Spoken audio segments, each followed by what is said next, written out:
All right, you ancient architecture admirer who swore you'd sleep earlier tonight. I'm glad you're here. The rain is moving steadily through the dark, soft enough to blur the edges of the day and invite your thoughts to settle. Tonight, we're easing into how the Pharaohs of Egypt still shape the modern world, not as distant rulers carved in stone, but as lasting ideas about power, memory, and permanence. If this calm reflection helps you unwind, feel free to subscribe or leave a like and tell me where you're listening from and what time it is for you. Now let your head sink into the pillow, lengthen your breath, and be sure to turn on a fan for that hum. You're settling in tonight with a question that's older than most civilizations. How does the distant past reach forward through millennia to touch your everyday life? The answer lies along the banks of a river that's been flowing for millions of years, in a land where ambitious rulers built monuments so enduring that their shadows still fall across your morning commute, your government office, your city skyline, and even the way you measure the hours between now and sleep. Tonight, we're travelling to ancient Egypt, not as tourists rushing through temples, but as quiet observers discovering how thoroughly the pharaohs embedded their innovations into the foundation of everything you consider modern. You wake up on a Monday morning, glance at your phone and note the date. Perhaps it's the 15th of the month. You've been doing this your entire life, organising your existence into neat boxes of days, weeks, months and years, but you've probably never stopped to wonder where this system came from.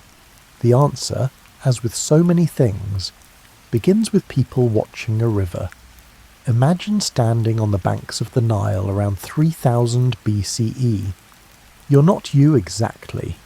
You're a farmer whose entire livelihood depends on understanding when the river will flood. Get it wrong and your crops fail. Get it right and your family eats for another year. So you watch. You watch the river. You watch the stars. And slowly, patterns emerge from the chaos of nature. The Nile flooded every year with remarkable consistency, swelling its banks and depositing rich, dark soil across the floodplain. But every year is a vague concept when you don't have a calendar. How long is a year? The farmers noticed that the star Sirius, which they called Sopdet, appeared on the horizon just before dawn, at roughly the same time the flood began. This heliacal rising, as astronomers now call it, became their anchor point. From one appearance of Sirius to the next was one complete cycle, 1 year. But here's where Egyptian ingenuity really shines. They didn't just mark the year, they divided it into something manageable. They created 12 months of 30 days each, then added 5 extra days at the end as a kind of bonus holiday period. 365 days total. Does this sound familiar? It should. You're living inside a modified version of their invention. Now you might be thinking, but our months aren't all 30 days long. True. The Egyptian system wasn't perfect. The actual solar year is about 365¼ days, but they were astonishingly close. When Julius Caesar later reformed the Roman calendar in 46 BCE, he borrowed heavily from the Egyptian model, adding leap years to account for that extra quarter day. That Julian calendar, with further tweaks by Pope Gregory XIII in 1582, became the Gregorian calendar you use today. Every time you schedule a meeting for next Thursday, or plan a vacation for July, you're using a timekeeping system whose bones were assembled by people watching a river flood in the pre-dynastic period. They gave structure to time itself, transforming the chaotic flow of days into something predictable, something you could plan around. The Egyptians also divided their year into 3 seasons, each 4 months long. Akhet was the inundation season, when the Nile flooded. Peret was the growing season, when crops sprouted in the rich mud left behind. Shimu was the harvest season, when farmers gathered what they'd planted. This agricultural rhythm, flood, grow, harvest, became so fundamental to Egyptian identity that it shaped everything from their religious festivals to their tax collection. Think about how you still organise your year-round seasons, even if you work in a climate-controlled office and buy strawberries in January. Spring for planting, summer for growth, autumn for harvest, and winter for rest. The specifics have changed, but the underlying concept, that time has a cyclical nature tied to the land, comes straight from civilizations like Egypt that lived close enough to the earth to feel its pulse. And it wasn't just the year they divided. The Egyptians split each day and night into 12 hours each, creating the 24-hour day you're experiencing right now. Admittedly, their hours weren't quite like yours. An Egyptian hour varied in length depending on the season. Daylight hours were longer in summer and shorter in winter, but the concept of dividing the day into 24 segments was their gift to you. When medieval Europeans adopted this system centuries later, they standardised the hour lengths, but the basic framework remained Egyptian. You can trace this obsession with timekeeping to the pharaohs themselves. When you're building monuments meant to last forever, when you're claiming divine authority that transcends mortal life, you need to make time itself seem conquerable. The pharaohs wanted to create order from chaos, and nothing represents chaos quite like the unmarked flow of days stretching into an unknowable future. So they measured it, they marked it, they built it into structures, shadow clocks, water clocks and star charts, that could track time's passage even when the sun hid behind clouds. These weren't just practical tools, they were assertions of power. They said, we understand the cosmos well enough to predict it, to divide it, and to name its parts. There's something oddly comforting about this, isn't there? The idea that humans 5,000 years ago faced the same fundamental challenge you face every Sunday night. Making sense of time, organising it into comprehensible units, and trying to pack meaning into the days before they slip away. They succeeded so well that you've inherited their solution, refined and adjusted, but still fundamentally Egyptian in its architecture. The next time you're lying in bed, watching minutes tick past on your digital clock, drifting towards sleep as the day counts down, remember, you're experiencing time through a lens first ground by people who lived closer to the beginning of civilization than to you. They looked up at stars down at a flooding river and decided that chaos could be tamed with observation, mathematics, and the sheer human stubbornness to believe that tomorrow could be predicted. And honestly, given how often you check what day it is, they were probably onto something. Let's talk about buildings. Not just any buildings, but the ones that make you stop and stare, that make you feel small and temporary and oddly inspired all at once. Skyscrapers, Capitol buildings, monuments, memorials, the structures that define your city skyline and make tourists point cameras upward. Every single one of them owes something to a group of ancient workers dragging limestone blocks across the desert sand. Picture this. You're standing in front of a modern government building, maybe your state capitol or a federal courthouse. It has columns, doesn't it? Tall, imposing columns holding up a triangular pediment. Maybe there's a statue or two. Definitely some impressive stone steps leading to the entrance. You've seen this design so many times it barely registers as a choice anymore. It's just what important buildings look like. But why?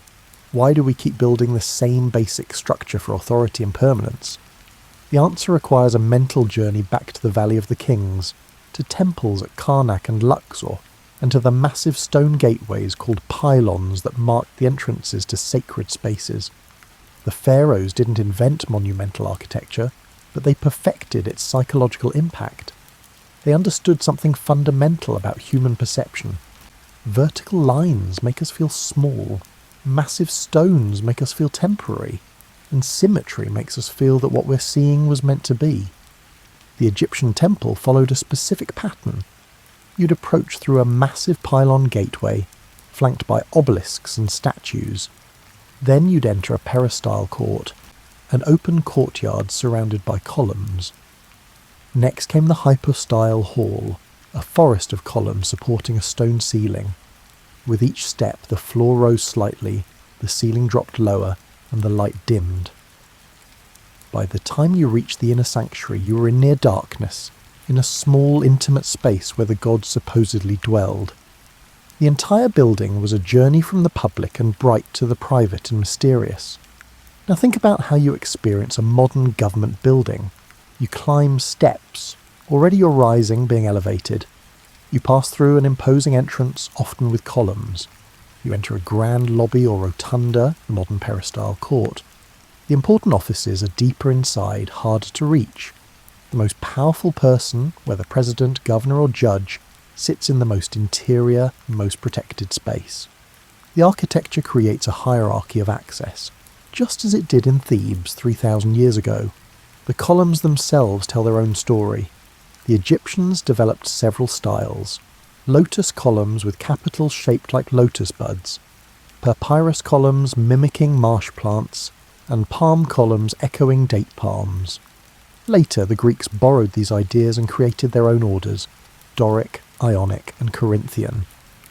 When the Romans conquered Egypt in 30 BCE, they were so impressed by what they found that they hauled actual Egyptian obelisks back to Rome. You can still see them there today, standing in Italian piazzas, strange visitors from another civilization entirely. This enthusiasm for Egyptian style never really died. It just evolved. During the Renaissance, European architects rediscovered classical forms and through them, the Egyptian influences embedded within. When Napoleon invaded Egypt in 1798, his scholars documented everything they found, triggering an Egyptomania that swept through Western design. Suddenly, everyone wanted obelisks in their public squares and sphinxes guarding their bridges. The Washington Monument, completed in 1884, is the world's tallest obelisk, a purely Egyptian form transplanted to the American capital. The Lincoln Memorial, dedicated in 1922, sits like a Greek temple. The Greek temples themselves were inspired by Egyptian precedents. Follow the architectural family tree far enough back, and you always end up in the Nile Valley. Even modern skyscrapers, those glass and steel giants that seem so thoroughly contemporary, follow principles the pyramid builders would recognise. They're monuments to ambition. They're expensive demonstrations of power and wealth.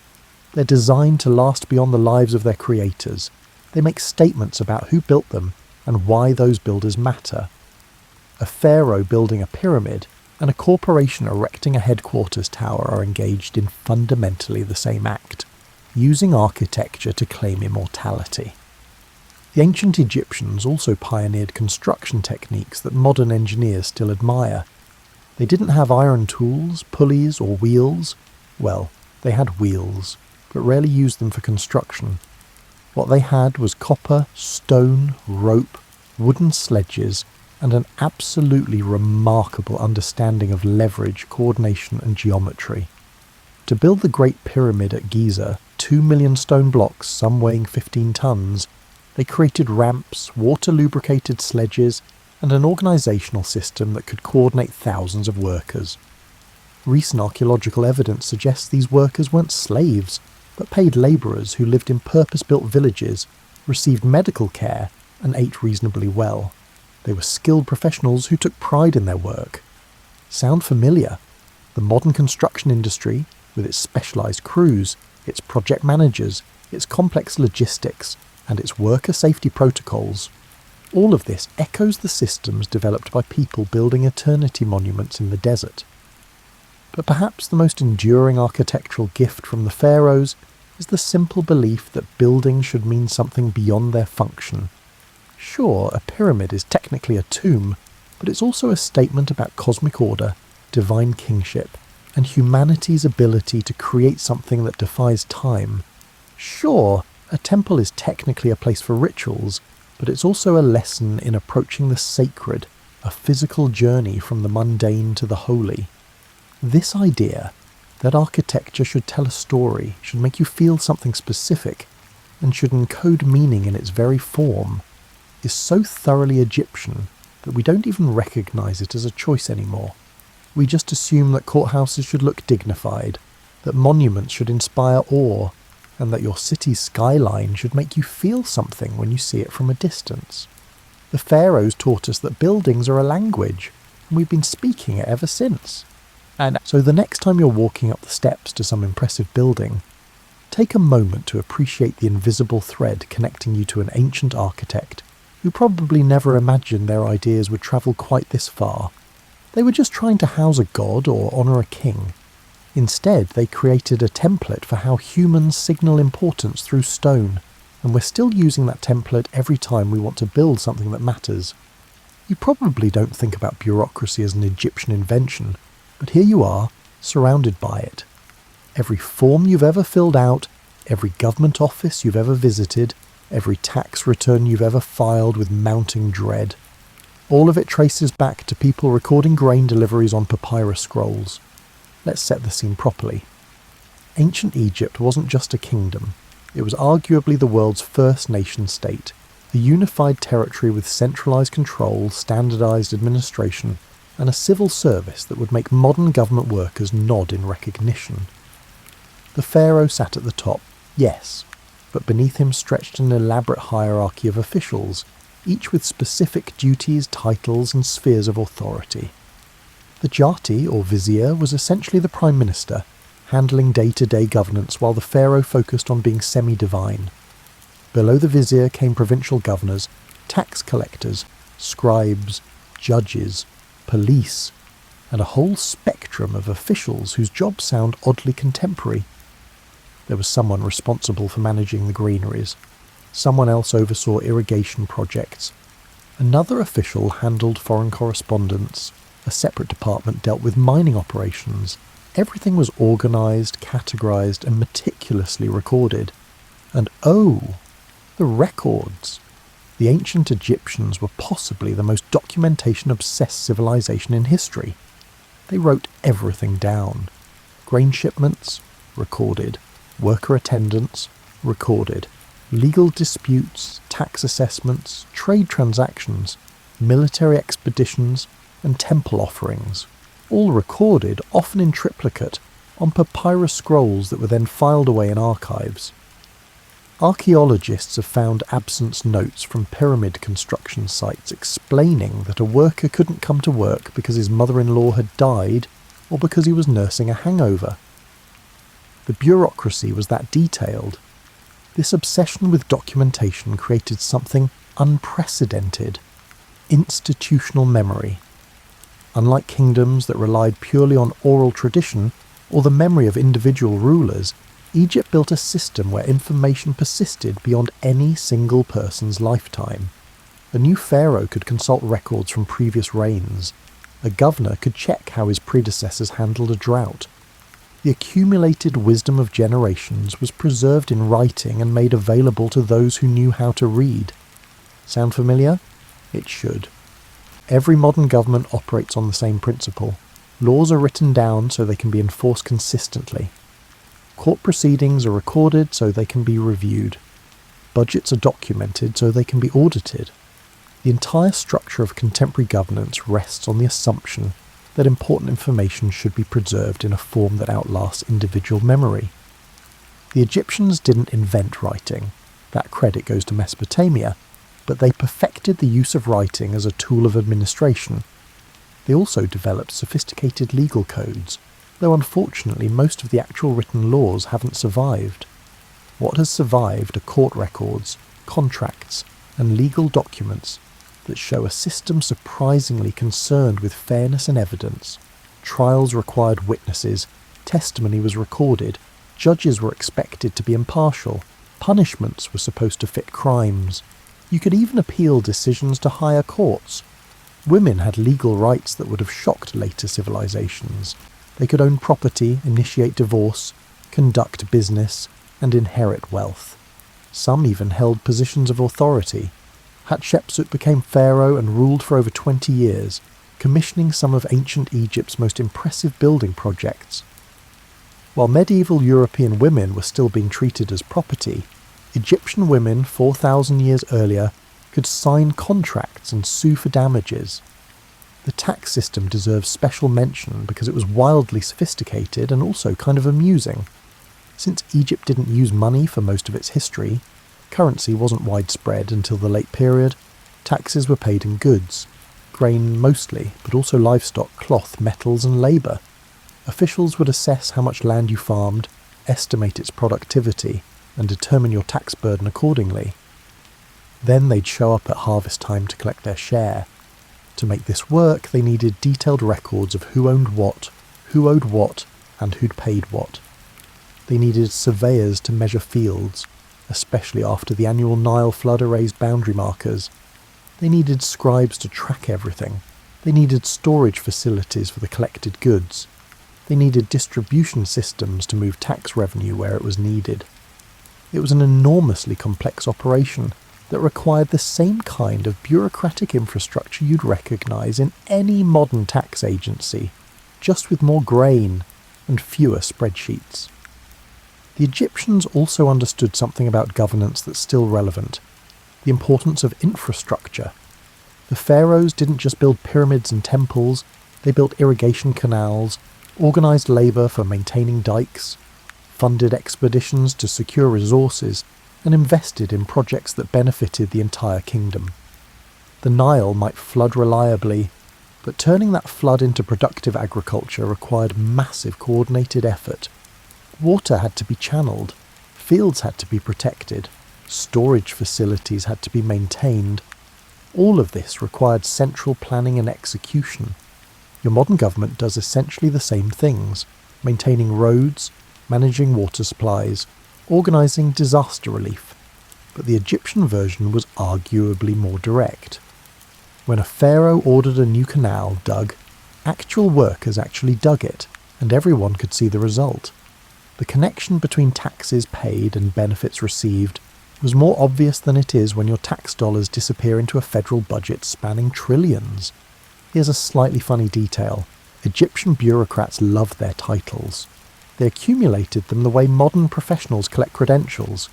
You might be overseer of the royal granary, chief of scribes, seal bearer of the king of Lower Egypt, and sole companion. The more titles, the more important you were. This served a practical purpose. It told everyone exactly where you fit in the hierarchy. But it also fed into very human desires for status and recognition. Not so different from someone's email signature listing their MBA, CPA, PMP, and 3 professional society memberships. The pharaonic system of governance lasted for roughly 3,000 years, which is longer than most modern nations have existed. It survived invasions, civil wars, climate changes, and economic collapses. It bent, but rarely broke. Part of this resilience came from its bureaucratic foundation. Because authority was distributed across institutions rather than concentrated entirely in individuals, the system could survive weak pharaohs, child rulers, and periods of chaos. The bureaucracy kept functioning even when the throne was in turmoil. This is the deeper legacy, the idea that government should be more than one person's whim, that it should operate through established procedures and trained officials, that it should maintain continuity across generations. The specific forms have changed. You're hopefully not paying your taxes in grain, but the underlying concept of bureaucratic governance remains thoroughly Egyptian. So the next time you're frustrated by some form you have to fill out, or some office you have to visit, remember, you're experiencing a system that's been refined over 5,000 years. The Egyptians started it, and every civilization since has borrowed, adapted, and built upon their template. They turned governance into an institution rather than a personality cult, and that might be their most underappreciated achievement. Well, that and inventing sick days. You've seen the Ankh symbol, even if you didn't know what it was called. It shows up on jewellery, tattoos, album covers, and the occasional grocery store tote bag printed with vaguely mystical imagery. It's a cross with a loop at the top, simple and elegant, and it's been around for roughly 5,000 years without ever going out of style. That's longer than any fashion trend has any right to last, which tells you something about the power of Egyptian symbolism. The Ankh represented life, not just biological existence, but the concept of life itself, eternal and divine. Gods hold Ankhs in temple reliefs, offering them to pharaohs like gifts. Pharaohs hold Ankhs in statues, claiming authority over life and death. The symbol worked because it was both specific enough to mean something and vague enough to mean many things. You could interpret it literally or metaphorically as a key or a combination of male and female symbols, or a sunrise over the horizon. This flexibility is exactly why it's still showing up on merchandise 3 millennia later. But the Ankh is just the most obvious example. Egyptian symbols saturated their culture so thoroughly that they created an entire visual language, and pieces of that language are still in use today. The Eye of Horus became a symbol of protection and health. The scarab beetle represented transformation and rebirth. The Djed pillar symbolized stability. The scepter indicated power. Put these symbols together in various combinations and you could convey complex ideas without writing a single word. This wasn't just decorative. In a society where most people couldn't read hieroglyphs, symbolic literacy was how you communicated with the masses. A pharaoh depicted smiting enemies while wearing the double crown of Upper and Lower Egypt, holding a scepter and protected by the wings of Horus. That image told a complete story about authority, legitimacy, and divine favour without requiring any explanatory text. It was political messaging refined to its purest visual form. Modern advertising works the same way. Think about corporate logos, those carefully designed symbols meant to convey brand identity at a glance. The Nike swoosh suggests motion and victory. The Apple suggests knowledge and innovation with a bite taken out to avoid confusion with a cherry. The Mercedes-Benz star claims dominion over land, sea and air. These aren't random squiggles. They're compressed meaning, symbolic communication that bypasses language entirely. The pharaohs would understand this immediately. They invented it. Political symbolism also traces back to Egypt. The idea that a leader should have a distinctive visual identity, a particular crown, a special scepter, a unique cartouche, became standard practice for rulers everywhere. Medieval kings had their crowns and orbs, popes have their mitres and rings, presidents have their seals and flags. All of these are elaborations on the Egyptian concept that power should be visible, recognisable, and imbued with symbolic meaning. The pharaohs also pioneered the use of colour as symbolism. Red represented chaos and the desert. Black represented fertility and the rich Nile soil. Gold represented the divine and eternal. White suggested purity. Green indicated rebirth and vegetation. These weren't just aesthetic choices. They were theological and political statements. When you saw a pharaoh depicted with black skin, you were seeing them aligned with Osiris, god of rebirth and the afterlife.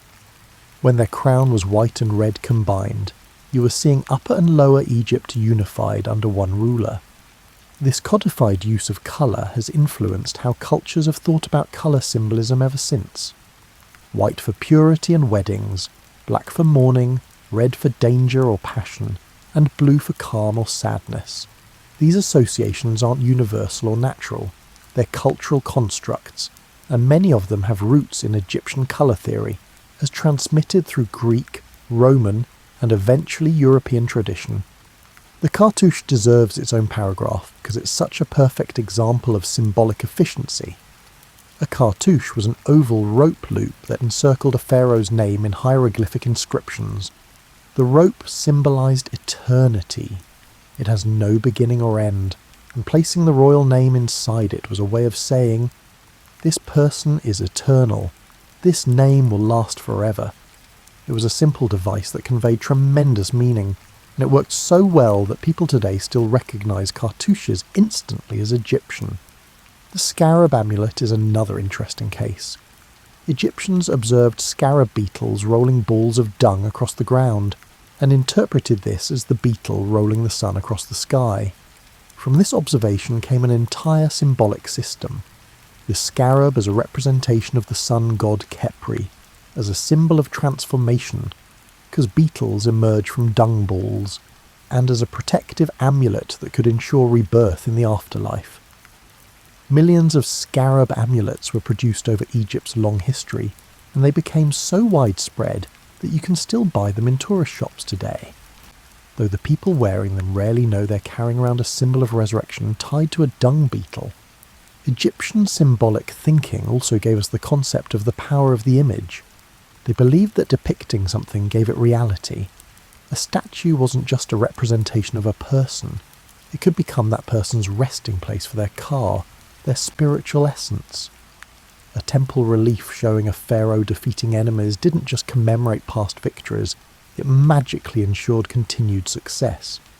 This idea that images have inherent power, that they can affect reality rather than just reflecting it, persists in subtle ways throughout modern culture.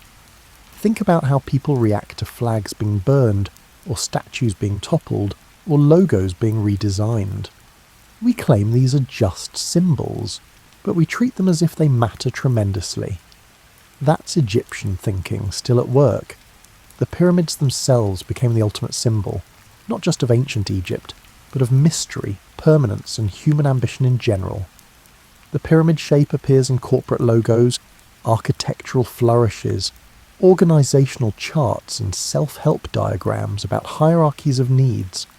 It's become visual shorthand for something old and important, or a foundational structure upon which everything else rests.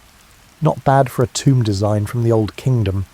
Even the way we think about symbols, as things that compress complex ideas into simple, memorable forms, owes something to Egyptian precedent. They were masters at this compression. A single hieroglyph could be a letter, a word, an idea, or all three simultaneously depending on context. The entire writing system was symbolic in multiple overlapping ways, and while hieroglyphs themselves eventually fell out of use, the underlying principle that symbols can carry layered meaning became fundamental to human communication. There's something almost funny about wearing an anchor's jewellery when you're rushing to a meeting about quarterly earnings. The symbol predates corporations by thousands of years, but here it is, repurposed as fashion, stripped of its original religious context and filled with new personal meaning by whoever chose to wear it. This is cultural transmission at work.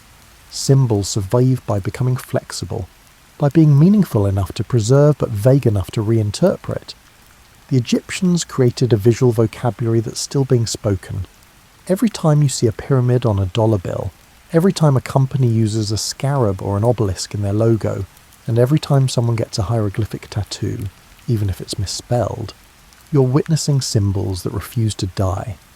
They just keep getting copied, adapted, and reused because they tap into something fundamental about how humans process meaning through images, and that might be the most persistent legacy of all, not the specific symbols themselves, but the demonstration that the right symbol, deployed correctly, can outlive empires.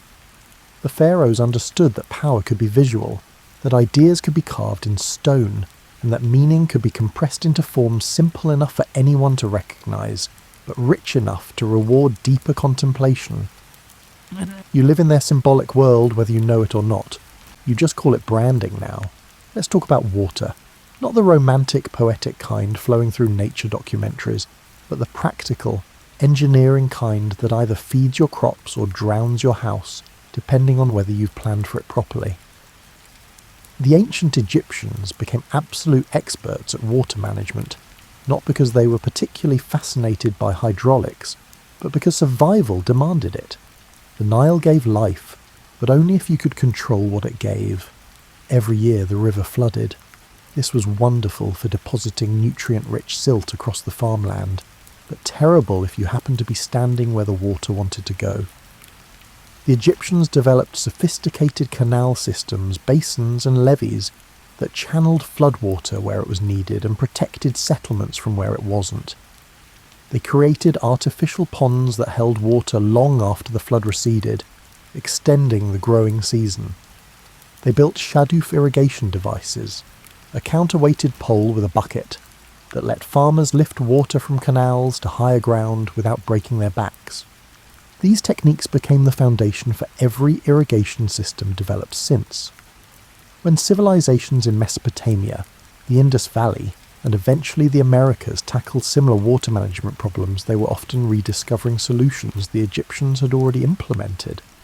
The basic principles remain unchanged. Capture water when it's abundant, store it when it's scarce, move it where it's needed, and keep it away from where it'll cause damage. Your modern dam serving a hydroelectric plant follows the same logic as an Egyptian basin serving a wheat field. The Egyptians also pioneered surveying and measurement techniques that engineers still recognise as foundational. The annual flood erased field boundaries, so farmers needed a way to re-establish who owned what. Enter the harpedonapte, the rope stretchers, who used knotted ropes of standard lengths to measure land. They understood geometry not as abstract mathematics, but as a practical tool for dividing space fairly. The Rhind mathematical papyrus, dating to around 1650 BCE, contains problems about calculating field areas, measuring slopes, and determining volumes. All the math you'd need for construction and land management. This same practical geometry made pyramid construction possible. Building a structure with a square base, perfectly level, with sides aligned to the cardinal directions, and slopes meeting at a precise point hundreds of feet in the air. This requires mathematical sophistication even with modern tools. The Egyptians managed it with rope, wooden tools, and copper instruments. They used a merket, a kind of primitive transit, to sight on stars and establish true north. They used set squares and plumb bobs to maintain right angles and vertical lines. They checked the level by creating water-filled channels and measuring against the surface. Every technique was elegant, practical, and effective. Modern construction engineers study these methods not out of historical curiosity, but because they work remarkably well. When you're building something massive and permanent, sometimes the simplest tools are the most reliable. You can't run out of batteries on a plumb bob. A rope stretch taut has been the same length for 5,000 years. Water always finds level, whether you're in Egypt or Egypt-themed Las Vegas. The quarrying techniques deserve special attention because they are almost absurdly clever. To extract large blocks from limestone quarries, Egyptian workers would cut narrow trenches around the desired block using copper tools and stone pounders. Then they'd insert wooden wedges into the trenches and soak them with water. As the wood swelled, it generated enough force to crack the stone along the desired lines. No explosives, no steel, just wood, water, and patience. The technique was so effective that some quarries still show ancient wedge marks frozen mid-split. Abandoned projects waiting 3,000 years for workers who'll never return. Moving these blocks was another engineering challenge entirely. The Great Pyramid at Giza used roughly 2.3 million stone blocks, averaging 2.5 tons each, with some granite blocks in the King's Chamber weighing 50 to 80 tons. How do you move that much stone without wheels, without pulleys, without mechanical advantage? The answer appears to be ramps, sledges, and a lot of coordinated human effort, though the specific ramp design is still debated. Some archaeologists argue for straight ramps, others for spiral ramps, and still others for a combination. What's clear is that the Egyptians solved a logistics problem that would challenge modern construction companies equipped with cranes and trucks. They also demonstrated sophisticated understanding of material science. Copper tools were sharpened and reshaped constantly. Wooden sledges were built to specific weight tolerances. Mortar was mixed to exact consistencies. The casing stones on pyramids were cut so precisely that you supposedly can't fit a knife blade between them. This wasn't just craftsmanship, it was engineering in the truest sense, applying scientific principles to achieve specific results. The ventilation shafts in the Great Pyramid provide a particularly interesting example of engineering foresight. These narrow channels, only about 8 inches square, run from the king's and queen's chambers to the pyramid's exterior.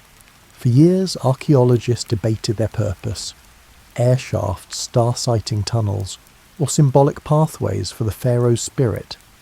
Recent research suggests they actually did function as ventilation, maintaining airflow in the burial chambers. The Egyptians understood that deep interior spaces needed air circulation, and they designed accordingly. This is the same principle used in modern HVAC systems, just implemented with stone channels instead of metal ducts. Egyptian shipbuilding was equally impressive. They constructed ocean-going vessels that could sail to Punt, probably modern Somalia or Yemen, and return loaded with luxury goods. These weren't crude river rafts, but proper ships with keels, cabins, and the ability to handle open water. The Khufu ship, discovered buried near the Great Pyramid in 1954, is 43.5 metres long, beautifully preserved and clearly designed for both river and sea travel. It demonstrates understanding of hydrodynamics, material selection, Lebanon cedar for strength, Egyptian acacia for flexibility, and joinery techniques that held the vessel together without a single metal fastener. The engineering mindset, the belief that problems can be solved through careful observation, measurement, testing, and iteration, is fundamentally Egyptian in origin. They didn't have the scientific method as formally articulated, but they practiced something very similar. They observed nature, identified patterns, developed theories, tested solutions, and refined techniques based on results. This empirical approach, this willingness to learn from reality rather than just speculate about it, became the foundation for all subsequent technological development. Your smartphone exists because countless engineers built on principles established by people who once figured out how to split stone with wet wood. That might sound like a stretch, but it's not. Engineering is cumulative. Each generation builds on the previous generation's solutions, and those solutions trace back through an unbroken chain to the first people who thought, what if we tried this? And then actually tried it to see what happened. The Egyptians were trying things constantly. They experimented with different pyramid designs, stepped pyramids, bent pyramids, and true pyramids, learning from failures and refining successes. They tested different copper alloys to improve tool performance. They developed multiple types of stone-cutting techniques, optimized for different materials. They were problem solvers in the most practical sense, and the problems they solved, how to move heavy objects, how to build tall structures, how to manage water, how to measure land, are problems humans still face. So every time you cross a bridge, drive through a tunnel, watch water flow through an irrigation system, or marvel at some impressive bit of construction, pause for a moment and appreciate the long tradition you're witnessing. The specific technologies have advanced enormously, but the underlying approach, observe the problem, devise a solution, test it, improve it, hasn't changed since someone decided to build something that would outlast their own lifetime. They succeeded, obviously. You're still admiring their work from 5,000 years away, which is better than most of your projects will manage. And the methods they used to achieve that longevity, those are still being used, refined and updated by every engineer who's ever decided that impossible just means nobody's figured out how yet. You're reading these words on a screen, or possibly on paper if you've printed them out, and you probably haven't thought much about how remarkable this is. The ability to encode thoughts into symbols, transmit those symbols across space and time, and have them decoded back into thoughts inside someone else's mind. This is arguably humanity's most important invention, and the Egyptians refined it into something approaching an art form. Hieroglyphs were never just a writing system. They were simultaneously a practical tool for record keeping, a sacred language for religious texts, and a decorative element in architectural design.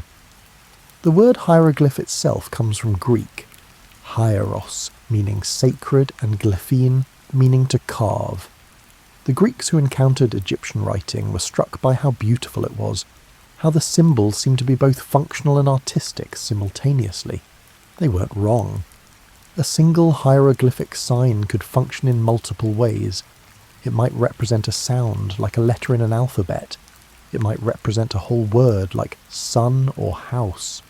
It might be a determinative and non-pronounced sign that clarified meaning, telling you whether the preceding signs referred to a god, a person, an action, or an abstract concept.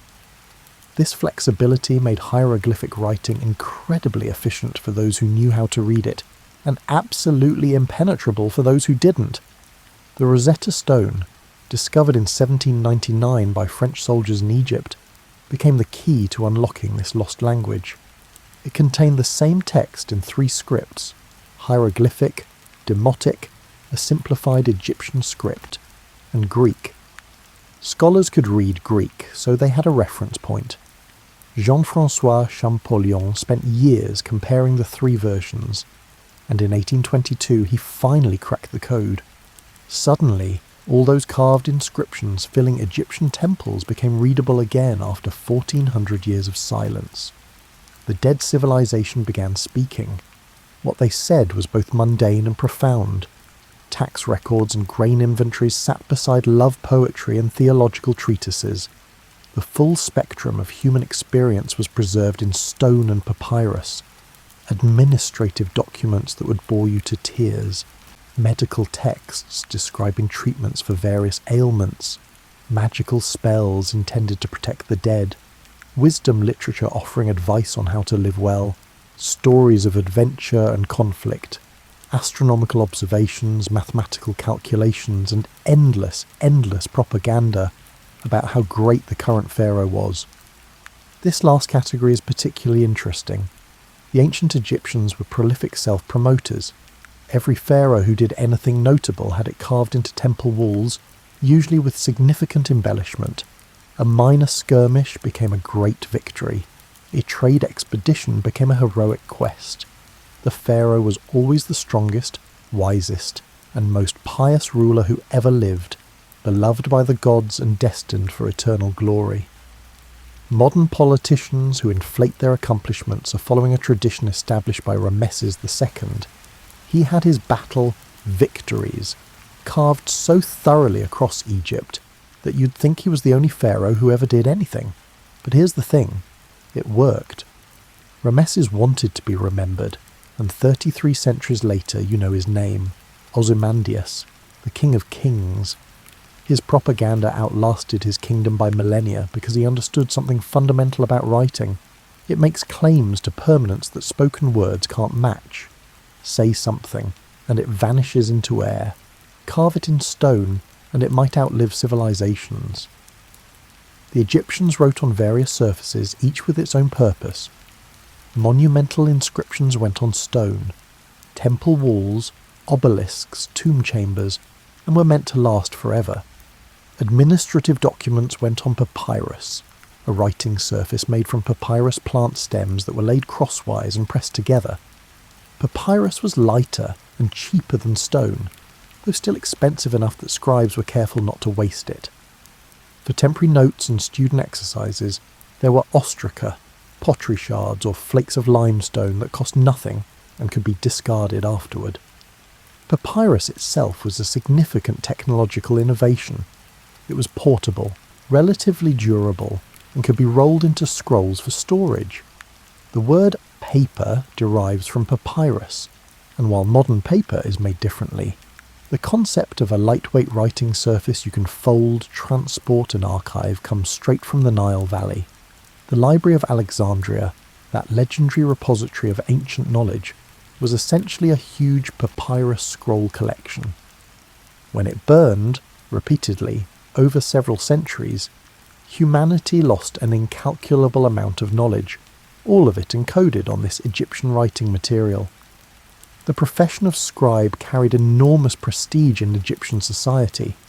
Scribes were literate in a largely illiterate world, which gave them access to power and relatively comfortable lives. They kept records, drafted correspondence, copied texts, and generally served as the information processors of their civilization.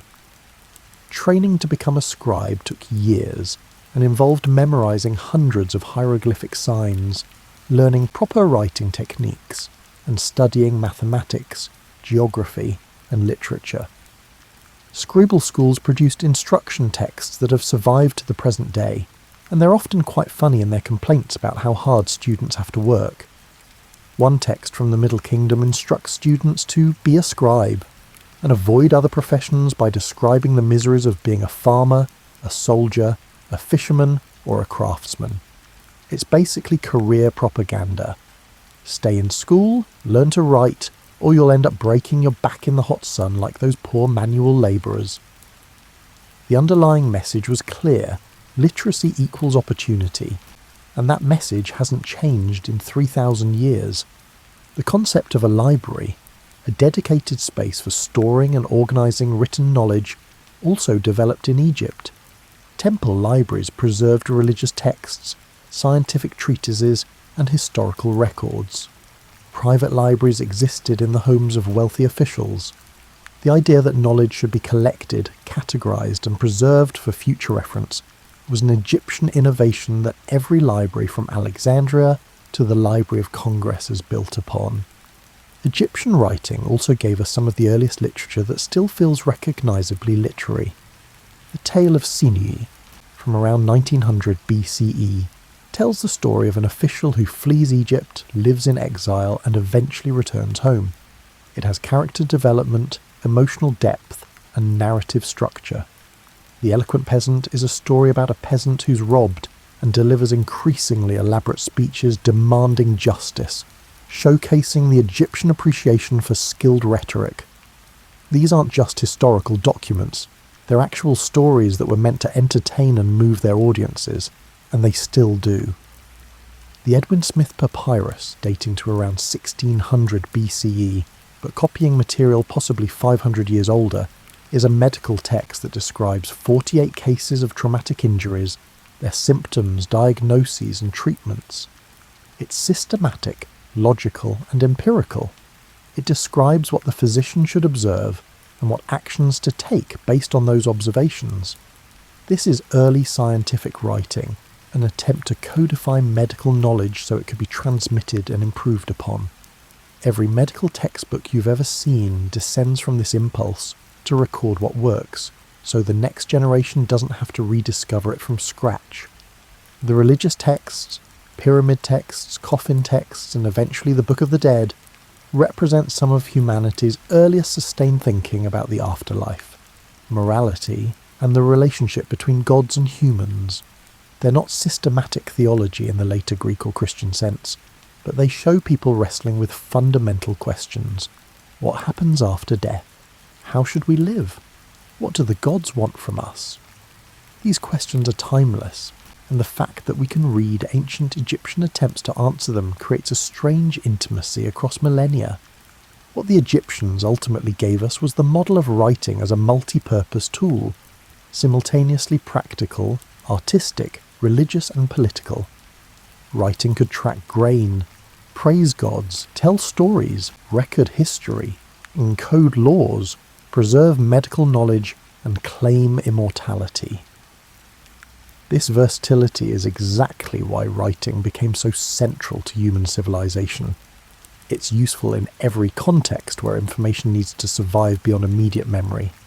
Every time you write something down, a grocery list, a text message, a work email, a journal entry, you're engaging in this ancient technology.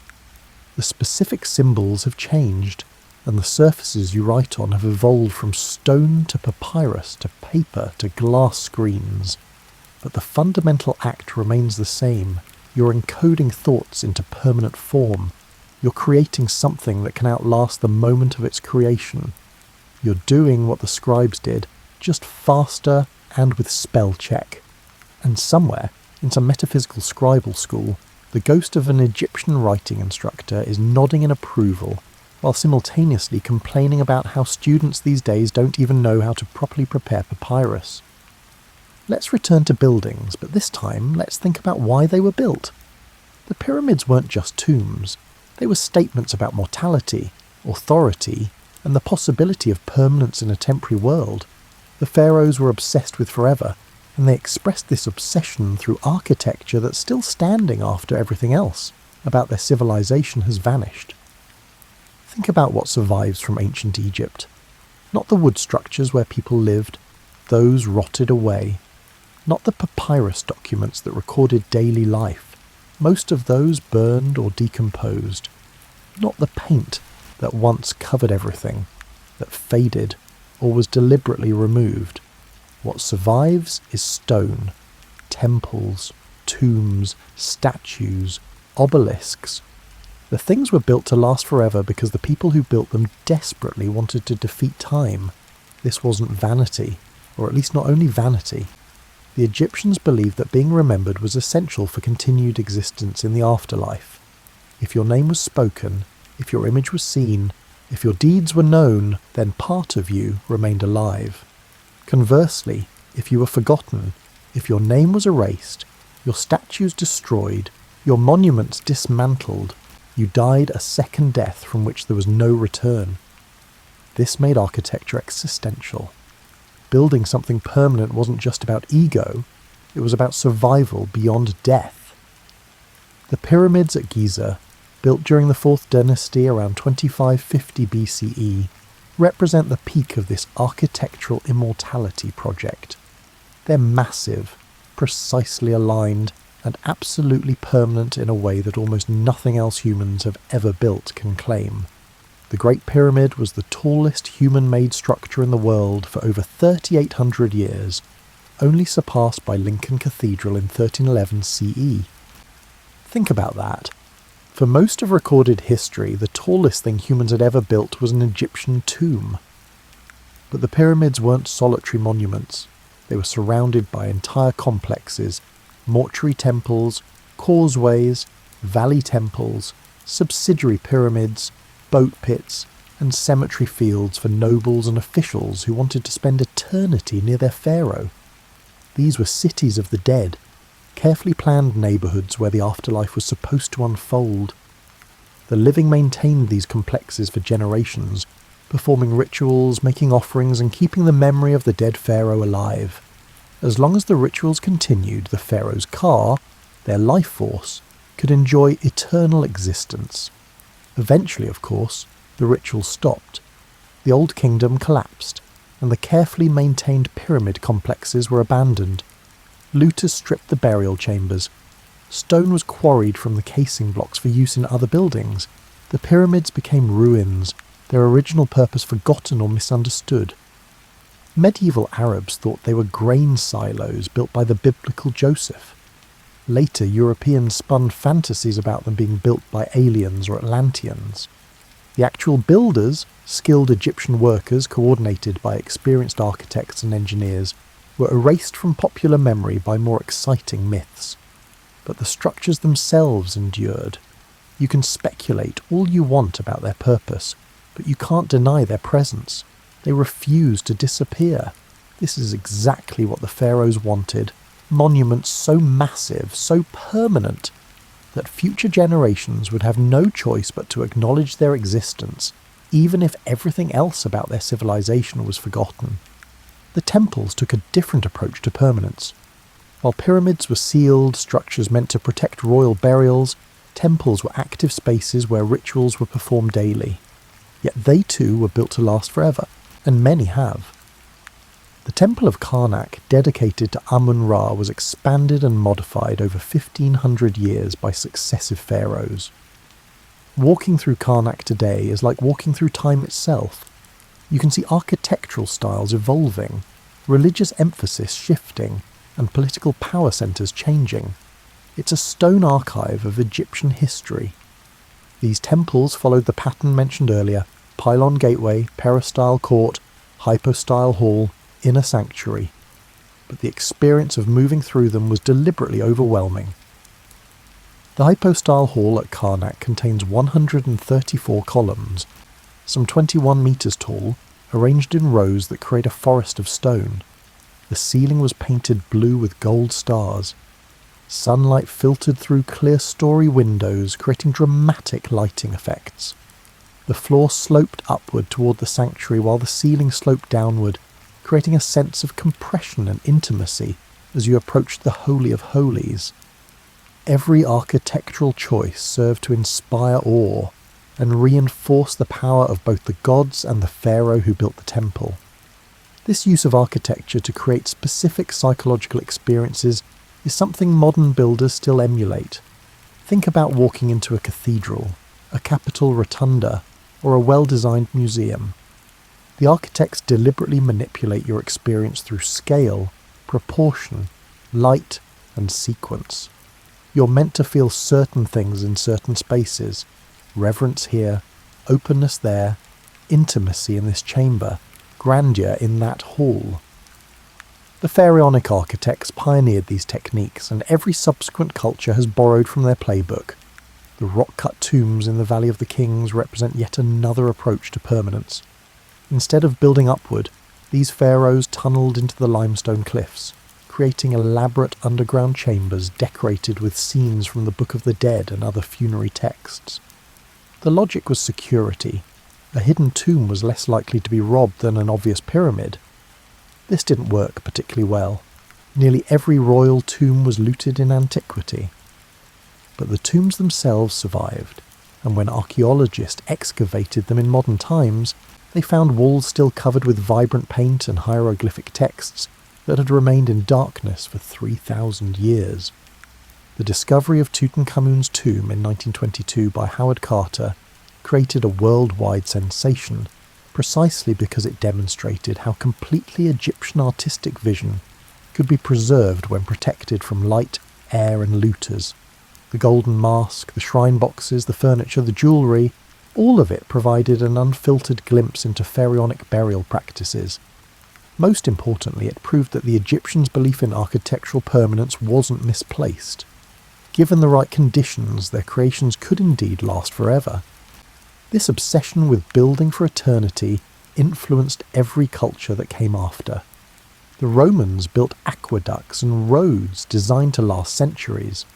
Medieval Christians built cathedrals that took generations to complete, but were meant to stand until the Second Coming. Modern nations build monuments to their ideals and heroes, hoping these will convey their values to distant descendants. We're all still trying to do what the pharaohs did.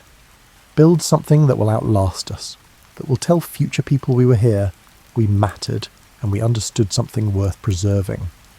There's something both admirable and slightly absurd about this compulsion. The universe doesn't care about your monuments. Entropy wins eventually. The pyramids themselves are slowly eroding grain by grain under the assault of wind and time. In a few million years, a blink on geological timescales, they'll be unrecognisable mounds of rubble. But on human timescales, on the scales that matter to the brief sparks of consciousness we call lives, 4,500 years is close enough to forever. The pharaohs bet on stone. They bet that massive, well-built structures would outlast wood, papyrus, memory, language, and even the civilization that created them. They were right. Long after the last person who spoke ancient Egyptian died, long after the religion was abandoned and the political system collapsed, the buildings remained, mute, mysterious, but undeniably present. You live in a world where permanent usually means until the next remodel, where buildings are demolished after a few decades if the location becomes valuable enough. The idea that something should be built to last thousands of years seems almost quaint. But every so often, humanity builds something meant to endure. A memorial, a monument, a cathedral, a museum. And when we do, we're channeling the same impulse that drove those ancient workers to drag limestone blocks across the desert. We want to leave something behind. We want to defeat time, if only symbolically. We want future people to know we were here. The pharaohs taught us how to express this desire through architecture, and their success, the simple fact that you know who they were and what they built, suggests they understood something profound about the relationship between stone, memory, and immortality. So the next time you visit some impressive old building, think about the chain of influence connecting it to a pyramid on the Giza Plateau. Different styles, different purposes, different cultures, but the same underlying belief that what we build can transcend who we are, that architecture can be a bridge between the past and future, and that human ambition carved into stone might actually achieve something approaching forever. Or at least long enough to matter. You probably have a filing system. Maybe it's physical folders in a cabinet. Maybe it's digital folders on your computer. Maybe it's just strategically labelled piles on your desk. Wherever you fall on the spectrum from meticulous organiser to I know where everything is in this chaos, you're participating in a tradition of information management that the ancient Egyptians refined into a science. The concept of organised archives, places where documents are systematically stored and can be retrieved when needed, was essential to Egyptian administration. Without it, the whole bureaucratic system would have collapsed. How could you assess taxes if you didn't know what someone paid last year? How could you enforce laws if you couldn't reference the legal precedents? How could you maintain irrigation systems if you didn't have records of how they'd been maintained previously? So the Egyptians created the House of Life, an institution attached to major temples that served as a library, archive, scriptorium, and educational centre. Here, scribes copied important texts to preserve them. Priests consulted medical, magical, and religious documents. Scholars studied mathematics, astronomy, and literature. It was simultaneously a monastery, a university, and a government records office, a centralised repository of knowledge that ensured continuity across generations. This model of the archive as an essential institution influenced every literate society that came after. The Library of Alexandria was the most famous example, but libraries sprouted across the Hellenistic world, then the Roman world, then medieval Europe. The Catholic Church maintained monastery libraries throughout the Dark Ages, preserving classical texts that would otherwise have vanished. Islamic scholars created vast libraries in Baghdad, Cordoba, and Cairo. The concept that knowledge should be collected, organised, and made accessible, this came from Egypt and spread everywhere literate civilization reached. The cataloguing systems they developed were remarkably sophisticated. Documents were labelled by subject, date, and author. Scrolls were stored in labelled jars or boxes. Registers listed what was available in each section. It's not so different from the Dewey Decimal System or the organisation scheme of a modern library. The specific technologies change, but the underlying problem remains the same. You have more information than any individual can remember, so you need a system to find specific pieces of information when you need them. The Egyptians also pioneered the idea of standardised formatting for different types of documents. Legal contracts followed specific formulas. Tax assessments used standard templates. Medical texts had conventional organisational structures. This standardisation made documents easier to create, easier to read, and easier to file. It's the same principle behind modern forms and templates. You create a structure once, then reuse it with different details filled in. Efficiency through standardisation is a thoroughly Egyptian concept. They understood something subtle about information management. Organising data isn't just about storage, it's about enabling action. A tax record sitting in an archive doesn't do anything. But when an official needs to assess this year's taxes and can quickly consult last year's assessment, suddenly that archived data becomes actionable. The value isn't in having the information, it's in being able to retrieve and use it when needed. This insight underlies every database, every search engine, and every information system we've built since. Google isn't valuable because it stores web pages. Plenty of servers do that. It's valuable because it can find the specific web page you need among billions of options in fractions of a second. The Egyptian archives worked on the same principle, just slower and with papyrus instead of servers. The Egyptians also developed conventions for how to reference other documents. When one text cited another, it would include identifying information, author, title, and sometimes even the specific section. This created a network of cross-references that lets scholars trace ideas across multiple sources. It's the ancient predecessor to footnotes, citations, and hyperlinks. The same intellectual technology that lets you verify claims and follow arguments back to their sources was being used by Egyptian priests consulting medical texts 3,000 years ago. There's a particular type of document called a palimpsest, a manuscript where the original text was scraped off and the surface reused for new writing. Papyrus was expensive, so sometimes older texts were erased and written over. This was practical but occasionally tragic. Some classical works survive only as faint traces underneath medieval religious texts. The Egyptians did this too, though usually with ostraca rather than papyrus. It shows the tension between preserving information and the practical cost of preservation. a tension that still exists in the digital age when server space isn't infinite, and someone has to decide what's worth keeping. The concept of official records that have legal authority also comes from Egyptian administrative practice. If something was written down in an official context by an authorised scribe, it became legally binding truth. This created enormous power for those who controlled the records. If you could edit the archives, you could edit reality. Some pharaohs literally erased their predecessors from history by chiselling their names off monuments and removing them from king lists. This practice, called damnatio memoriae, was later adopted by the Romans and has echoes in every authoritarian regime that's tried to rewrite history by controlling the archives. But it also created accountability. If officials knew their actions were being recorded, they were more likely to follow proper procedures. If citizens knew they could appeal to written law rather than arbitrary judgment, they had recourse against injustice. The existence of organised, accessible records made governance more transparent and predictable. Not perfectly, corruption and favouritism still existed, but better than systems based purely on personal power and memory. The Egyptian model of organisational systems extended beyond documents to physical objects.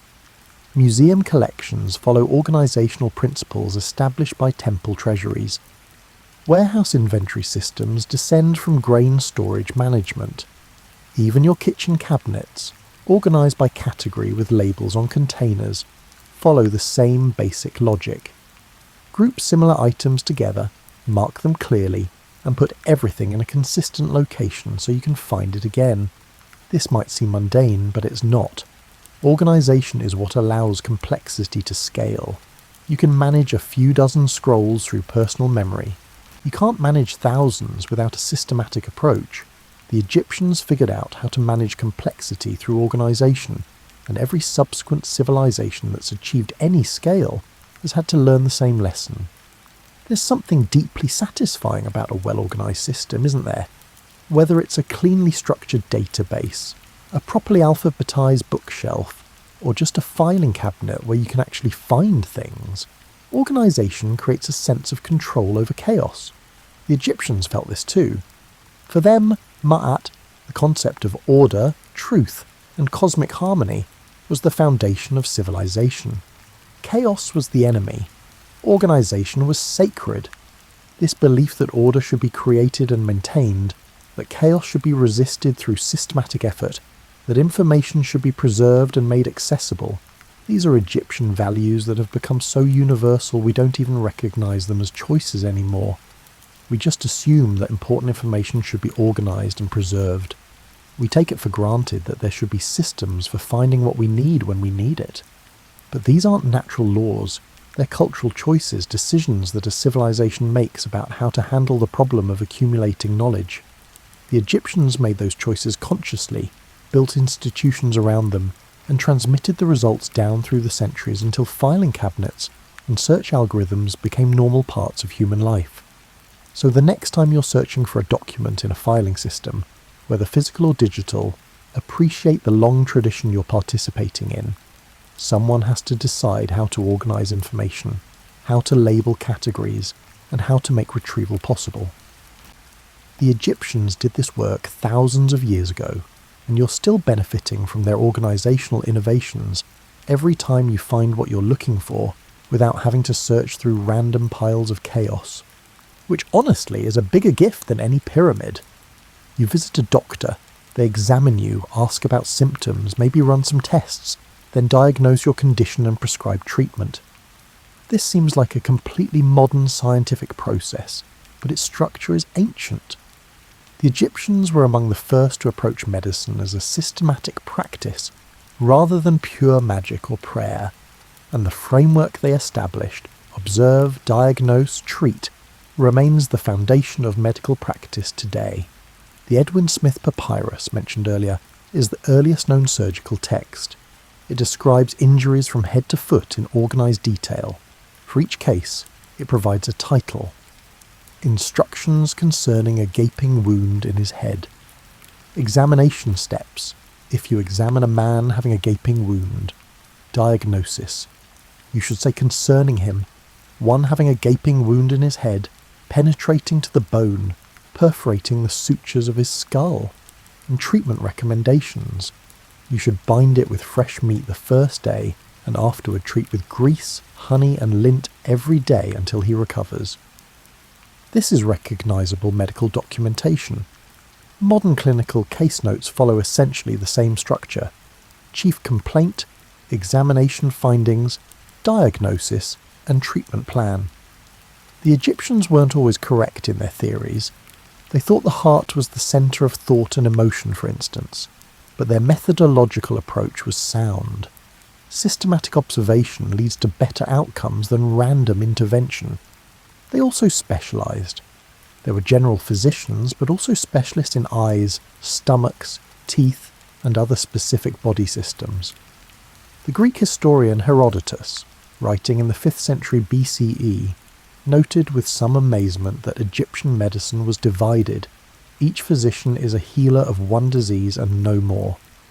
This specialisation allowed practitioners to develop deep expertise in particular areas. Your modern medical specialists, cardiologists, neurologists and orthopaedists, are following an Egyptian organisational model. Egyptian dentistry was surprisingly advanced. Mummies show evidence of dental work, including fillings, bridges, and attempts at tooth extraction. Some skulls show signs of dental abscesses that were drained surgically. Dental disease was common in ancient Egypt, partly because the bread contained grit from stone grinding wheels, which wore down teeth prematurely. But the fact that people sought treatment and received it, rather than just suffering until the tooth fell out or they died from infection, shows a fairly sophisticated approach to oral health. They understood surgery to a degree that seems remarkable given their tools. Circumcision was practiced. Skull trepanation, drilling holes in the skull, was performed, sometimes successfully. There's evidence of limb amputations that healed, suggesting the patient survived the procedure and the subsequent recovery period. This required not just surgical skill but also understanding of infection prevention, wound care, and pain management. For pain management, they used opium poppies, which grow in the Mediterranean region. They also used willow bark, which contains salicylic acid, the active ingredient in aspirin. They didn't understand the chemistry, but they recognised through observation that these substances helped with pain and inflammation. This empirical approach, trying things, noting what works, and using it even without understanding why, is how most medicine progressed until the modern era. The Ebers Papyrus, another important medical text from around 1550 BCE, contains over 700 remedies for various ailments. Some are effective, some are useless, and some are actively harmful by modern standards. But the document shows systematic cataloguing of medical knowledge. Each remedy is described in detail: what ingredients to use, in what proportions, how to prepare the mixture, and how to administer it. This is early pharmacology, the beginning of the idea that medicine should be standardised and reproducible, rather than varying by practitioner whim. Egyptian physicians understood that the heart pumped blood through vessels to the rest of the body. They couldn't fully explain the cardiovascular system. That understanding came much later, but they recognised that pulse was related to heart function, and that disruptions in pulse often indicated problems elsewhere in the body. Taking a patient's pulse became a standard diagnostic technique, one that your doctor still performs today with more sophisticated understanding but the same basic gesture. They recognised the importance of cleanliness and hygiene, even if they didn't understand germ theory. Priests, who often served as physicians, underwent regular purification rituals, including washing and shaving body hair. Medical instruments were cleaned. Wounds were bandaged with clean linen.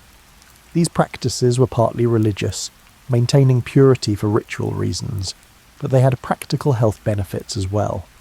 The concept of a medical profession with ethical standards also originates in Egypt.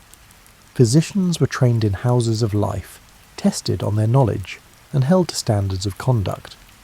The Oath of Imhotep, attributed to the deified architect and physician, predates the better-known Hippocratic Oath and contains similar ethical commitments.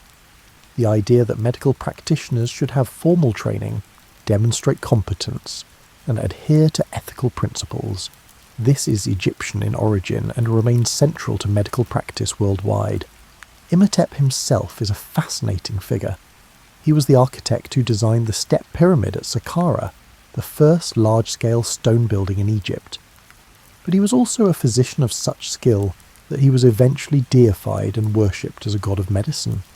Temples to Imhotep functioned as healing centres where sick people would come to sleep in the hope of receiving curative dreams or visions.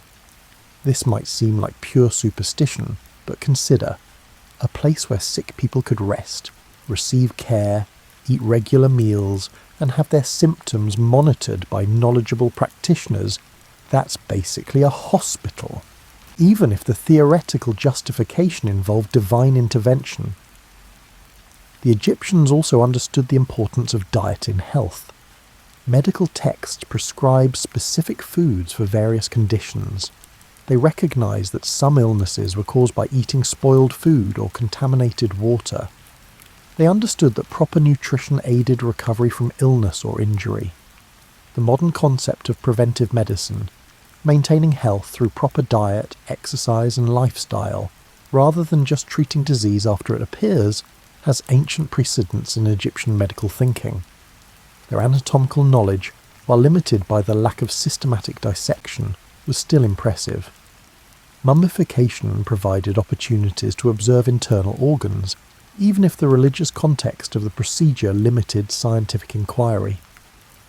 The brain was discarded as unimportant. Again, they thought the heart was the seat of consciousness. But other organs were carefully preserved, and their functions at least partially understood. Egyptian ophthalmology was particularly advanced. Eye diseases were common in Egypt due to the bright sun, dust and flies, so eye specialists developed treatments that actually worked. They used copper salts to prevent eye infections, practiced surgery for cataracts, and understood that some vision problems could be corrected with magnifying lenses. The basic eye examination, testing visual acuity, checking for cloudiness or inflammation, examining the pupil's response to light, has changed very little since ancient times.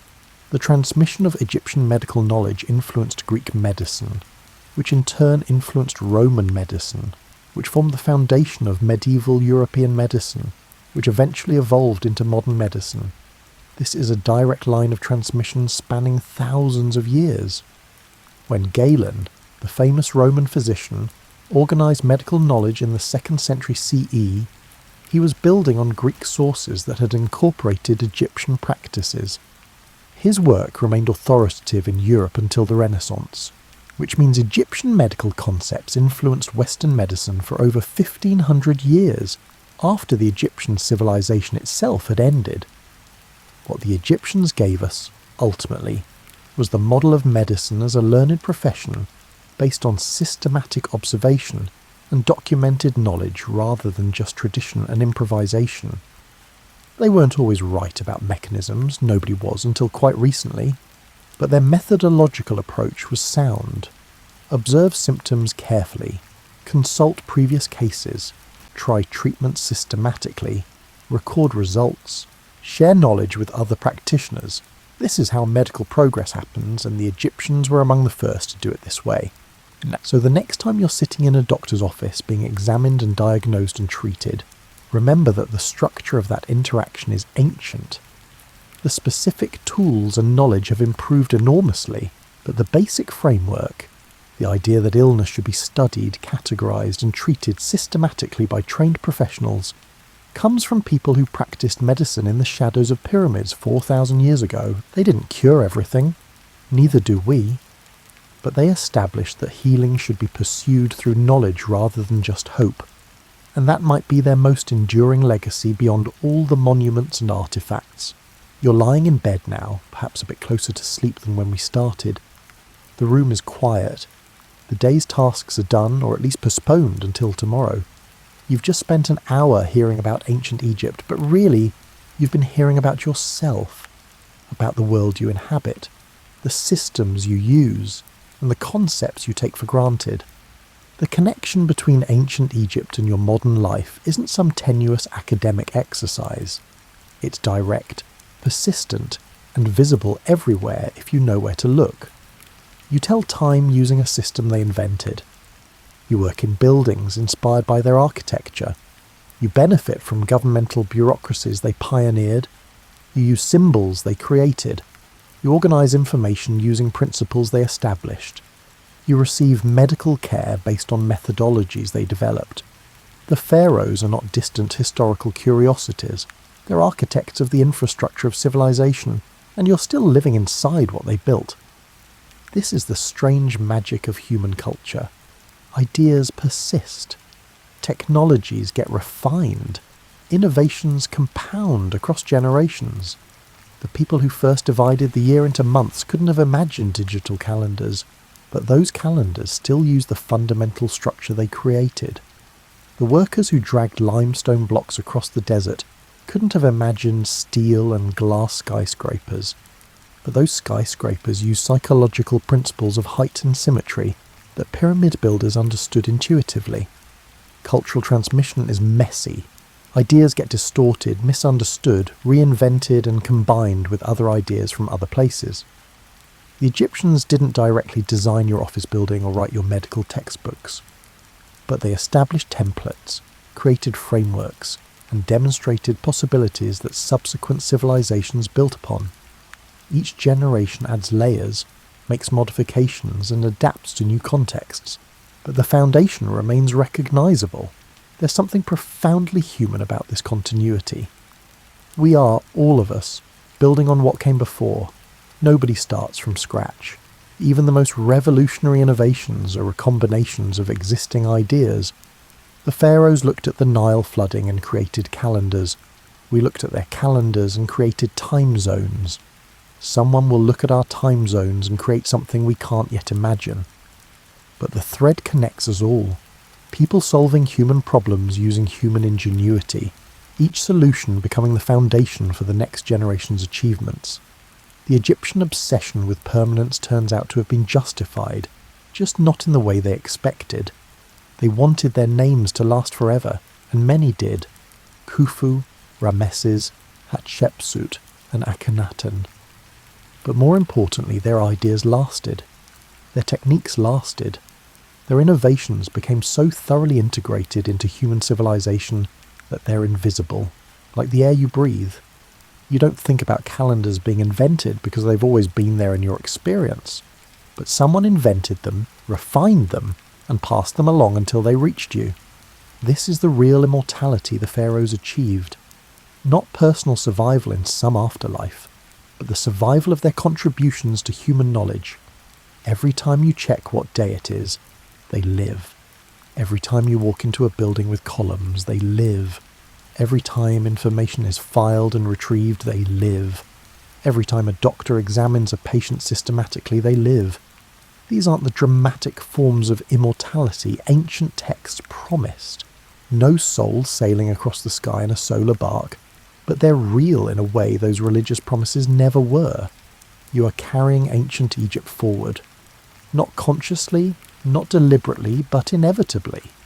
The systems you use, the concepts you think with, the solutions to problems that seem universal, but are actually cultural inventions. These are gifts from people who died millennia ago, but whose work remains stubbornly useful. They solved problems that are still problems. They asked questions that are still questions. They found answers that are still answers, or at least still the starting points from which better answers can be discovered. Think about what this means for your own work, your own life. What you create, what you build, and what you contribute might outlast you in ways you can't predict. Not your name, necessarily. Most of us won't be remembered personally, but your contributions to the collective human project of figuring things out. The teacher who develops a better way to explain difficult concepts.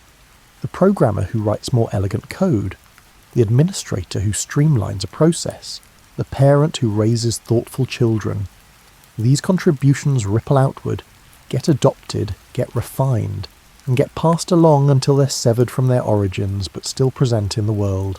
The Pharaohs wanted glory, they got infrastructure, they wanted worship, They got bureaucratic systems. They wanted their names to echo through eternity. They got calendar reforms and architectural principles. Maybe this is better than what they hoped for. Glory fades, worship ends, and names are forgotten.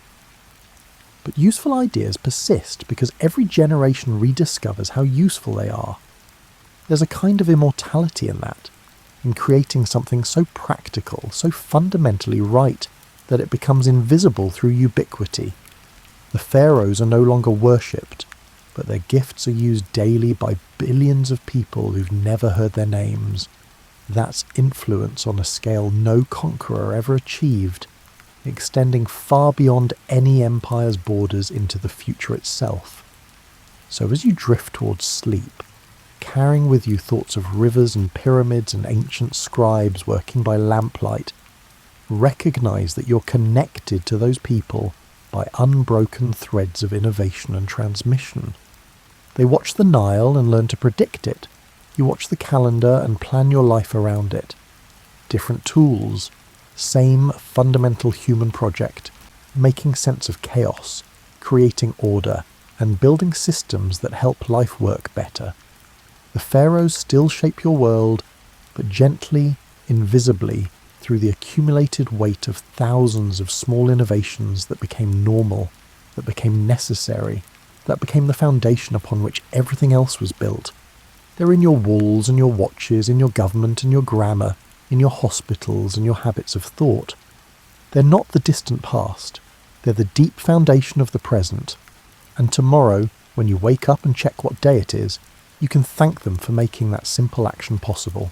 Now sleep well, surrounded by their invisible gifts, in a world they helped create but could never have imagined. The calendar will still be there in the morning, counting days the way it has for 5,000 years, patient and persistent as the Nile in flood.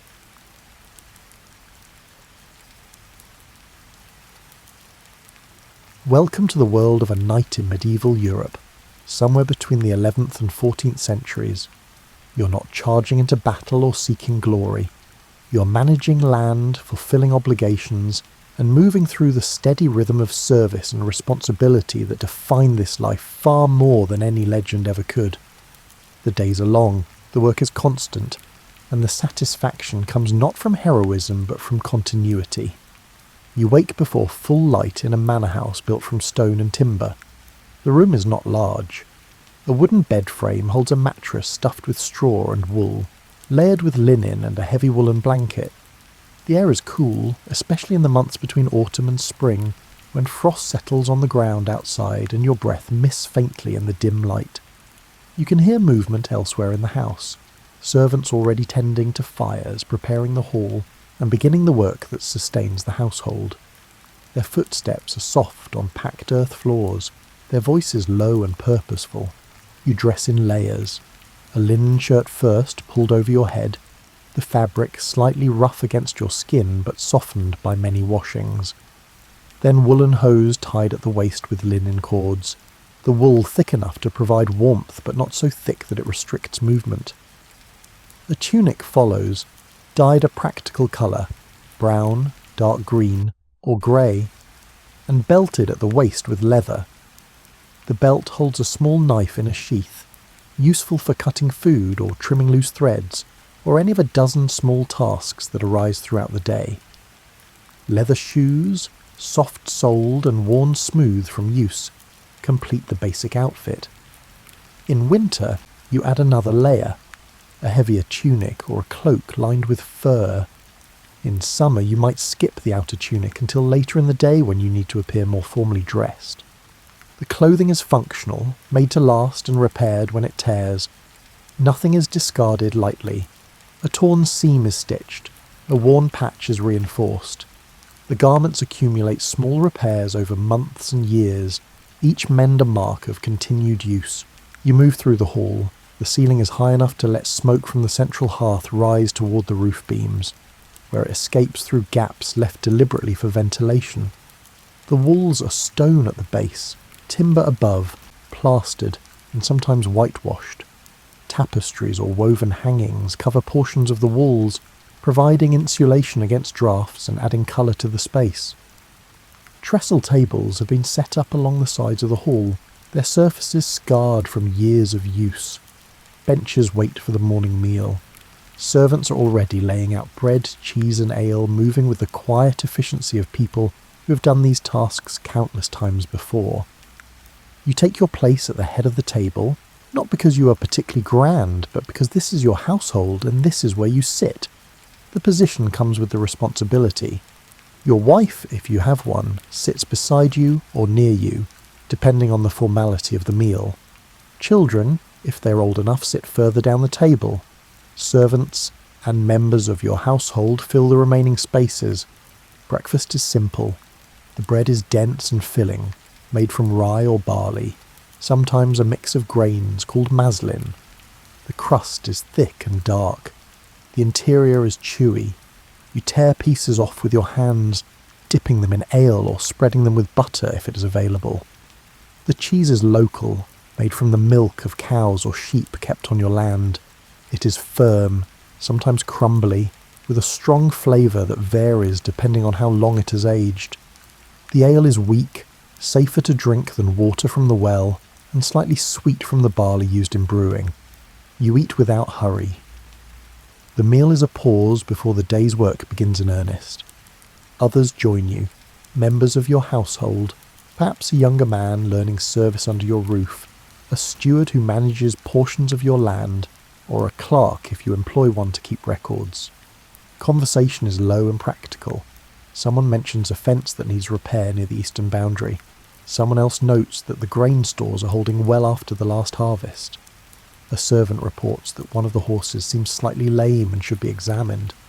You listen, ask questions when needed, and make mental notes of what requires your attention. After the meal, you step outside. The manor sits within a few acres of enclosed land. Gardens where vegetables and herbs are grown, a small orchard with apple and pear trees, and outbuildings for storage and animals.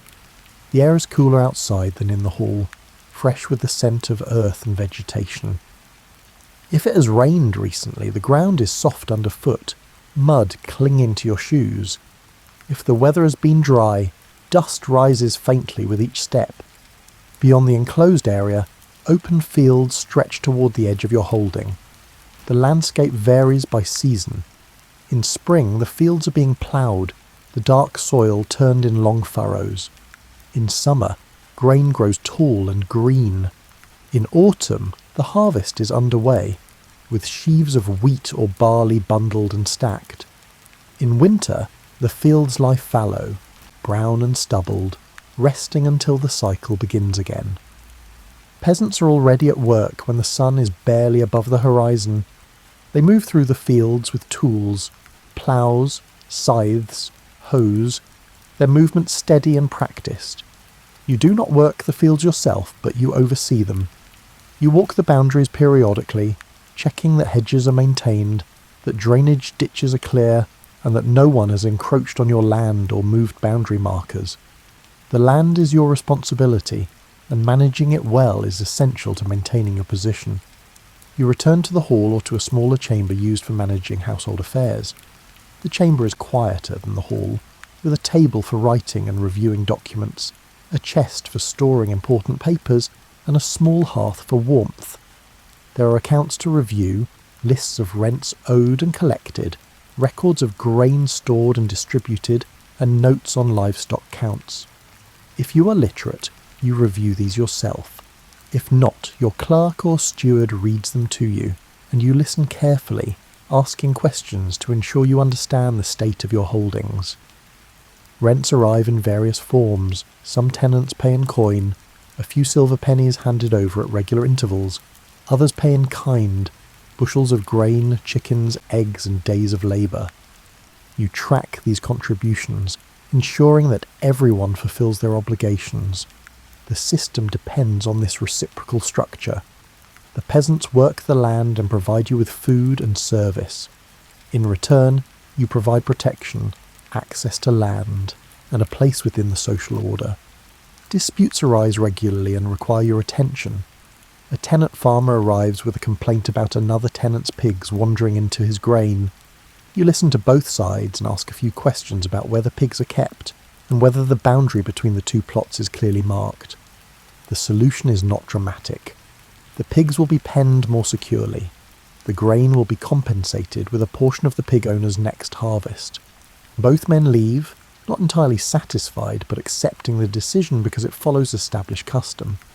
You spend a significant portion of your day juggling small tasks, making household decisions, and fulfilling your obligations. You are responsible for the land, for the people who live and work on it, and for the service you owe to the Lord above you. That service might mean appearing at his court, contributing armed men when required, or simply maintaining your portion of the social order. The work is constant, unglamorous, and essential. In the afternoon you might ride out to inspect another part of your land or visit a neighbouring knight. The horse you ride is not a war horse. It is a palfrey, bred for steady travel rather than combat. Its gait is smooth, easier on your body over long distances. You carry a light pack with provisions, bread, cheese, and a flask of ale, in case the journey takes longer than expected. The roads are uneven, sometimes muddy, sometimes rutted by cartwheels and dried into hard ridges. You pass through fields where workers pause briefly to acknowledge you with a nod or a raised hand. You pass clusters of cottages, small structures with thatched roofs and walls of wattle and daub, smoke rising from central hearths. You pass through stretches of forest managed for timber and hunting rights. The trees are thick, their canopy filtering the sunlight into dapple patterns on the ground. The forest is not wild, it is carefully controlled, with certain trees marked for cutting, certain areas reserved for the Lord's hunting, and certain paths maintained for travel. You know these paths well, having ridden them many times. When you return, the hall is being prepared for the evening meal. Servants are setting up the trestle tables again, sweeping the floor and adding wood to the fire. You wash your hands and face in a basin brought by a servant, the water cool and clean, scented faintly with herbs. You change your outer tunic if the one you wore has collected too much dust or mud, hanging the soiled garment on a peg to be cleaned later. You take your seat again. The meal is larger than breakfast, but still modest by the standards of great feasts. Pottage made from peas or beans, thick and steaming, is ladled into wooden bowls. A piece of roasted fowl or salt pork is placed on a trencher. A thick slice of stale bread that serves as both plate and part of the meal. More bread, cheese, and apples from the orchard. You eat, you speak with those at your table about the day's events and tomorrow's plans, and then the evening settles in with its own slower rhythm. This is the shape of most days. There are variations. Days when you must travel to attend your Lord's court, days when you oversee repairs to a barn or a section of wall, and days when weather keeps you indoors reviewing stored goods or planning for the next season. But the pattern holds. You're a landholder, a manager of resources, and a link in a long chain of obligation. The work is steady, unglamorous, and essential. It fills your days with purpose that is quiet but real. Your armour hangs in a storage room or sometimes in a corner of the hall where it can be monitored. The room is cool and dry, chosen specifically to prevent rust from forming too quickly on the metal. The armour is not a full suit of plate. Depending on the period and your wealth, it might be a coat of mail, thousands of small iron rings linked together in a pattern that takes weeks to create, heavy and flexible, draping over the body like a metal fabric. Or it might be a combination, mail with additional plates covering the chest, shoulders and limbs, the plates riveted to a leather backing and buckled into place. The metal is prone to rust. Moisture in the air, sweat from the body, and even the oils from your skin can cause corrosion. The armour must be cleaned regularly, oiled and inspected for broken links or weakened joints. You do not do this work yourself. A servant or squire handles much of it, but you check the results. You run your hand along the mail to feel for rough spots where rings have broken or where rust is beginning to form. You test the buckles and straps, pulling them to ensure they hold securely. You ensure that padding underneath, a quilted gambeson worn beneath the mail, is still intact. not torn or compressed beyond usefulness. This padding absorbs impact. When a blow lands, the mail spreads the force across a wider area, but without padding underneath, the rings can still bruise or break skin. The gambeson is made from layers of linen or wool stitched together in patterns that create thickness without excessive bulk. It is surprisingly heavy on its own, and when combined with the mail, the full weight is considerable. Wearing it for hours requires stamina. Your weapons require similar care. A sword must be kept sharp, the blade free of notches and the grip secure. The blade is made of iron or steel, forged and tempered by a smith who understands how to create a balance between hardness and flexibility. A blade that is too hard will shatter. A blade that is too soft will bend. The edge must be maintained with a whetstone, the motion steady and consistent, running the length of the blade at the correct angle. This is not quick work. Sharpening a sword properly takes time and attention. You practice with it, not in grand displays, but in controlled movements, strikes, parries, and footwork drills performed in a courtyard or open field. The practice is repetitive. You go through the same motions many times, building muscle memory and maintaining familiarity with the weight and balance of the blade. The sword is longer and heavier than most people imagine. Swinging it requires strength, but more importantly, it requires control. A wild swing leaves you vulnerable. A controlled strike delivered at the right moment is far more effective. You also train with a lance, though jousting is more common in later periods, and often reserved for tournaments or displays.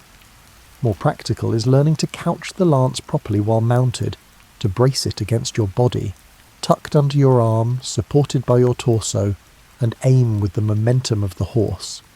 This takes coordination.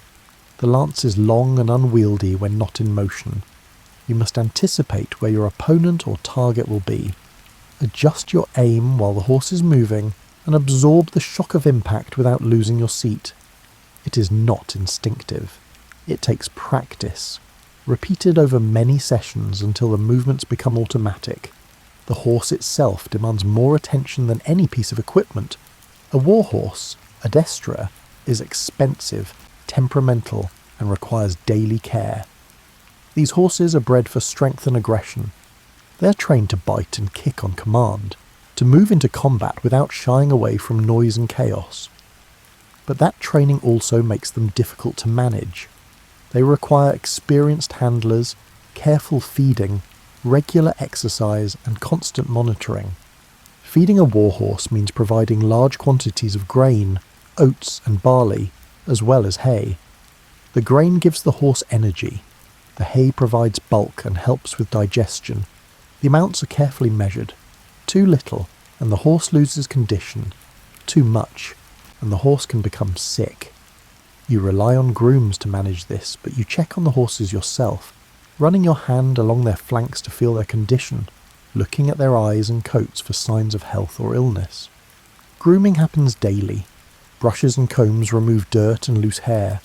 Hooves are picked clean of stones and mud and checked for cracks or signs of infection. A stone lodged in a hoof can lame a horse. A crack can worsen into something more serious. The farrier visits regularly to trim hooves and fit new shoes when needed. The shoes are iron, shaped to fit the hoof, and nailed into place with flat-headed nails that pass through the outer hoof wall without reaching the sensitive inner tissue. Fitting shoes requires skill. A poorly placed nail can cause pain and lameness. You likely own more than one horse. The destria is used sparingly, reserved for actual combat or tournaments, where its training and temperament are necessary.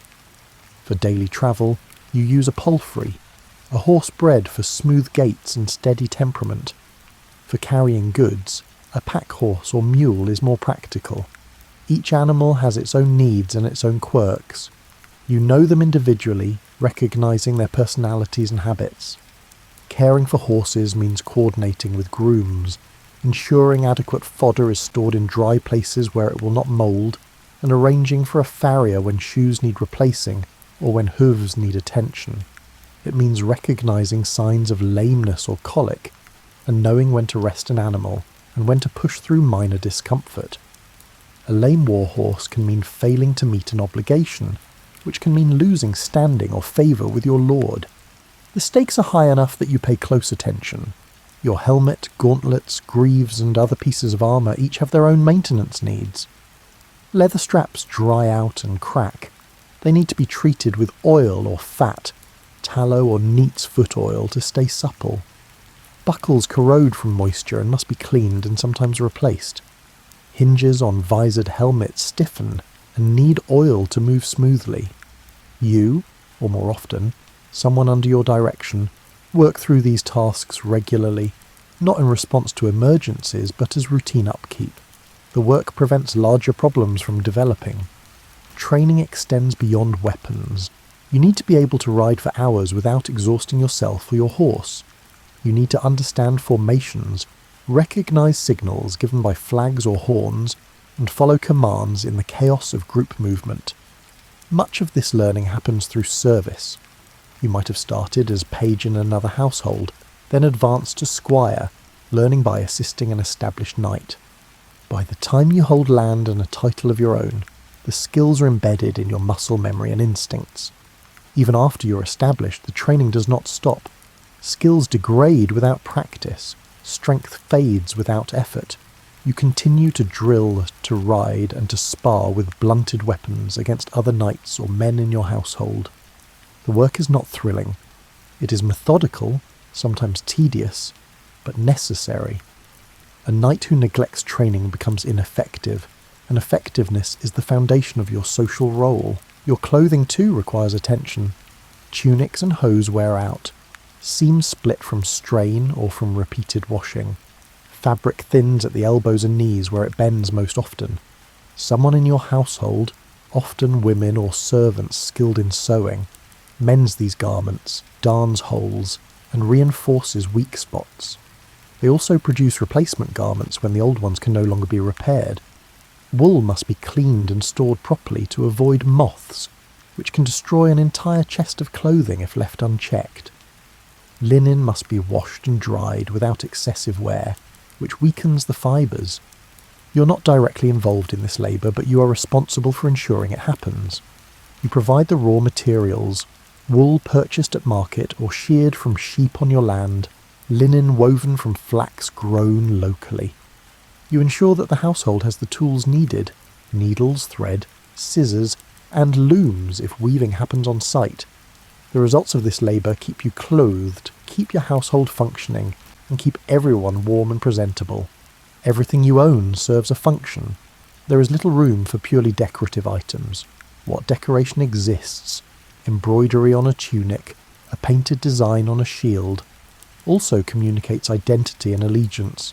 Your shield might bear a coat of arms, a symbol that identifies you at a distance and that signals your family and your lord.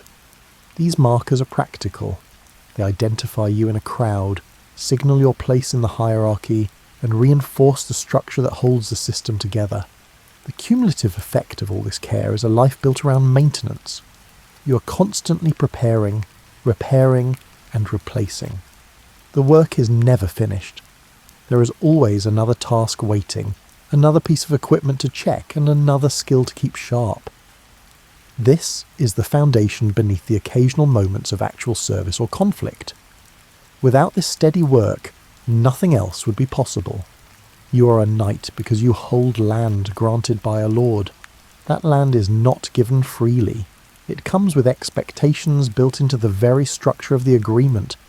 You owe military service, typically 40 days per year, though the exact terms vary by region, period, and the specific agreement between you and your lord. You owe attendance at your lord's court, where justice is dispensed, disputes are settled, and the business of governance is conducted. You owe counsel when asked, offering your opinion on matters that affect the lord's holdings or interests. You owe financial support on certain occasions, such as when the lord's eldest son is knighted, when the lord's daughter marries, or when the lord himself must pay ransom if captured. These obligations are not abstract. They shape your year, your planning, and your resources. When the summons comes, a messenger arriving with a sealed letter or a verbal command, you must prepare. You gather your equipment, checking that everything is in good repair. You ensure your horse is fit, examining its legs and hooves and testing its responsiveness. You arrange for someone to manage your land in your absence, usually your steward, sometimes your wife if she has experience and authority in the household. You select men to accompany you if required, choosing from among your own dependents, or hiring additional soldiers if needed. You travel to the designated meeting point, often a castle or fortified town that serves as the Lord's primary seat. The journey might take a day or several days depending on distance. You travel with your small group, keeping a steady pace, stopping at inns or accepting hospitality from other landholders along the way. The roads are shared with other travellers, merchants, pilgrims, and other knights responding to the same summons. There is a sense of collective purpose, everyone moving toward the same destination. You arrive and join other knights, forming a small contingent under the Lord's banner. The banner is a physical symbol, a piece of fabric painted or embroidered with the Lord's arms, carried on a pole so it can be seen from a distance. Gathering under that banner is both literal and symbolic. It represents unity, loyalty, and the binding together of individual interest into a collective force. The service you provide might involve garrison duty, standing watch on castle walls, patrolling the perimeter, and maintaining readiness in case of attack. This work is routine, repetitive, and often boring. Hours pass with nothing happening. You walk the same sections of wall, look out over the same landscape, and exchange a few words with other guards. The boredom is punctuated by brief moments of alertness when something moves in the distance, usually just a farmer or a traveller, occasionally something that requires closer attention. The service might involve escorting the Lord on a journey. You ride alongside him, part of a larger group that includes other knights, servants, and perhaps clerks or advisors. The presence of armed men discourages bandits or other threats. Your role is protective but also ceremonial. The size and quality of the Lord's retinue reflect his status. By being part of that retinue, you contribute to his prestige while also demonstrating your own loyalty and capability. Occasionally the service involves actual military action, participating in a siege, responding to a border raid, or joining a larger force raised by the king or a higher lord. These events are less common than the stories suggest, but they do happen. Your siege might mean camping outside a fortified town for weeks or months, waiting for the defenders to surrender, or for an opportunity to breach the walls. The waiting is tedious, supplies run low, disease spreads through camps, tensions rise among men confined in close quarters with little to do. When action does occur, it is brief, chaotic, and exhausting. Much of military service is waiting. You wait for orders, supplies, and weather to clear or negotiations to conclude. You wait in camps that are muddy in rain, dusty in dry weather, and always uncomfortable. You eat simple food, sleep in tents or in the open, and pass the time as best you can, talking, playing dice, and maintaining your equipment. While you serve, your household continues without you. Your steward manages the land, collecting rents, overseeing work in the fields, and making decisions about minor matters. Your wife, if you have one, oversees the domestic side of the estate, managing servants, ensuring food supplies are adequate, and handling household accounts. Rents are still collected. Repairs are still made. The system is designed to function even when you're absent, because absence is built into the structure. Everyone knows that knights must leave periodically to fulfill their obligations. The household adapts. When you return, you resume your local duties. You attend to disputes that accumulated during your absence, reviewing what your steward decided and ensuring those decisions are enforced. You oversaw planting or harvest if your service coincided with those seasons. You ensure that your obligations to the church are met. Tithes paid from your harvest, repairs to the local chapel funded if it falls within your responsibility. The church is another layer of obligation, another institution that claims a portion of your resources in exchange for spiritual services and social legitimacy. You also maintain relationships with other knights in the area. These relationships are practical, not purely social. You might need their support in a dispute over land boundaries. They might need yours if they face a legal challenge or a threat from a more powerful neighbour. Alliances are built slowly, through shared attendance at courts, through marriages arranged between families, through small acts of mutual assistance. Helping with a harvest when a neighbour is short-handed, providing horses when someone's have been stolen or died, and standing as a witness in legal proceedings. Your loyalty to your lord is both personal and institutional. You swear an oath, a formal declaration of service and fidelity, often performed in a ceremony where you kneel before the Lord, place your hands between his, and speak the words that bind you. The oath is taken seriously.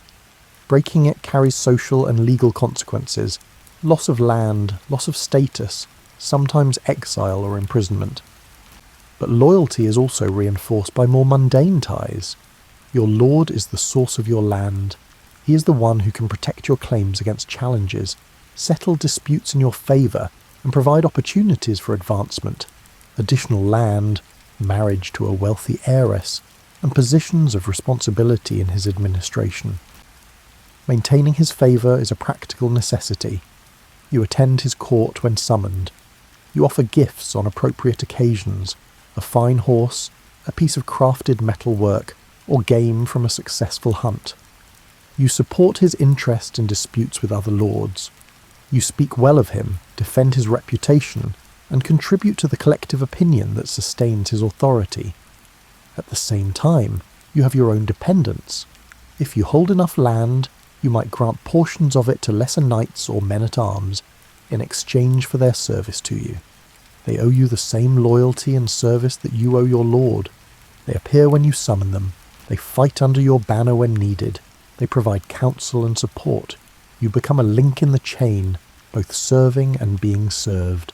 The result is a web of obligations extending upward and downward. Everyone has a place. Everyone has duties. The system is rigid, but it is also stable. You know what is expected of you. You know what you can expect from others. There is little room for individual ambition outside the established channels, but there is also little uncertainty about your role. The predictability is comforting. It reduces conflict, clarifies disputes, and provides a framework for resolving problems without resorting to chaos. Courts are where much of this social structure is reinforced. When you attend your lord's court, you witness justice being dispensed, criminals punished, disputes between tenants settled, and land grants confirmed or revoked. You see marriages being arranged, contracts being sealed, and oaths being sworn. You watch who is in favour and who is not, reading the subtle signals of the Lord's approval or disapproval. You hear news from other parts of the realm, who has died, who has married, where conflict is brewing, and where opportunities might exist. You participate in ceremonies that bind the group together, feasts held after important occasions, tournaments where knights display their skills, and religious observances that mark the calendar. These gatherings are not purely social. They serve a function. They remind everyone of their place. They provide opportunities to negotiate, to make alliances, and to settle old grievances before they escalate into open conflict. They also offer a chance to display wealth and status through clothing, horses, and the size of your retinue. But even this display is governed by expectation. Excess is noticed and judged as vulgar or threatening. Modesty appropriate to rank is valued and rewarded with social approval. The rhythm of service and obligation structures your life as much as the changing seasons. You move through the year attending to your land, fulfilling your duties, and maintaining your position. There is satisfaction in meeting expectations, in being reliable, and in holding your place within the order. The work is steady. The rewards are incremental. Respect from peers, continued possession of land, and the security of knowing your place is secure as long as you fulfill your role. The stability is the point. The system works because everyone participates, because everyone understands the rules, and because deviating from expectations carries costs that most are unwilling to pay. Rest is built into the structure of your days, woven into the fabric of routine as naturally as work itself. After the morning meal, after the first round of tasks, checking on livestock, reviewing accounts, speaking with tenants, there is often a pause. The morning's urgency fades. The next set of obligations has not yet arrived. You might sit in the hall, reviewing accounts, or simply waiting for the next task to present itself. You might walk through the orchard, checking the progress of fruit on the trees, not because there is urgent work to be done, but because the rhythm of the day allows for it. The walk itself is rest, a change of activity that engages the body lightly while allowing the mind to settle. In the heat of summer, the middle of the day is slow. The sun is high and strong. Work in the fields pauses. Peasants seek shade under trees or return briefly to their cottages. Animals retreat to barns or sheltered areas. You might retreat indoors as well, away from the sun, and spend an hour in a cooler room. Perhaps the chamber where accounts are kept. Perhaps a smaller room with thick stone walls that hold the coolness of morning. You do not sleep during these pauses necessarily, but you rest. You sit on a bench or a stool. You drink water or weak ale. You let the time pass without filling it with activity. Sometimes you think through problems that need solving. A dispute that requires careful handling. A repair that needs planning. A conversation that must happen. But often you simply sit, feeling the coolness of the stone against your back, listening to the muffled sounds of the household continuing its work elsewhere. Seasonal rhythms also dictate rest. Winter is a quieter time overall. The fields are fallow, giving the soil time to recover. Travel is more difficult with shorter days and worse weather. Roads become muddy or frozen. Rivers rise with rain and snowmelt. You spend more time indoors, closer to the fire, moving through tasks at a slower pace. There is still work, maintaining equipment, planning for spring, managing indoor tasks like weaving or preserving food, but the urgency is lower. The days are shorter, the evenings are longer. You settle into the slower rhythm without resistance, knowing that spring will bring its own increase in activity. Feast days provide structured breaks in the routine. Religious festivals mark the calendar, Christmas, Easter and Saints' days associated with your region or your family. These days involve obligations, attendance at church, specific prayers, and sometimes fasting beforehand to prepare spiritually. But they also offer a change of pace.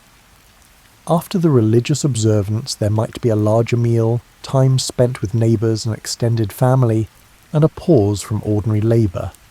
The church itself provides a rhythm of rest. Sundays are days of less work, dedicated to worship and recuperation. Field work stops, markets close. You attend Mass, listening to the priest's words, participating in rituals that connect you to a larger community and a longer history. Afterward, you might linger outside the church, speaking with other landholders, exchanging news, and making small arrangements. The day feels different from work days, marked by absence as much as by presence, absence of urgent demands, absence of pressure. Even within a single day, there are natural pauses. Between tasks, you stop. You drink ale or water brought by a servant. You speak briefly with someone passing through the hall, asking about their progress on some task or simply exchanging greetings. You adjust your clothing, retying hose that have loosened, tightening a belt, and brushing dust from your tunic. These moments are not planned, but they are regular. They break the day into manageable pieces, creating small intervals of transition between one activity and the next. Waiting is also a form of rest, though it does not always feel restful in the moment. You wait for a messenger to return with news from your lord or from a neighbouring estate. You wait for rain to stop before inspecting a roof that might be leaking. You wait for your lord to call you to service, not knowing exactly when the summons will come, but knowing it will arrive eventually.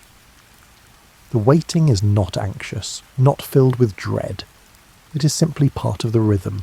You fill it with small tasks or with nothing at all, allowing time to pass at its own pace. In the evening, after the meal, there is a longer stretch of rest. The hall remains lit by firelight and a few candles. People gather, but the energy is lower than earlier in the day. Conversations fade into murmurs. The topics shift from work to stories, from planning to reminiscence. Someone might repair a piece of equipment, a torn harness, a broken tool, but the work is quiet, almost meditative.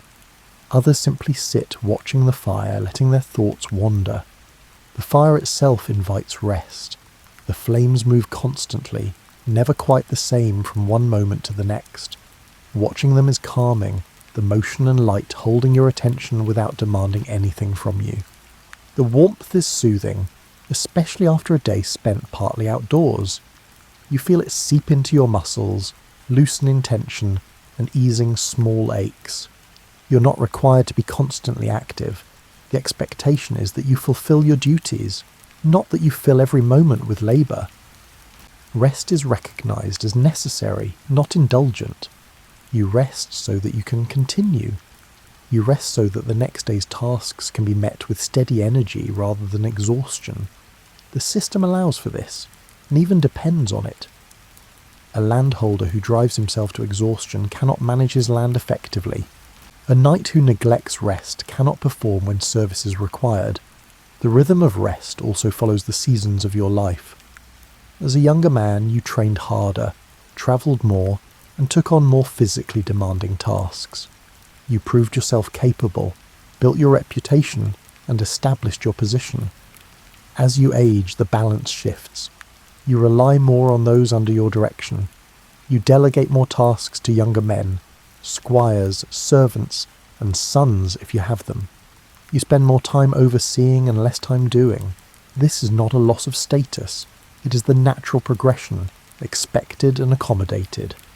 The system values experience and judgment as much as physical capability. At night, before sleep, there is a final pause. The household settles. The fire is banked, covered with ash so it will burn low through the night without going out entirely. Doors are checked and barred.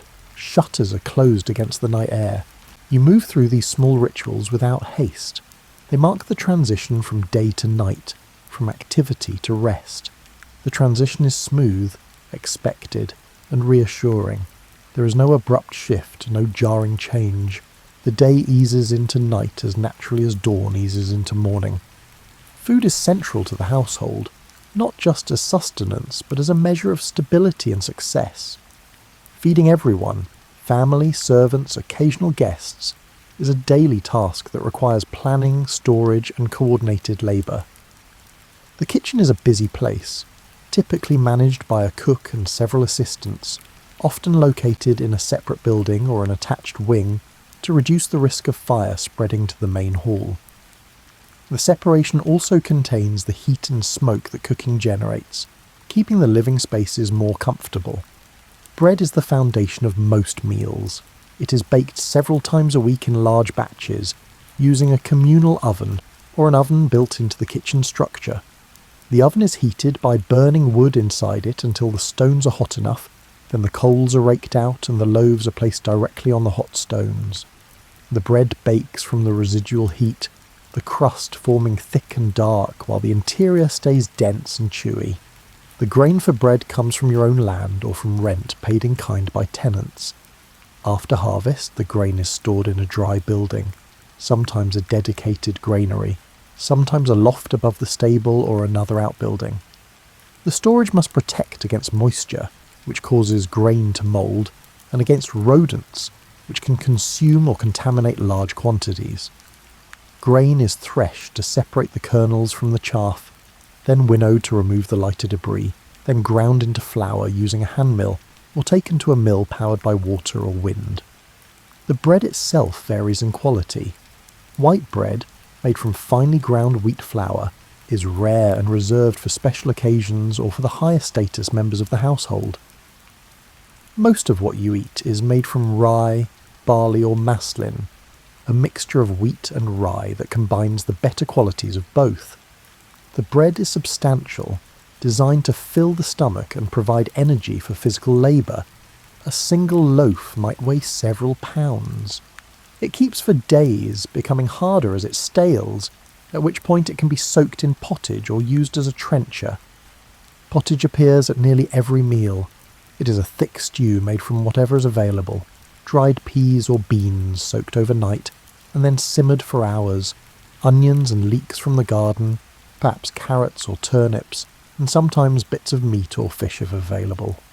The ingredients simmer together in a large pot suspended over the fire, absorbing flavours and becoming soft and easy to eat. The pottage is hearty, filling and adaptable. When grain is abundant, barley or oats might be added to thicken it further. When herbs are fresh, they add flavour, parsley, thyme and sage grown in the household garden.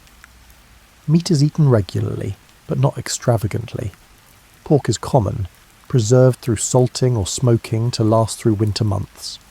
A pig is slaughtered in autumn, after it has fattened on forage and household scraps through the summer. The meat is butchered carefully, with different cuts assigned to different purposes. The best cuts are eaten fresh, or lightly salted. Lesser cuts are ground into sausage or heavily salted and packed into barrels. Nothing is wasted, organs are cooked immediately, bones are boiled for broth, fat is rendered into lard for cooking, mutton and beef appear less frequently. Sheep are more valuable for their wool, and cattle are needed for ploughing and pulling carts. Only older animals, past their productive years, are typically slaughtered for meat. The meat from these older animals is tougher, requiring long, slow cooking to become tender. It's often used in pottages or pies rather than roasted. Poultry, chickens, ducks and geese, are raised on the estate and slaughtered as needed. Chickens provide eggs as well as meat, making them a valuable resource. A hen that stops laying eggs might be killed and cooked, her meat tougher than a younger bird but still useful. Geese are fattened in autumn and slaughtered before winter, their meat preserved or eaten during the colder months. Their fat is saved for cooking and for waterproofing leather. Game from hunting supplements the diet, though hunting rights are carefully regulated and not available to everyone. As a knight with land, you likely have the right to hunt small game, rabbits, hares, birds, within your holdings. Larger game, deer, boar, are often reserved for your lord or require his permission. When you do hunt, the meat is a welcome addition to the table. Venison is prized, rich and flavourful. Wild boar is tougher but still valued. The hunt itself is also a social activity, a chance to display skill and to share time with other knights. Fish is important, especially during Lent and other fasting periods mandated by the church, when meat is forbidden. If you live near a river or the coast, fresh fish is accessible. Otherwise, salted or dried fish is purchased at the market or received as part of rent. Herring is common, cheap, and easily preserved. Cod is also popular, dried until hard and then soaked before cooking. Eel is eaten both fresh and preserved, its rich flesh valued for its flavour. Dairy products are part of the daily routine. Milk is consumed fresh when available, especially in spring and summer when cows and sheep are producing more, but fresh milk spoils quickly, so most is turned into cheese or butter which keep longer. Cheese is made regularly, using techniques passed down through generations. The milk is heated, curdled with rennet, pressed to remove whey, and then aged. Fresh cheese is soft and mild. Aged cheese is harder, sharper, and more flavourful. Large wheels of cheese are stored in cool cellars and brought out as needed. Butter is churned from cream, the process being labour-intensive but essential. Cream is collected from milk over several days, then agitated in a wooden churn until the fat separates from the liquid. The butter is gathered, washed, and sometimes salted for preservation. It is used in cooking, spread on bread, and added to vegetables. In wealthier households, butter might be flavoured with herbs or spices. Vegetables come from the household garden and from the fields. Onions and leeks are staples used in nearly every pottage and stew. Cabbages are grown and eaten fresh or preserved by pickling. Turnips and carrots store well in cellars, their roots providing food through winter. In summer, fresh greens are available, lettuce, spinach and chard. These are eaten quickly, often lightly cooked or added to soups. Herbs are grown for both flavour and medicine. Parsley, thyme, sage and rosemary, all are used in cooking. Others, like chamomile and mint, are used for teas or remedies. The garden is tended by servants, often women, who know which plants need more water, which need sun, and which need to be cut back to encourage growth. Fruit is seasonal and treated as a special addition rather than a staple. Apples and pears from the orchard are eaten fresh in autumn, their crisp flesh sweet and refreshing after a diet heavy in grain and preserved meat. Some are stored in cool, dry places where they keep for weeks or months. Others are dried, sliced thin, and laid out in the sun or hung near the fire until they shrink and harden. Dried fruit can be added to dishes or eaten as a treat through winter. Berries are gathered from hedgerows and forest edges in summer. Strawberries, raspberries and blackberries.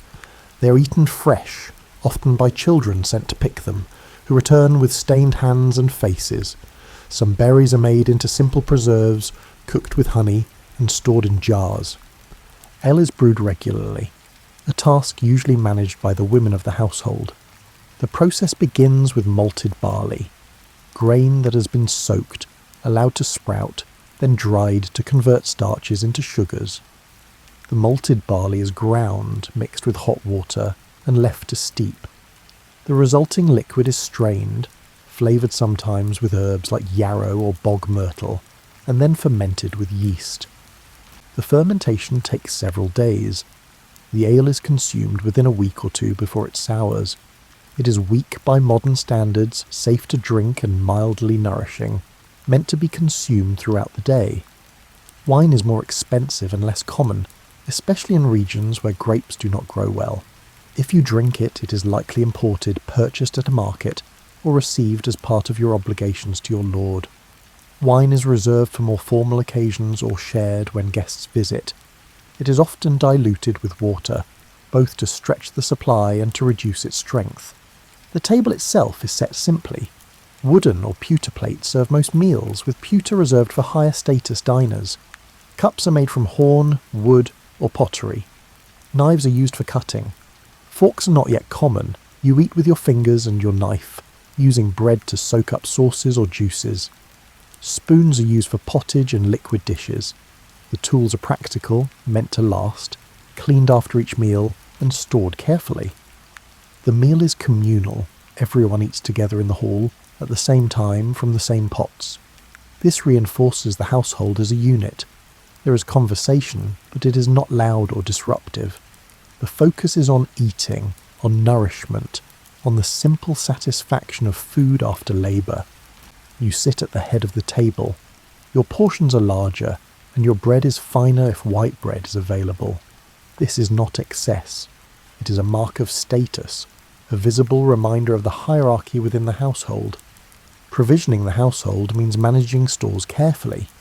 Grain must be kept dry and inspected regularly for signs of mould or infestation. Salted meat must be packed in barrels with enough salt to prevent spoilage. Root vegetables must be stored in cool, dark places and checked periodically for rot. Ale must be consumed before it sours. Someone, usually the steward or the lady of the house, tracks these stores, ensures they are used efficiently, and plans for replenishment. Running out of food before the next harvest is a serious failure, one that reflects poorly on your management and threatens the stability of the household. Waste is minimal. Scraps from the table go to servants, who finish what those of higher status leave behind. What they do not eat goes to animals, dogs, pigs, and chickens. Bones are boiled repeatedly until they yield no more flavour or nutrients. Stale bread becomes trenchers or is soaked and fed to livestock. Nothing is discarded lightly. Resources are precious. Using them fully is both practical and virtuous. Feast days bring larger meals, but even these are modest compared to the grand banquets of higher nobility. You might roast a whole pig or serve several kinds of fowl. You might offer sweetmeats made with honey and spices, a luxury saved for special occasions. You might provide white bread for all your guests, not just for yourself, but the feast is still recognisable as an extension of the everyday, not a departure from it. The same basic foods appear. just in greater quantity and variety. The rhythm of meals structures the day. Breakfast shortly after waking, a simple meal to break the night's fast. Dinner in the middle of the day is the main meal and is more substantial. Supper in the evening, smaller than dinner but still nourishing. Each meal is a pause, a gathering, a moment of shared routine. The food is simple, but it is sufficient.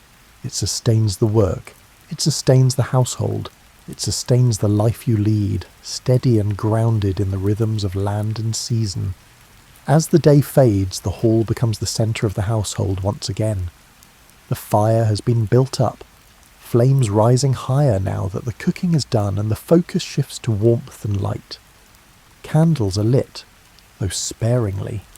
Tallow candles are smoky and smell of rendered fat, but they provide enough light to see by. Wax candles, cleaner burning and sweeter smelling, are reserved for the church or for rare occasions when their cost can be justified.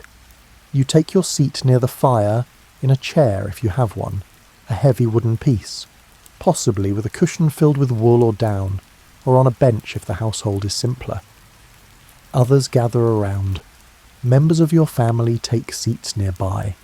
Servants finish their tasks and find places along the edges of the hall or at the lower tables. If a guest has arrived earlier in the day, a travelling knight, a merchant, a messenger, they are seated according to their status, offered food and drink, and welcomed into the evening's quiet rhythm.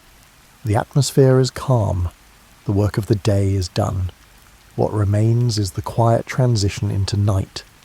The hall is warmer now, the fire's heat radiating outward, the stone walls and floor absorbing and reflecting it. The warmth is comforting after hours spent partly outdoors, where the air has cooled as the sun dropped toward the horizon. Conversation is low, carried on in murmurs and occasional bursts of quiet laughter. Someone mentions repairs that were completed, a section of fence reinforced, a leak in the stable roof patched with fresh thatch. Someone else talks about a cow that is due to calve soon, speculating on whether the calf will be strong and whether it will be kept or sold. The topics are ordinary, grounded in the life of the estate, in the immediate concerns that fill your days. There is no need for grand stories or entertainment. The simple exchange of information, the sharing of observations, is enough.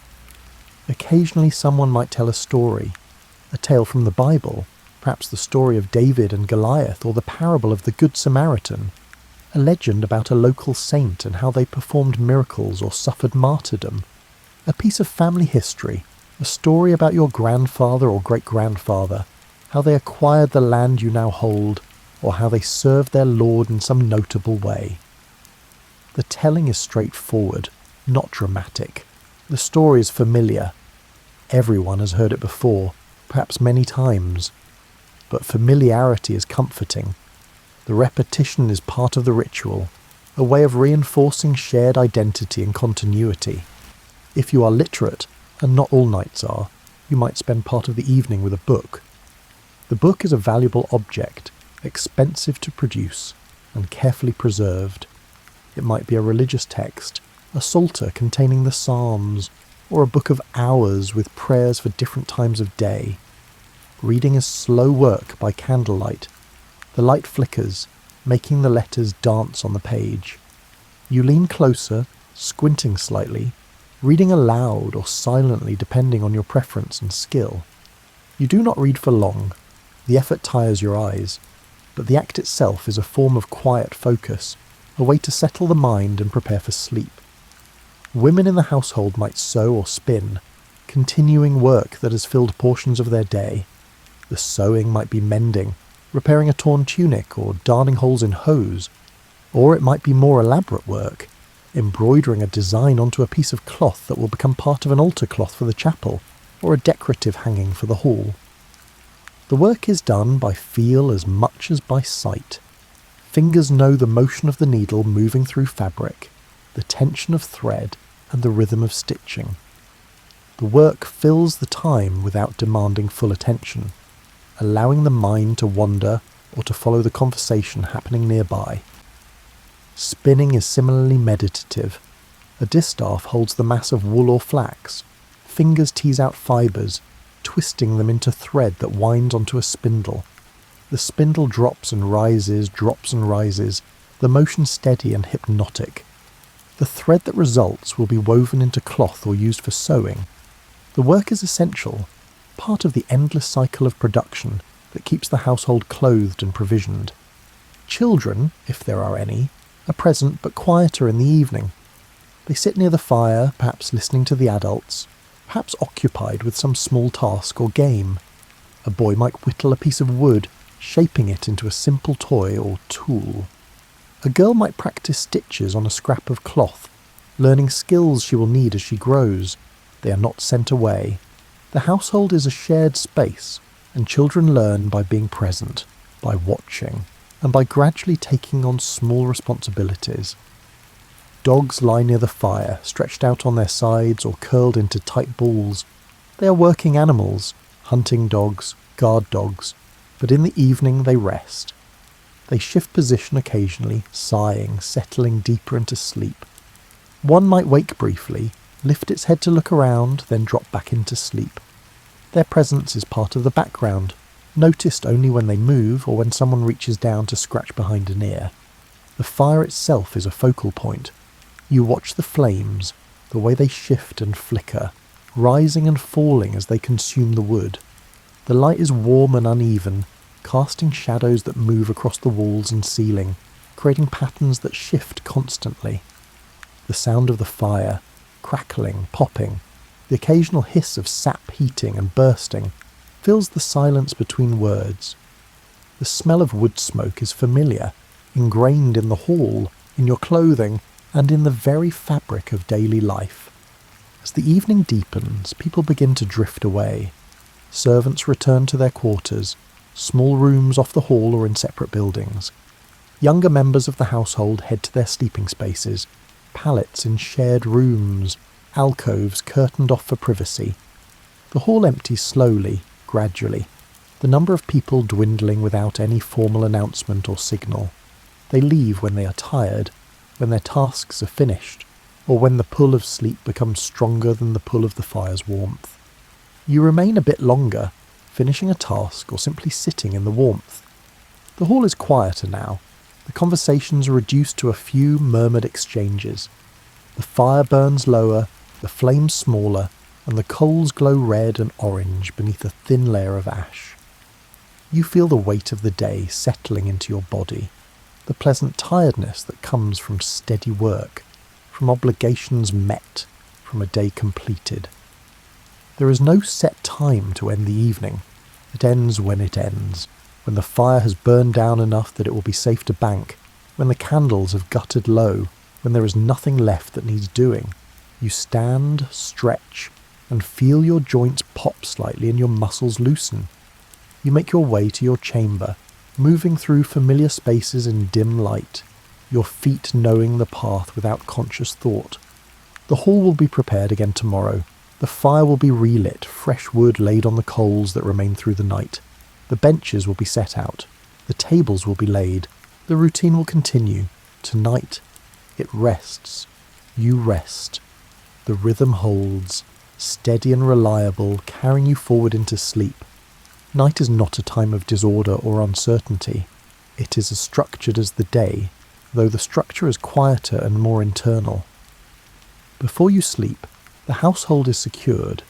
Doors are barred from the inside, heavy wooden beams dropped into iron brackets.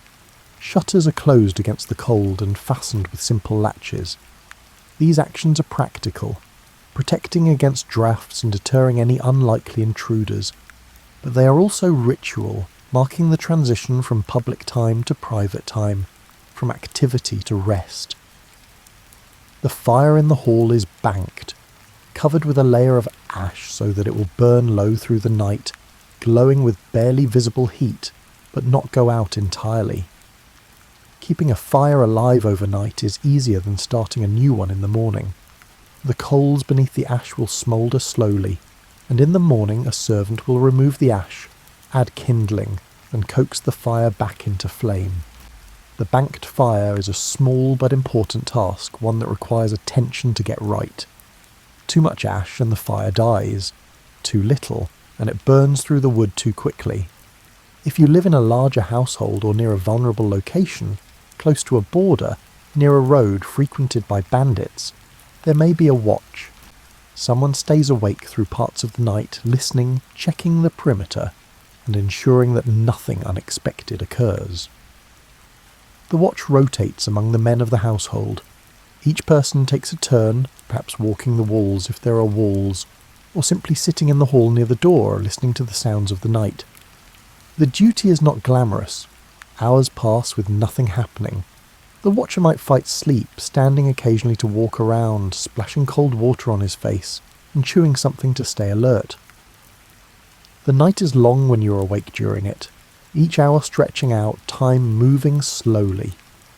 But the watch is necessary. It reassures everyone else that the night is managed, and that someone is paying attention. When your turn comes, you accept it without complaint. It is part of the collective responsibility. Your sleeping chamber is small, proportioned to the scale of the manor house. The bed is the largest piece of furniture, dominating the room. A chest sits against one wall, its lid carved or painted, holding clothing and personal items, extra tunics, hose, perhaps a small pouch of coins, and documents proving your land rights.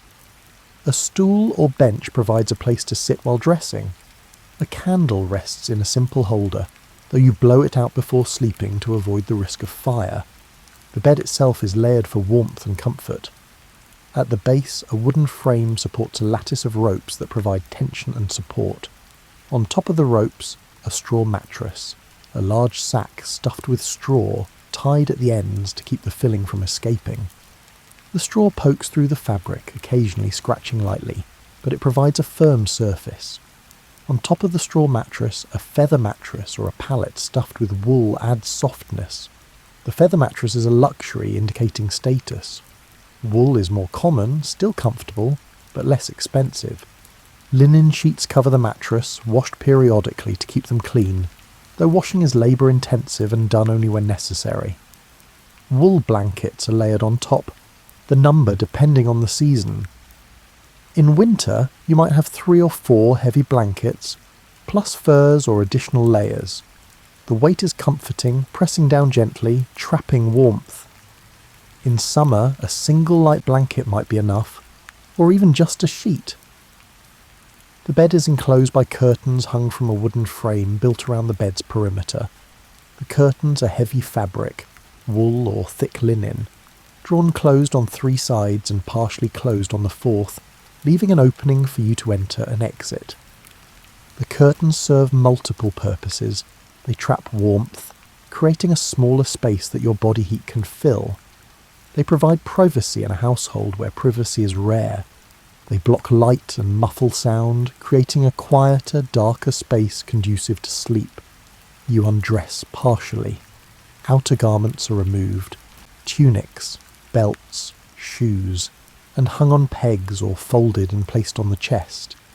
You keep your linen shirt and sometimes your hose, depending on the season and the coldness of the room. The room is cold, especially in winter. The fewer layers you remove, the warmer you stay, and the easier it is to rise in the morning without the shock of cold air on bare skin. You climb into bed, pulling the curtains closed behind you. The space inside the curtained enclosure is small, intimate, and separated from the larger room. The darkness is almost complete, broken only by faint light that might seep through gaps in the curtains if the moon is bright, or if a candle still burns elsewhere in the house.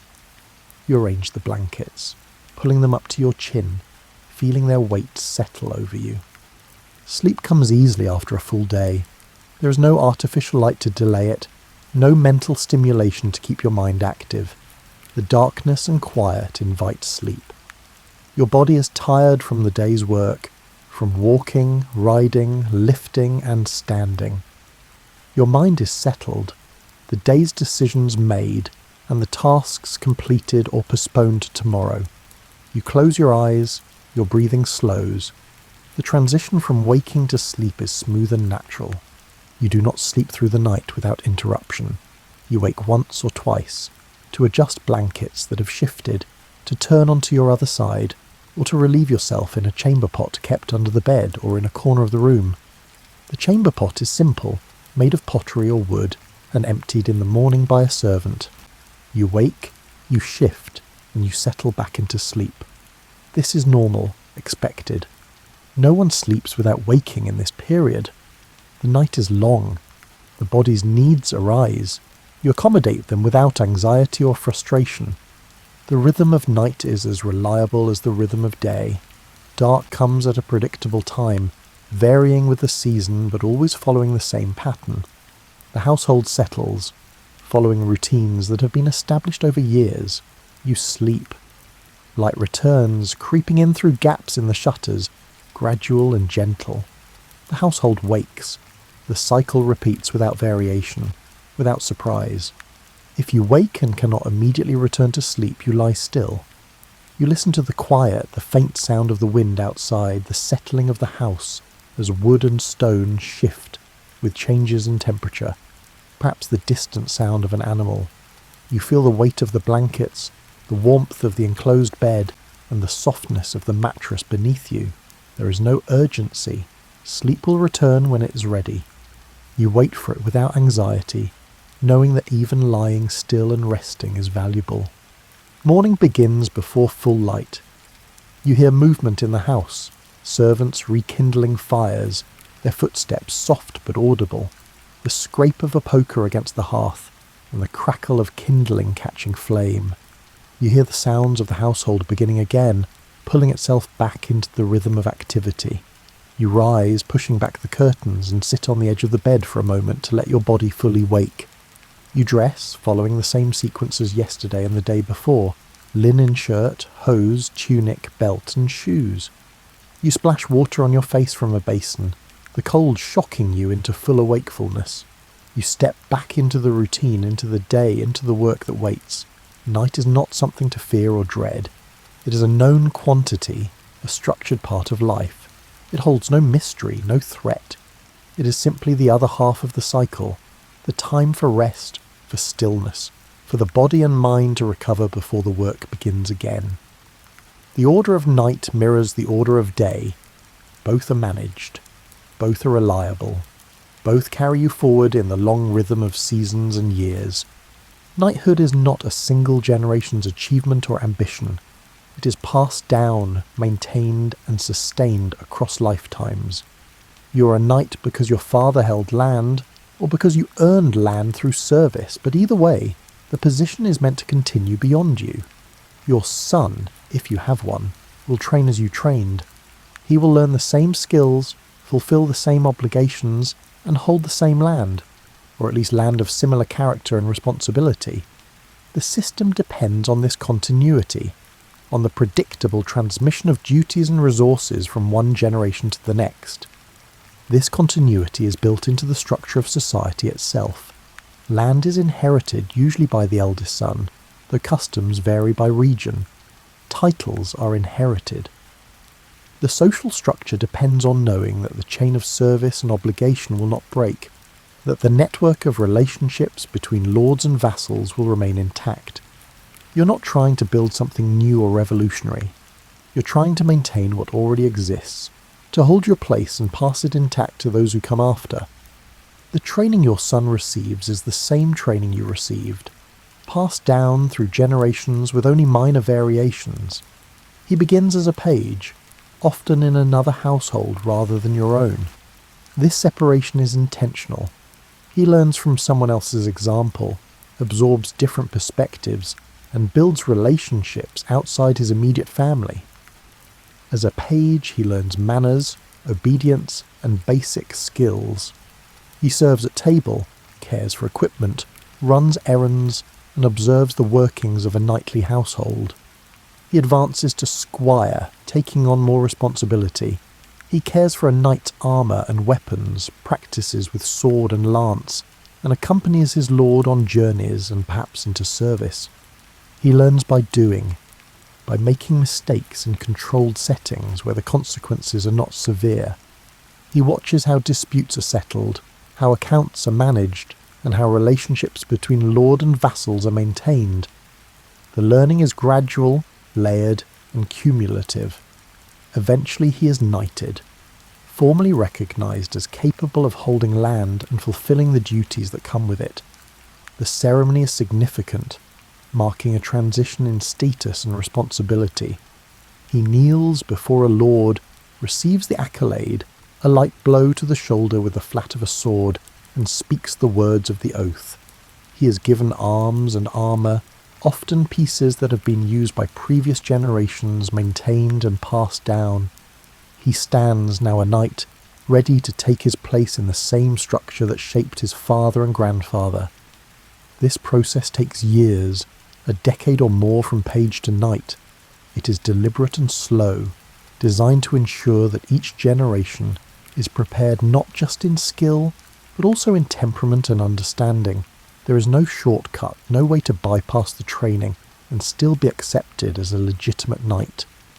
The system relies on this careful transmission of knowledge and responsibility. Those who try to claim status without the proper preparation are viewed with suspicion, their authority questioned, and their place in the hierarchy uncertain. Your own role shifts as you age. You move from being the active participant to being the one who trains others.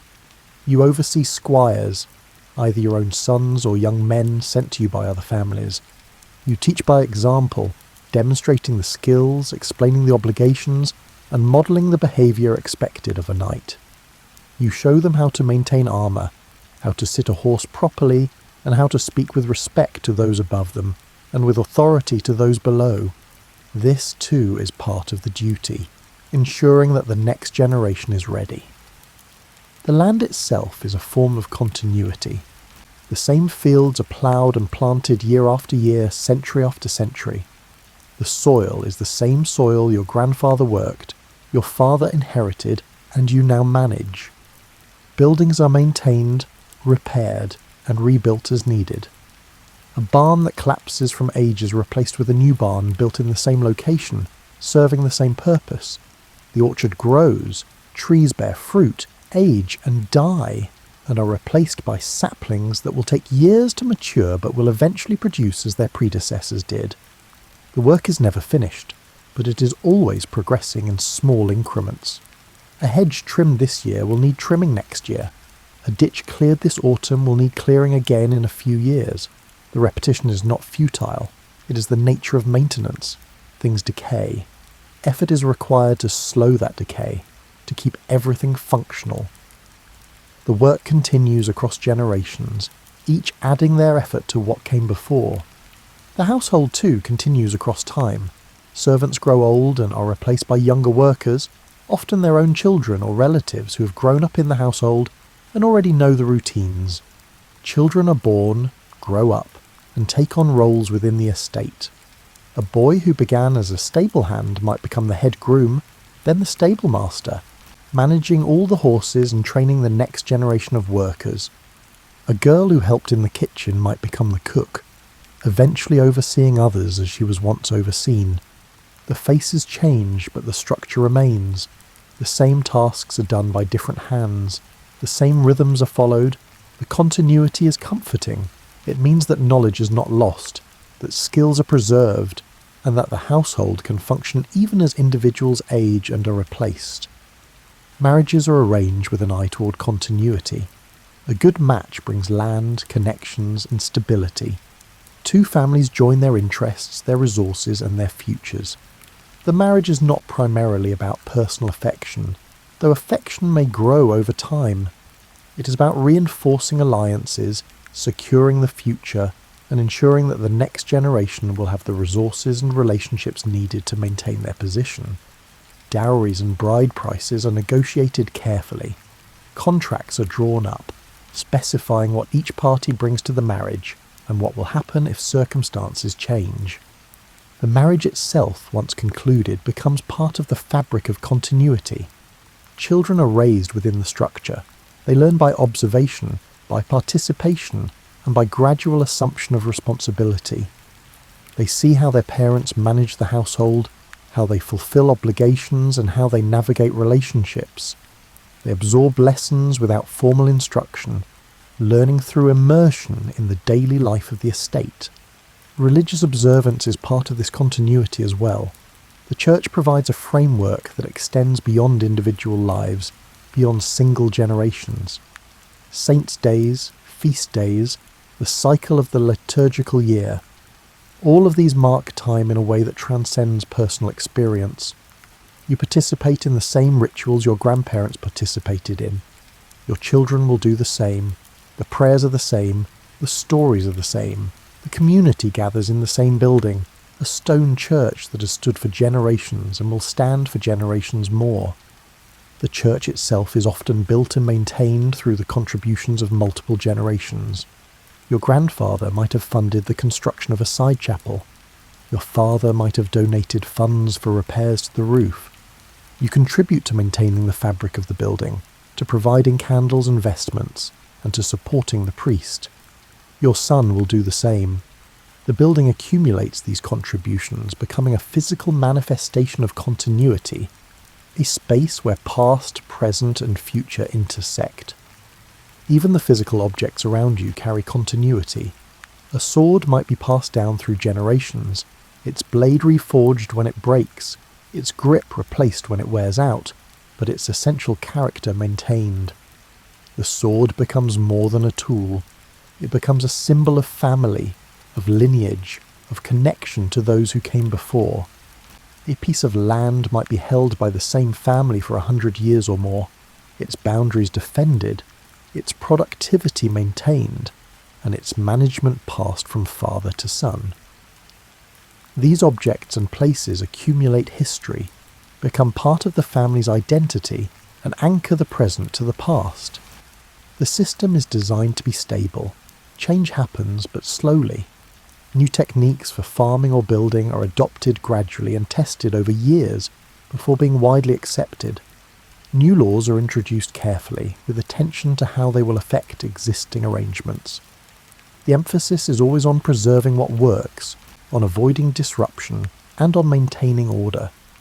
Rapid change is viewed with suspicion, seen as dangerous, and likely to upset the delicate balance of obligations and rights that keep society functioning. Your daily routine is not unique to you. It is the same routine your father followed, the same routine your son will follow. You wake, you work, you eat, and you rest. The rhythm is ancient, tested across centuries, and refined through countless repetitions. It does not need to be reinvented. It simply needs to be sustained, practiced, and passed on. There is wisdom in this repetition, a deep understanding that some patterns work precisely because they have been proven over time. This continuity is reassuring. You know your place, you know what is expected, you know that the work you do today will be continued tomorrow and the day after, and for generations to come. The land you manage will be managed by your son. The obligations you fulfill will be fulfilled by your grandson. The social order you participate in will continue, adapting slowly to new circumstances but never abandoning its fundamental structure. There is a quiet satisfaction in being part of something larger than yourself, something that extends beyond your own life. You are not alone in history. You are a link in a chain that stretches back to ancestors you never knew, and forward to descendants you will never meet. Your work matters not because it is spectacular, but because it contributes to this continuity. You hold your place, fulfill your duties, and pass the responsibility to those who come after.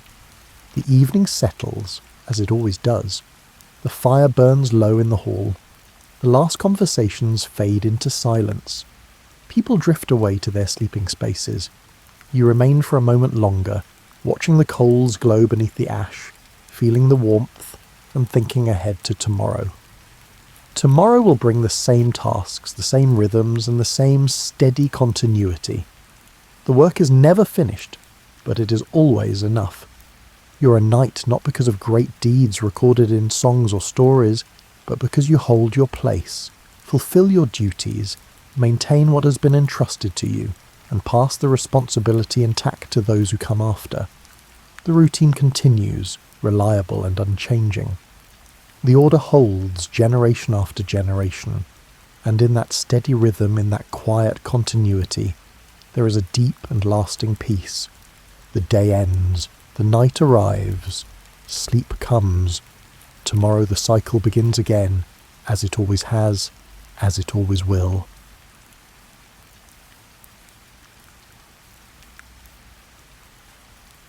The afternoon light has that particular amber quality that makes dust motes visible in still air. You've been aware of the approaching dinner hour since about 4 o'clock, when the household's rhythm shifted almost imperceptibly. The parlour-maid appeared with fresh coals for the drawing-room fire. The kitchen below stairs grew louder with purposeful activity. Even the house itself seemed to straighten its posture. You're upstairs in your dressing room now, and the act of changing for dinner feels less like vanity and more like suiting up for a performance. Your day clothes, perfectly respectable for receiving morning callers or writing correspondence, won't do for the evening meal. That's simply not how things work. The woman who helps you dress 3 times daily is already laying out your dinner attire with the practiced efficiency of someone who could do this blindfolded. The fabric she's selected feels heavier than your afternoon dress. Darker too. There's a practicality to this that nobody discusses openly. Evening clothes hide stains better under gaslight, and the richer colours photograph well if someone important drops by with a new camera. But mostly the weight of the fabric itself reminds you to move differently, slower, more deliberately. You become a slightly different version of yourself in dinner clothes. Your corset gets tightened again, though not as severely as it would be for a ball. You need to breathe well enough to eat multiple courses without looking distressed. There's an art to this.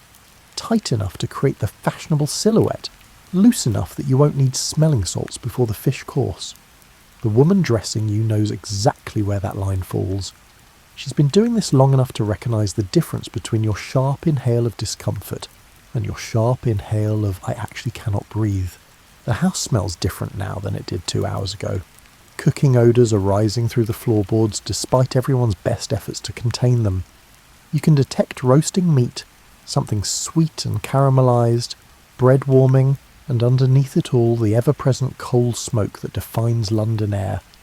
These smells don't offend you the way they might if they appeared in the drawing room. Here, in the private process of dressing, they're almost comforting. They mean dinner is happening. The household is functioning as it should. Your hands get special attention. They'll be visible all evening holding utensils, lifting glasses and gesturing politely during conversation. The woman helping you dress produces a small dish of almond paste mixed with honey and rose water. You work it into your palms while she fastens the seemingly infinite row of buttons up your back. Your nails have been cleaned with a small brush. Any ink stains from letter writing have been scrubbed away. Your hands now look like they've never done anything more strenuous than needlework. The jewellery you wear tonight is real but not ostentatious. A simple gold brooch at your collar, small earrings, your wedding ring if you're married, or perhaps a family ring if you're not. The massive jewels stay locked away for actual social events. Dinner at home, even a formal dinner at home, doesn't call for anything that might be mistaken for showing off. That would be vulgar. The Victorians have very specific ideas about vulgarity, and they're more than happy to discuss them at length behind closed doors. Your hair has been dressed since this afternoon, but it gets refreshed now. A few pins repositioned. Any loose strands tucked back. The style itself is elaborate enough to show you've made an effort, but not so elaborate that it looks like you're trying to impress your own family. There's a sweet spot here too, and finding it requires the kind of social mathematics that everyone pretends doesn't exist, but everyone absolutely practices. From somewhere below, you hear the dining room door open and close. The butler is doing his final inspection. He'll be checking that every glass is spotless, every fork aligned, and every candle trimmed to the proper height. He approaches this task with the gravity of a general inspecting troops before battle. In his mind, he probably is preparing for battle, against disorder, against impropriety, against anything that might suggest this household is less than perfectly managed. You can hear your husband in his dressing room across the hall. The sounds of male dressing are different, sharper, quicker, less fabric rustling, more drawer closing. He's probably struggling with his collar studs. He struggles with them every evening, and every evening he refuses to admit he finds them annoying. Men's formal wear in this era seems designed specifically to test patience. The high starched collars, the multiple waistcoat buttons, and the cufflinks that never want to cooperate. But he'll emerge looking effortlessly dignified, as though these clothes assembled themselves. The clock on your mantle shows 6:30. Dinner is at 7. This gives you just enough time to finish dressing, compose yourself, and descend to the drawing room where you'll wait the final minutes before the meal. Nobody arrives in the dining room early. That would suggest you're too eager to eat, which would suggest you're not quite in control of your appetites. Self-control is everything in this world. Your dress is finally fastened. You stand and feel its weight settle around you. The skirt is heavy enough that you'll need to think about doorways and furniture corners. The bustle at your back creates a silhouette that photographs beautifully, but sits awkwardly. You've long since stopped noticing this. It's simply how clothes work. A last look in the mirror shows you transformed from your afternoon self into your evening self. Same face, different presentation. Your expression has changed too, though you haven't consciously adjusted it. You look more composed now, more formal, ready for the small theatre production that is a proper Victorian dinner. The drawing room serves as a staging area. You're here now with your husband, waiting for the butler to announce that dinner is served. Neither of you has much to say. This isn't uncomfortable silence, it's expectant silence. You're both mentally preparing for the performance ahead. The drawing room fire has been built up to combat the autumn chill settling over London. Outside your windows, the street is growing dark. Lamplighters are making their rounds. You can hear their footsteps on the pavement and the small whoosh of each gas lamp igniting. In a few minutes your street will glow with that particular yellowish light that makes everything look slightly unreal. Your husband is pretending to read the evening newspaper, but he's really just holding it. You're pretending to examine some needlework, but you're really just holding that too. These are the props of waiting. Everyone knows you're both simply marking time until the formal part of the evening begins. The butler appears in the doorway with perfect timing. He doesn't speak, he simply stands there with a slight incline of his head. This is the signal. You set down your needlework. Your husband folds his newspaper with audible crispness. Together you process the 12 feet from drawing room to dining room with the solemnity of a wedding march. The dining room hits you first with temperature. It's warmer than the drawing room, warmer than anywhere else in the house. The fire here has been burning longer, and the kitchen below is radiating heat through the floorboards. But it's not uncomfortably warm. It's the kind of warmth that makes you relax slightly, loosening muscles you didn't realise you'd tensed. Then comes the light. The dining room is dimmer than you'd expect, lit primarily by candles on the table and in wall sconces. There's gaslight too, but it's been turned down low. The Victorians have discovered that dimmer light is more flattering, more mysterious, and more forgiving of imperfect household maintenance. In this light the silver gleams, the crystal catches and multiplies flame. Even the wallpaper looks richer. The table dominates the room like an altar dominates a church. It's not a large table. You're not hosting tonight, just dining en famille. But it's been set with the full formal service anyway. This is how things are done. The white tablecloth is so heavily starched it could practically stand up by itself. Later in the evening, if you accidentally brush against it, you'll hear the fabric crackle. Your place settings are elaborate enough to confuse a modern person. Multiple forks on the left, multiple knives and spoons on the right, and glasses arranged above the knives in a specific pattern. There's a logic to the arrangement, but it's not immediately obvious. You start with the outermost utensils and work inward as the courses progress. Everyone knows this, just like everyone knows you don't discuss knowing this. The rules are meant to appear natural, not learned. The china is your second best set. The actual best set only appears when you're entertaining guests who might notice the quality. Tonight's pieces are still lovely, white with a delicate floral border, but they're meant for regular use. Regular use in this context means formal family dinners. The plates are warmed. You'll discover this when you first touch one. The Victorians hate cold food with a passion that borders on irrational. Crystal water goblets stand at attention above each knife. They'll remain largely decorative. You'll drink from them sparingly if at all. Wine glasses wait nearby, different shapes for different wines. The red wine glass has a rounder bowl. The white wine glass is taller and narrower. The sherry glass is the smallest. There's a science to glassware that people study seriously. The shape apparently affects how the wine tastes. Though you suspect it's mostly about having the right equipment to demonstrate, what the right equipment is. The centrepiece is a modest arrangement of autumn flowers, chrysanthemums and some greenery. Nothing too tall, nothing too fragrant. Tall centerpieces block conversation across the table. Fragrant ones compete with food smells. This arrangement is exactly tall enough to be decorative and exactly neutral enough to offend no one. It probably took the parlour maid 15 minutes to arrange it this morning, adjusting and readjusting until it achieved perfect mediocrity. Silver salt cellars sit at intervals along the table. Tiny spoons rest in them. You'll use these to transfer salt to the edge of your plate, then pinch the salt from there to season your food. Shaking salt directly onto food from a cellar would be crude. These are the kinds of distinctions that separate your class from the ones below and above you. The room's wallpaper is dark red with a subtle pattern. In candlelight it looks almost burgundy.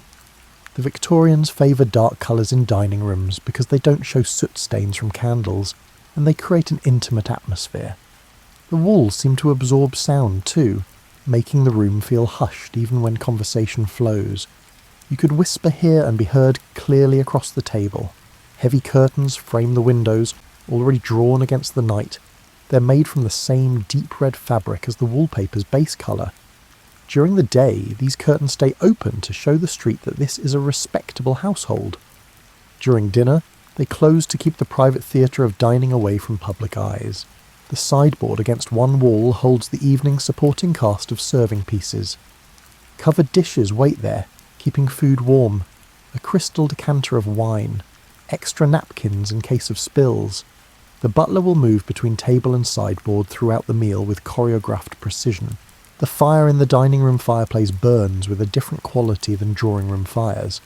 It's more purposeful, more utilitarian. It's not trying to be cosy. It's trying to keep the room at the proper temperature for digestion. The Victorians have theories about digestion and temperature. Most of these theories are completely wrong, but everyone believes them with absolute confidence. Your chair waits behind you. It's a heavy piece of furniture with the arms and a padded seat. It doesn't slide easily on the carpet, which is intentional. Furniture that's difficult to move appears more permanent, more established. Light furniture that shifts around suggests you might leave at any moment, which suggests instability. The butler stands ready to assist with seating. This is a choreographed moment that happens the same way every evening. Your husband will be seated first, at the head of the table. You'll take your place at the foot. Even though you're only 2 people, you'll sit at opposite ends of this table as though commanding a dinner party of 12. The distance between you and your husband, probably 8 feet, is standard for formal dining. It allows servants to move freely around the table. It creates proper space for food presentation. It also makes conversation slightly difficult, which is either a feature or a bug depending on how you feel about your spouse on any given evening. The butler pulls out your chair. The sound of wood legs on carpet is muffled but substantial. You approach from the left side, always the left, and wait until the chair is positioned correctly before sitting. Then you sit in one smooth motion while the butler pushes the chair forward. It's a small dance you've done hundreds of times. Sometimes you wonder what would happen if you just pulled out your own chair and sat down like a normal person. But you know what would happen. The butler would be quietly horrified. The entire household would sense the disruption.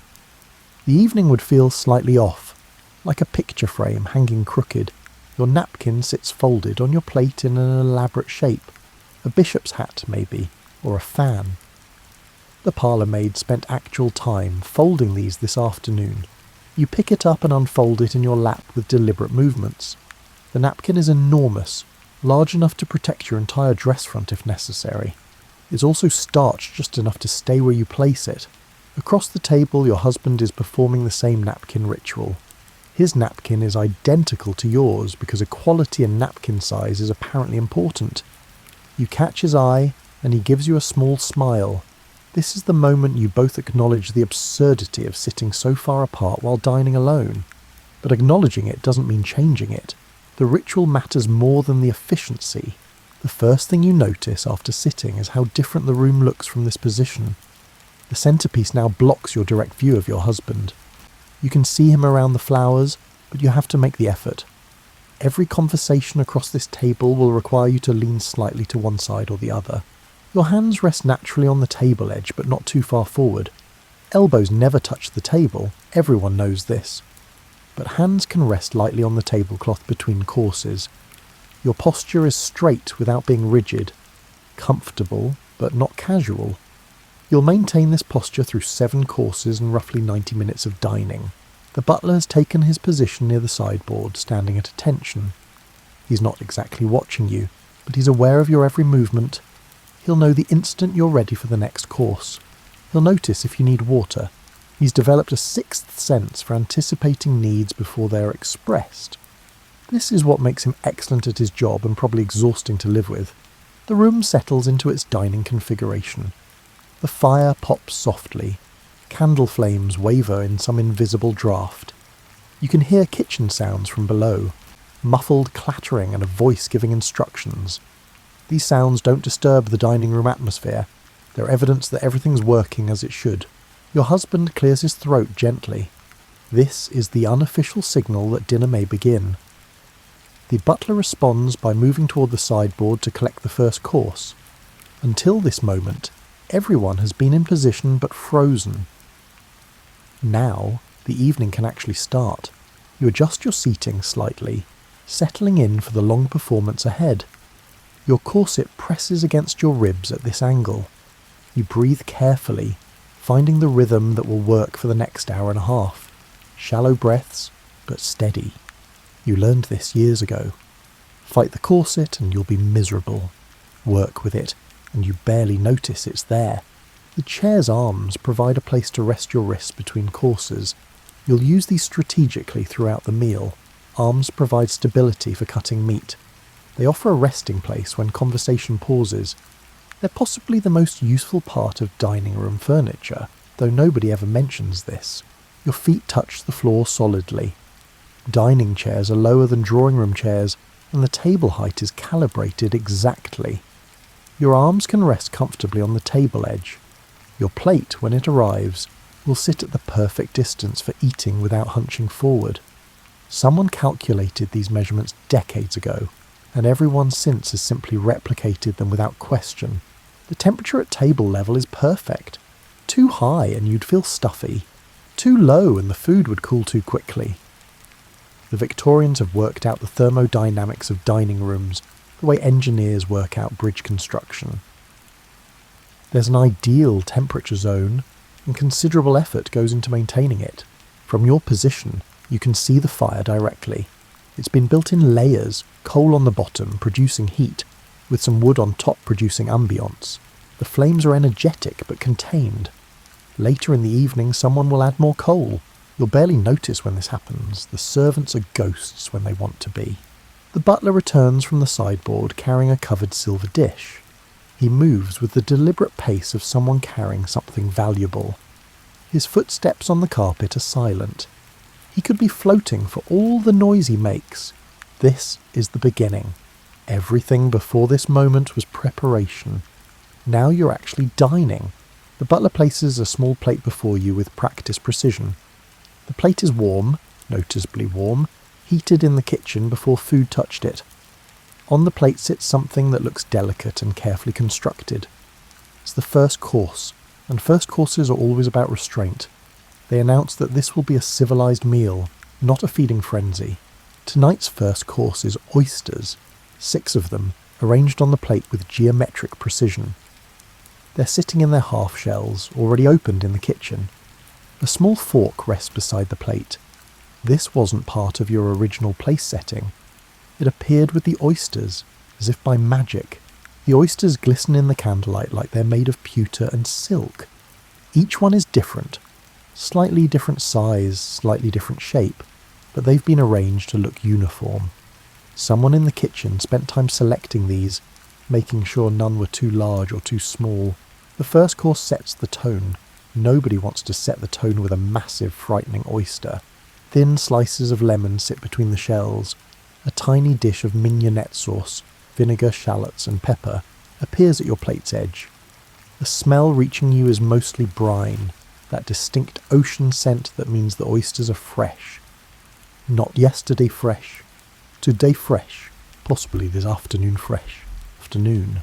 You pick up the small fork and look across the table at your husband. He's examining his own oyster plate with the expression of a man who would rather be eating beef.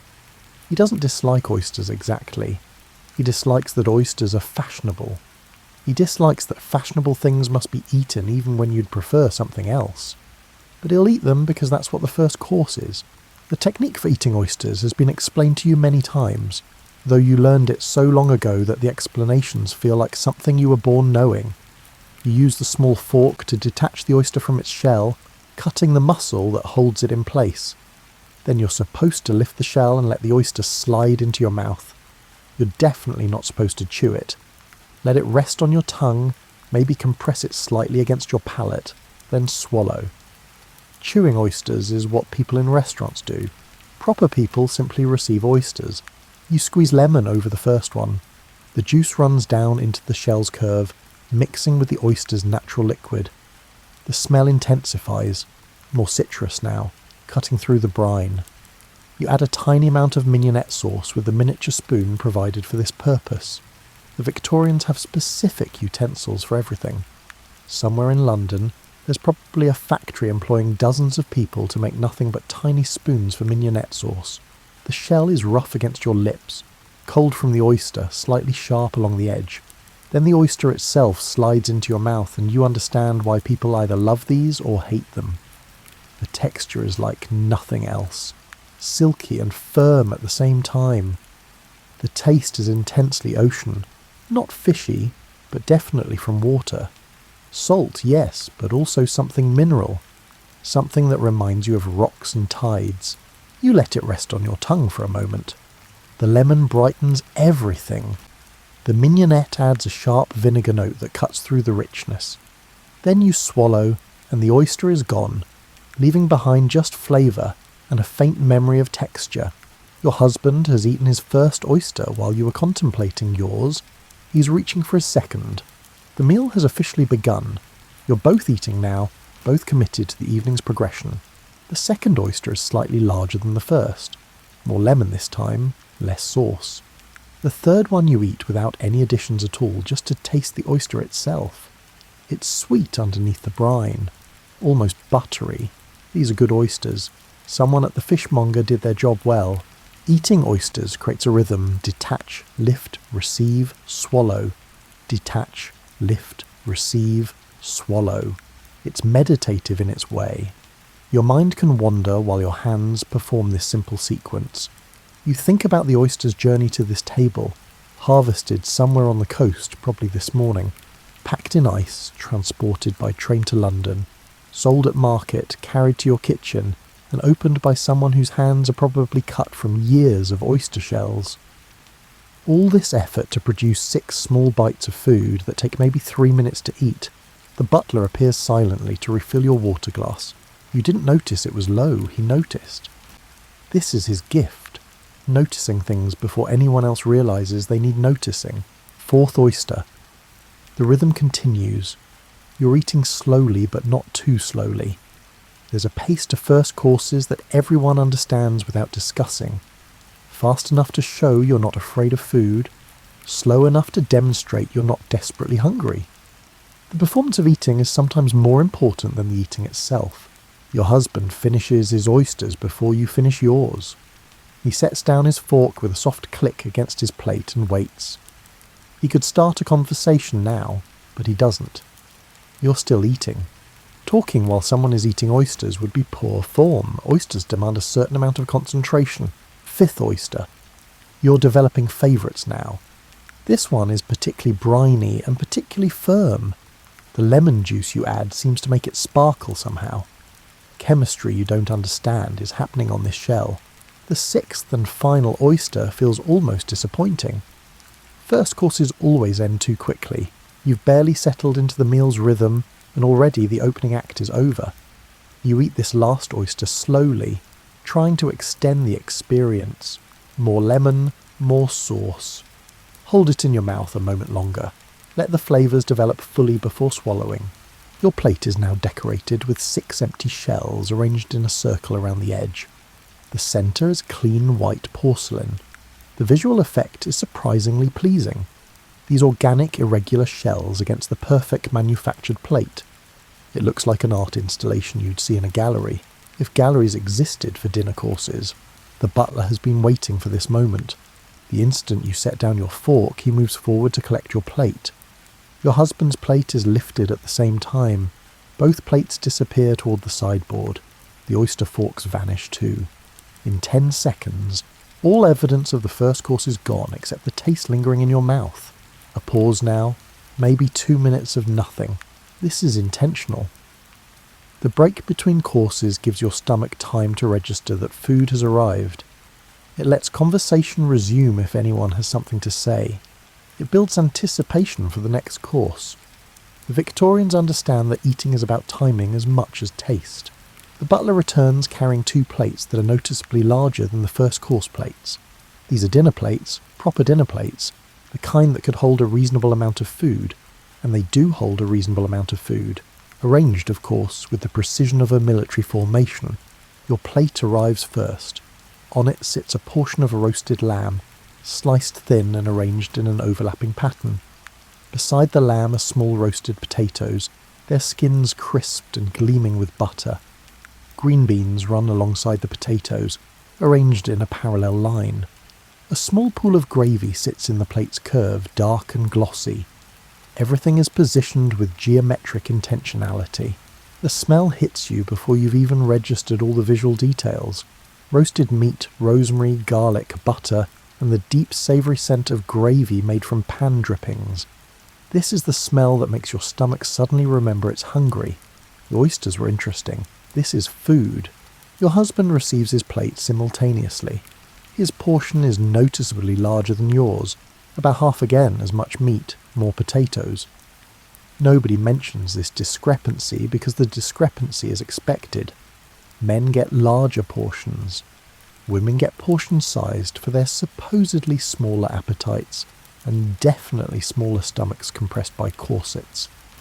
Whether you're actually less hungry than your husband is irrelevant.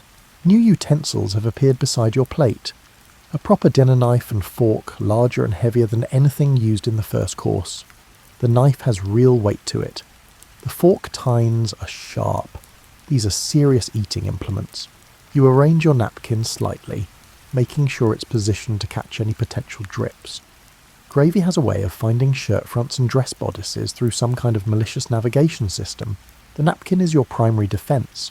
The lamb has been cooked properly, pink in the middle, grey at the edges. You can see this in the sliced portions on your plate. The outside has that desirable crust where herbs and heat combine to create something more delicious than the sum of its parts. You select a piece from the middle of the arrangement and cut it carefully. The knife slides through with just the right amount of resistance. Too easy would mean the meat is overcooked. Too difficult would mean it's tough. This is exactly right. The first bite combines lamb, gravy, and a small piece of potato. You've learned that food tastes better in combinations than in isolation.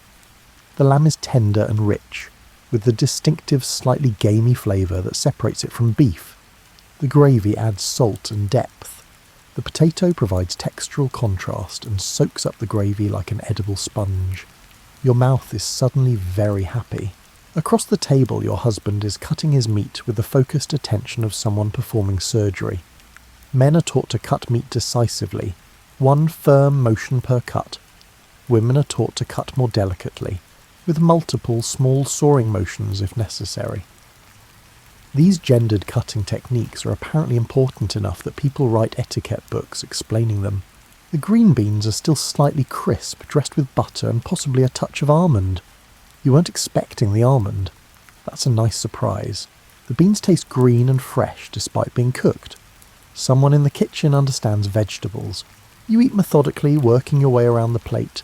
A bite of lamb, a potato, some beans, another bite of lamb with gravy. The pattern doesn't matter exactly. but having some pattern to your eating looks better than randomly attacking whatever appears closest. Even eating alone with your husband, appearances matter. The potatoes have been roasted in duck fat if your palate is correct. They have that particular richness that butter alone doesn't provide. Their outsides are crispy, their insides fluffy. They're possibly the best thing on the plate, though you'd never say this out loud. Admitting you prefer potatoes to lamb would suggest your priorities are wrong. Your husband speaks for the first time since the main course arrived. The lamb is very good tonight. You agree that the lamb is very good tonight. This exchange covers all necessary conversation about the food. Going into more detail would suggest you're overly focused on eating. Not commenting at all would suggest you're ungrateful. This brief acknowledgement is the sweet spot. You're about halfway through your portion when you realise you're eating too quickly. First courses should be eaten at a leisurely pace. Main courses should be eaten at a pace suggesting you're enjoying the food, but not obsessed with it. You deliberately slow down, setting your knife and fork on your plate between bites. This is the proper resting position. Knife and fork in an X pattern on the plate. Setting them parallel would signal you're finished, and you're definitely not finished. The wine glasses have been filled, red wine for the main course. You didn't notice when this happened. The butler is a magician when he wants to be. The wine is a Burgundy, you think, or possibly a claret. The Victorians aren't as fussy about wine as the French, but they do understand that red wine goes with red meat. You take a small sip. The wine is dry and slightly tannic, with fruit notes that complement the lamb's richness. Your husband is eating more quickly than you, but not rapidly.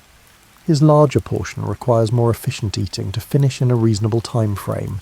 He's about 3/4 through when you're still navigating your halfway point. This is normal. These proportional timing differences work out naturally if everyone eats at their proper pace. The gravy is becoming more important as the meal progresses. It started as an accent and has now become the element that ties everything together. You find yourself deliberately saving some for the final bites. Running out of gravy before finishing your meat would be a small tragedy. The room's temperature has increased slightly from the hot plates and the continuing fire. You're warm now, but not uncomfortable. The wine helps. Everything is slightly blurred at the edges in that pleasant way that good food and low light create.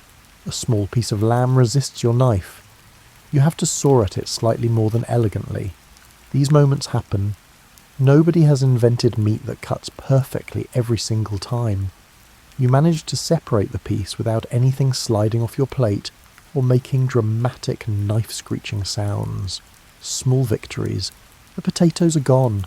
You ate them strategically, spreading them throughout the meal instead of consuming them all at once. Now you miss them. The plate looks emptier without their golden presence. Your husband sets down his utensils in the finished position, parallel across his plate. He's done. You're not quite done, but close enough that finishing won't take long. You work through your final few bites with the knowledge that the butler is probably preparing to clear plates. The last bite of lamb swirled through remaining gravy, accompanied by a single green bean. You chew slowly, tasting everything one last time. Then it's gone.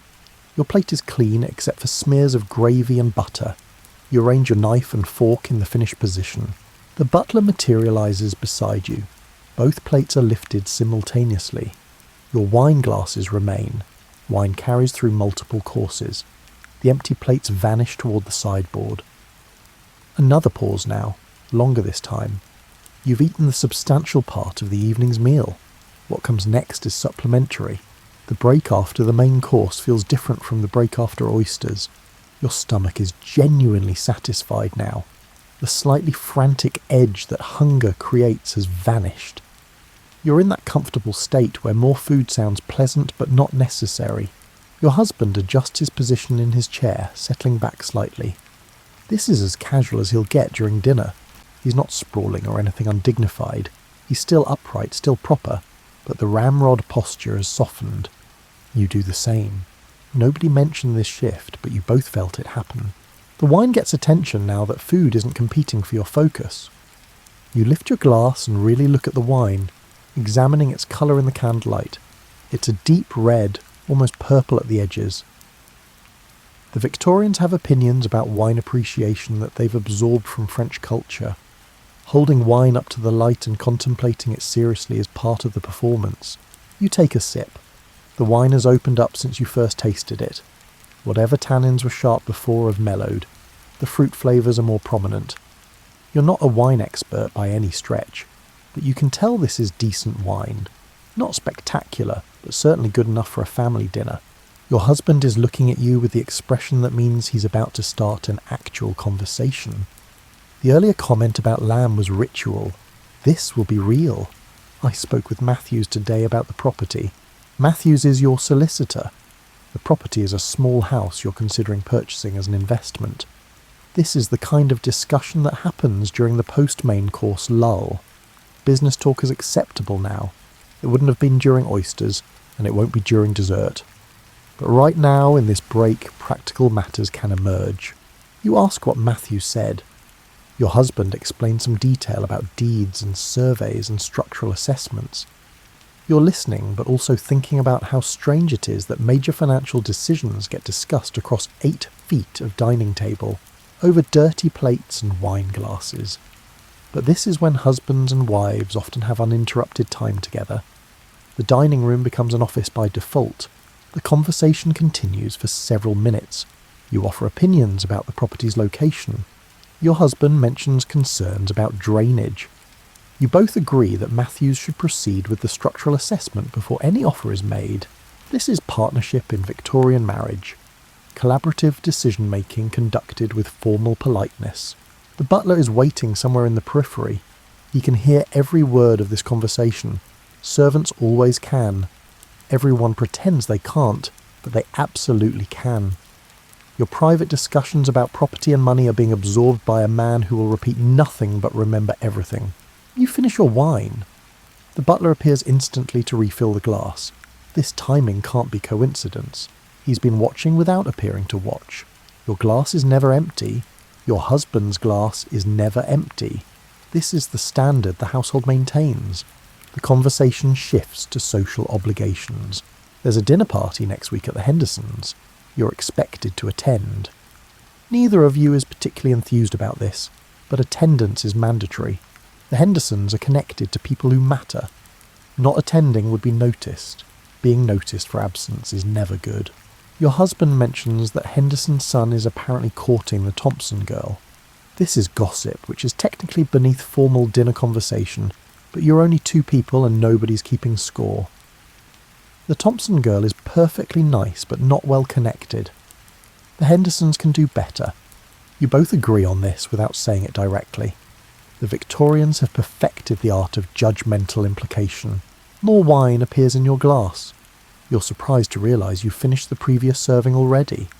The wine is working its way through your system, creating a pleasant warmth that has nothing to do with the fire. Everything is slightly softer now. The candlelight seems warmer. Your husband's face across the table looks younger somehow. The discussion meanders to household matters. The carpets in the morning room need replacing. There's a persistent draught in the upstairs hallway that nobody can locate. The coal delivery man has started arriving at inconvenient times. These are the mundane details that fill actual marriages behind all the formality. You're not just discussing property investments and social obligations. You're figuring out how to keep a household running. Your husband smiles at something you said about the coal delivery man. A real smile, not the polite dinner smile. These moments of genuine connection happen in the spaces between formal behaviour. You're performing dinner, but you're also just 2 people talking about your lives. The butler shifts position slightly. This is the signal that the kitchen is ready for the next course. The social interlude is ending. You feel it without anyone announcing it. The evening's rhythm is pulling you forward. You straighten slightly in your chair. Your husband notices and does the same. The brief relaxation is over.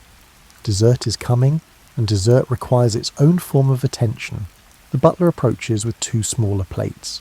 Dessert has arrived with the formality of a diplomatic envoy. The plates are clean white porcelain, different from any used so far this evening. The Victorians believe that courses deserve their own dishes. Using the same plate for multiple courses would be like wearing the same shoes to a wedding and a funeral. Tonight's dessert is trifle. You can see it constructed in a small crystal bowl. Layers of sponge cake soaked in sherry, custard, jam and whipped cream. The bowl itself is possibly more valuable than the food inside it. The cream on top has been smoothed with the flat edge of a knife, creating a pristine white surface. A single candied violet sits in the centre, purple and delicate. A dessert spoon appears beside the bowl, small and elegant with a rounded bowl instead of the oval shape of soup spoons. The Victorians have different spoons for every possible eating scenario. There's probably a specific spoon for eating trifle that's distinct from the spoon for eating custard directly, though you can't imagine what the difference would be. You lift the spoon and break through the whipped cream surface. The layers reveal themselves as you dig down. The custard is pale yellow and the jam is dark red, possibly raspberry. The cake at the bottom has absorbed sherry and turned slightly soggy in exactly the way trifle is supposed to be soggy. The first bite is intensely sweet. After the savoury lamb and mineral oysters, the sweetness is almost shocking. Your palate needs a moment to recalibrate. Then the flavours sort themselves out. The cream is rich and barely sweet. The custard is vanilla heavy. The jam provides tart fruit notes, and the sherry-soaked cake adds boozy depth. This is not subtle food. This is a celebration in a bowl. Your husband is eating his trifle with the focused attention of someone who genuinely enjoys dessert. He's not performing for enjoyment. He actually likes this. You can tell by how carefully he's constructing each spoonful, making sure to get some of every layer. The candied violet on top of your trifle turns out to be completely edible. You expected it to be decorative, but when you taste it cautiously, it's actually quite nice. Floral without being perfume-like, slightly crunchy from the sugar coating. You eat it slowly, letting it dissolve on your tongue. Eating trifle creates a kind of archaeological dig in reverse. You're deconstructing the layers with each spoonful, working your way down through cream and custard and jam, until you reach the foundation of sherry-soaked cake. The cake is almost pudding-like now, barely holding its structure. It dissolves in your mouth more than being chewed. The sherry flavour becomes more prominent as you go deeper. Someone in the kitchen was not shy with the bottle. This trifle could probably get you slightly tipsy if you ate enough of it. Combined with the wine you've been drinking all evening, you're definitely feeling warmer and more relaxed than you were at the meal's beginning. Your husband finishes his trifle before you finish yours. This is becoming a pattern. He sets his spoon in the empty bowl with a satisfied expression. You're still working through your bottom layers, savouring the last few bites. The dining room feels cosier now than it did earlier. The candles have burned down slightly, creating softer light. The fire has settled into steady warmth rather than active heat. Outside the curtained windows, London is fully dark. You're isolated in this warm bubble of food and light. The final spoonful of trifle is mostly just soaked cake and jam. The cream and custard are long gone. You eat it slowly, knowing that finishing this bite marks the end of the formal meal. Once the dessert is gone, dinner is officially over.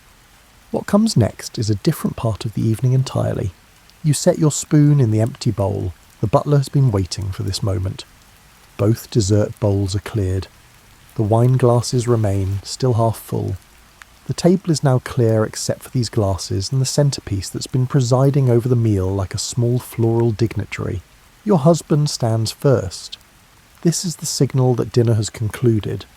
You stand as well, carefully navigating the weight of your skirts and the slight wine-induced unsteadiness in your legs. You've been sitting for nearly 90 minutes. Standing feels strange. The butler has already moved to the door, ready to open it for your exit. Nobody says the meal is over. The meal is simply over because people are standing and moving toward the door. The butler understands this language perfectly. You process out of the dining room with your husband, returning to the drawing room where the evening began. The fire here has been maintained during dinner. Someone came in while you were eating and added coal and adjusted the logs. The room is warm and inviting. This is the hour for coffee and after-dinner drinks. The drawing room has been set for this purpose. A coffee service on a side table, small cups and saucers, sugar and cream. A decanter of port sits nearby for your husband. Brandy too, probably, though you can't see it from where you're standing. You settle into a chair near the fire, a different chair than before dinner. That chair was for waiting, this chair is for digesting. The distinction feels important even if you can't explain exactly why. The parlour maid appears with coffee. She pours it silently and adds sugar and cream according to your preferences without asking. Everyone in the household knows how you take coffee. This information is apparently filed away in servant memory banks and retrieved whenever necessary. The coffee is strong and hot just below scalding. You hold the cup carefully, letting the heat warm your hands. The coffee's bitterness cuts through the residual sweetness from the trifle. Your palate is resetting, preparing for the evening's next phase. Your husband takes his port to a chair across from you. Port is what gentlemen drink after dinner. It's sweet and fortified, and probably completely unnecessary after wine and sherry-soaked trifle, but tradition demands it. He'll sip it slowly for the next half hour, possibly reading the newspaper again or simply staring into the fire. This post-dinner time is quieter than the meal itself. The performance pressure is eased. You fulfill the day's formal dining obligation. What you do now is more flexible. You might do needlework, read, write letters, have actual conversation, or simply sit in companionable silence, digesting and thinking about nothing in particular. The house is settling into its evening routine around you. You can hear distant sounds, servants clearing the dining room, washing dishes in the scullery, and preparing tomorrow's breakfast items. The household runs on a schedule that never stops. While you're resting, other people are working. This is simply how things function. Your corset is noticeably uncomfortable now. It was fine during dinner, fine even during dessert, but now that you're sitting quietly, it's pressing against your full stomach. You shift position carefully, trying to find an angle that provides relief without looking like you're squirming. This is the price of fashionable silhouettes. The coffee cup is empty. You consider a second cup but decide against it. Too much coffee this late will keep you awake. You have that slightly overfull feeling that comes from eating a proper multi-course meal. Not uncomfortable exactly, but definitely aware that your stomach is occupied. Your husband has set aside his port glass and picked up a book. He's not really reading it. He's just opened to a random page and is staring at words without absorbing them. This is his version of winding down. Let the food settle. Let the wine metabolize. Transition slowly from the formal evening to actual night time. The clock on the mantel shows 8:30. 2 hours ago you were upstairs dressing for dinner. Now dinner is over and the evening is settling into its final phase. In another hour you'll begin preparing for bed. The day's formal activities are complete. You close your eyes for a moment, listening to the fire crackle and the house breathe. The evening has been exactly what every evening is, a careful performance of propriety and routine. Nothing exciting happened. Nothing was supposed to happen. The success of the evening lies precisely in how ordinary it was. The drawing room fire is dying down to embers. The room has taken on that late evening stillness where even movement feels like it should be slow and deliberate. Your husband has closed his book. You've set aside your needlework.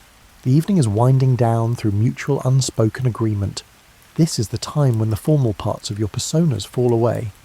You're both tired from the day, comfortable from the meal, and slightly fuzzy from the wine. The need to maintain perfect deportment has faded. You can slouch slightly in your chair. He can loosen his collar just a bit. Nobody's watching anymore except each other, and you've seen each other at far less dignified moments than this. The house is quieter now. The kitchen sounds have ceased. The servants have finished their dinner service duties and moved on to their own evening routines. Soon the downstairs will be locked up for the night. The routine is so established that it happens without anyone needing to coordinate it. You think about the meal in retrospect. The oysters that started everything. The lamb that formed the heart of it. The trifle that concluded it. The wine that accompanied it all. This same pattern repeats most evenings with variations. Different first courses, different meats, different desserts. But the structure remains constant. The ritual doesn't change just because the specific foods do. Your husband stands and stretches slightly. This is his signal that he's ready to retire for the evening. You stand as well, feeling the full weight of your dinner pressing against your corset. Tomorrow you'll face these same rituals again. Dressing for dinner, the procession to the dining room, the careful choreography of eating. It's exhausting in its way. All this performance, but there's also comfort in it. You know exactly what to expect. The boundaries are clear. The rules are established.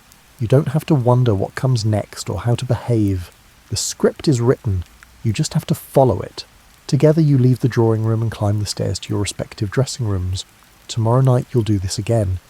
And the night after that. And the night after that. Dinner at 7. Multiple courses. Proper utensils. Perfect posture. This is life in a Victorian household. This is what dinner really feels like. The gas lights in the hallway cast long shadows as you walk. Your footsteps are muffled by carpet. The house is preparing for sleep, and so are you. Behind you, the dining room stands empty, the table already cleared and reset for tomorrow's breakfast. The cycle never stops. The performance simply pauses until the next meal. You reach your dressing room, and the woman who dressed you for dinner appears to help you undress.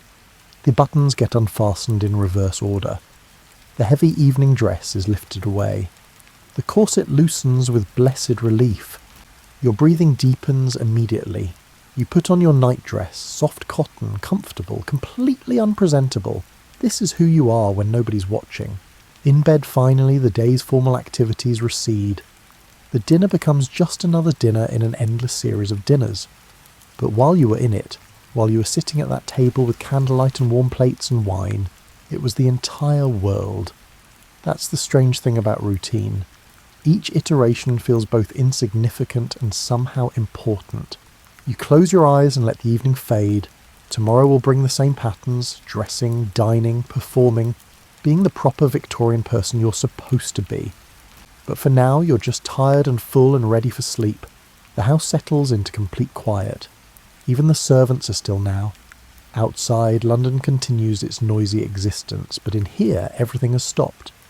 The dining room waits in darkness for tomorrow's breakfast. The drawing room fire burns down to ash. The whole elaborate structure of Victorian domesticity pauses to catch its breath. This is what dinner really felt like. Not just the food, though the food mattered. Not just the wine, though the wine helped. It was the weight of expectation, the comfort of ritual, the performance of propriety, and underneath it all, the simple human need to eat and be together. Dinner was theatre and necessity combined. It was exhausting and reassuring in equal measure. And tomorrow evening at 7 o'clock, you'll do it all again.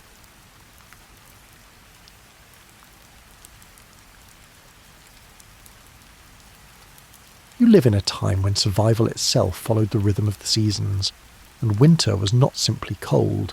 It was a test of everything your community had prepared for, stored away, and hoped would last. The medieval winter stretched on for months, and during those long, dark weeks, ordinary life thinned to its barest threads, while you and your neighbours waited for the world to thaw. This is the story of how you made it through. The first hard frost arrives in late October, and you feel it before you see it. A particular bite in the air that makes your breath visible and turns the mud in the courtyard rock hard overnight. You wake to find the vegetable garden transformed, the bean plants blackened and wilted, their leaves hanging like scraps of wet cloth. The pumpkins that looked so robust yesterday now sport soft spots that will spread and rot within days. This frost is nature's announcement that the abundant season has officially ended. And you'd better have everything ready because there won't be any second chances. The village transforms almost immediately. Where children ran freely through fields just weeks ago, adults now move with purpose, carrying the last of the root vegetables in woven baskets. You join your neighbours in the final harvest, pulling turnips and parsnips from the ground, their odd shapes caked in cold earth that crumbles differently now, harder and less forgiving. Every carrot matters. Every onion gets counted. You've lived through enough winters to know that the difference between plenty and hunger can come down to a single bushel of grain or one more wheel of cheese tucked into the storage cellar. The narrowing happens gradually, then all at once. The forest that seemed so generous in autumn, offering mushrooms, nuts, and the occasional rabbit, becomes a stark collection of bare branches. The stream where you caught fish in summer grows sluggish and cold, the fish retreating to deeper pools where they're nearly impossible to reach. Foraging, that reliable supplement to your diet, essentially stops. The berries are long gone. The edible greens have died back. Even the bark and roots that might sustain you in true desperation are harder to access when the ground freezes solid. You watch the landscape contract around you. The common fields where wheat and rye grew lie stubbled and empty, hosting only crows that pick through the remnant stalks. The pastures where sheep graze turn brown, then grey, offering almost nothing nutritious. Your world, which felt expansive in summer, now consists primarily of your cottage, the immediate courtyard, the route to the village church, and perhaps the manor house if you owe labour there. Everything else becomes difficult to reach, uncomfortable to visit, or simply not worth the effort when the cold seeps through your clothing and the daylight disappears so early. The reduction in daylight itself feels oppressive. You rise in darkness now, fumbling to rekindle the fire from last night's embers. By the time you've completed the morning tasks, feeding animals, breaking ice on the water bucket, checking the food stores, the sun has barely climbed above the horizon. It hangs there, weak and watery, casting long shadows that never quite disappear before dusk arrives. You might get 6 hours of genuine daylight if you're lucky, and those hours must accommodate all outdoor work, all travel, and all tasks that require seeing clearly. The funny thing about this narrowing is how your priorities shift without you quite noticing. In summer, you worried about weeds choking the garden, about whether the wheat would ripen properly, and about a dozen small concerns that seemed important. Now you worry about 3 things: staying warm, having enough to eat, and not getting sick. Everything else becomes optional, negotiable, or simply abandoned until spring. That decorative project you started on the cottage wall? Forgotten. The plan to build a better chicken coop? Postpone D. Your world reduces to survival fundamentals, and there's something almost clarifying about it, even if you'd never choose it voluntarily. You notice the animals sense this change too. The chickens huddle together more tightly, their usual squabbling diminished. The cow lows differently, a lower, more plaintive sound that seems to ask when green grass will return. Even the village dogs move less frantically, conserving energy and staying closer to the fires. They know, in whatever way animals know these things, that the easy season has ended. Your own body responds to the narrowing. You feel hungrier more often, your stomach wanting to build reserves against the cold. You sleep longer when you can, recognizing that unconsciousness is warmer than wakefulness and uses less precious energy. Your hands develop calluses in new places from the different work of winter, splitting wood, hauling water, repairing tools by the fire. The summer calluses earned from hoeing and harvesting fade and smooth, becoming irrelevant until spring. The social world narrows too. Visiting neighbours becomes something you do only when necessary, not casually. The paths between cottages grow muddy, then frozen in uneven ruts that make walking treacherous. That friend who lives just beyond the next village. You probably won't see her until March. The travelling merchants who brought news and goods through summer, gone entirely, and with them goes your connection to the wider world. Your universe consists now of perhaps 30 people you see regularly, and even those encounters happen less frequently and more briefly, with everyone eager to return to their own fires. But here's the strange comfort in this narrowing. It makes things simpler. You're not wondering what to do with your time or making complicated plans. The schedule writes itself. Keep the fire burning, make the food last, protect the livestock, repair what breaks, pray regularly. The reduction of options removes a certain kind of stress even as it introduces others. You know exactly what matters, and anything that doesn't contribute to making it through winter can wait. You stand at your cottage door one early November evening watching the last light fade from the sky. A cold, orange glow that promises nothing but more cold to come. The world has contracted to this. Your family, your animals, your stores of food and fuel, and the long wait for spring. The narrowing is complete. The storage cellar smells of earth, apples, and the particular mustiness that comes from root vegetables packed in sand. You descend the ladder carefully, holding a tallow candle that throws flickering shadows on the stone walls.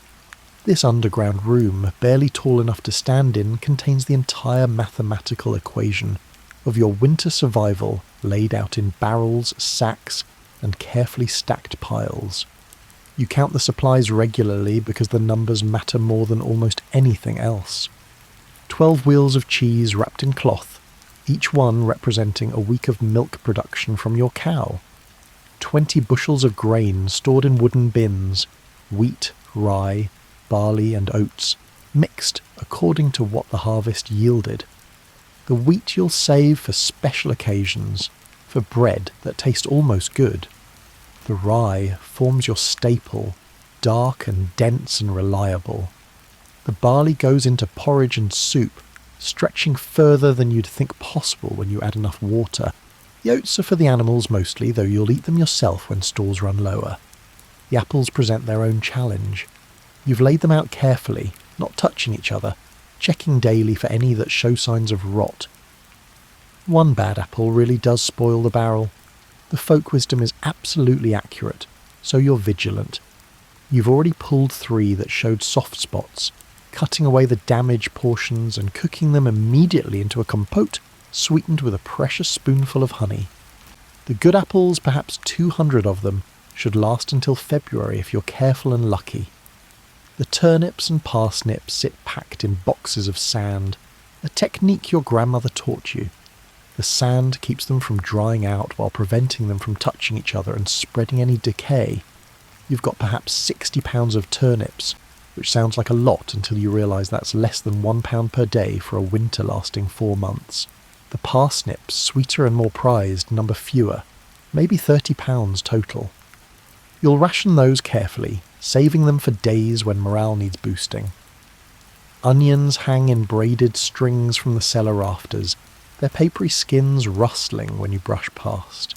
You count 47 onions, some large, some disappointingly small. Garlic hangs similarly, 23 heads that must flavour all the soups and stews between now and spring. The cabbage, fermented in a barrel with salt, bubbles quietly in the corner. That sauerkraut represents both preservation genius and acquired taste. You've never met anyone who loves it, but everyone eats it because fermented cabbage keeps when fresh cabbage rots, and you need the sustenance. The beans, dried and stored in clay pots sealed with wax, represent protein you can't get elsewhere once fresh meat runs out. You've got perhaps 20 pounds of various beans, favours, lentils and chickpeas from the manor's better soil. 20 pounds of dried beans can make many pots of soup, but only if you use them wisely, combining them with grain and whatever else stretches the meal. Nuts occupy one precious basket, hazelnuts and walnuts gathered from the forest edges, before the squirrels could claim them all. You've got maybe 10 pounds total and you've already decided these will be treats, not staples. A handful of nuts makes a dark January afternoon feel less bleak, but you can't build meals around them. The salted meat hangs in the coolest corner. 2 pig haunches from the autumn slaughter, their flesh dense and brown, coated in coarse salt crystals. You'll shave portions from these throughout winter, the salt preserving the meat but also making every dish incredibly salty until you learn to soak the pieces first. There's also 1 wheel of bacon, the fat prized nearly as much as the meat because fat means calories, and calories mean warmth, and warmth means survival. Herbs hang dried in bundles, sage, thyme, rosemary, and the precious bay leaves you traded for at market. These don't provide nutrition exactly, but they make the difference between food that sustains you and food you can actually bear to eat 5 months running. When every meal is porridge or bean soup or turnip stew, the herbs are what prevent complete despair.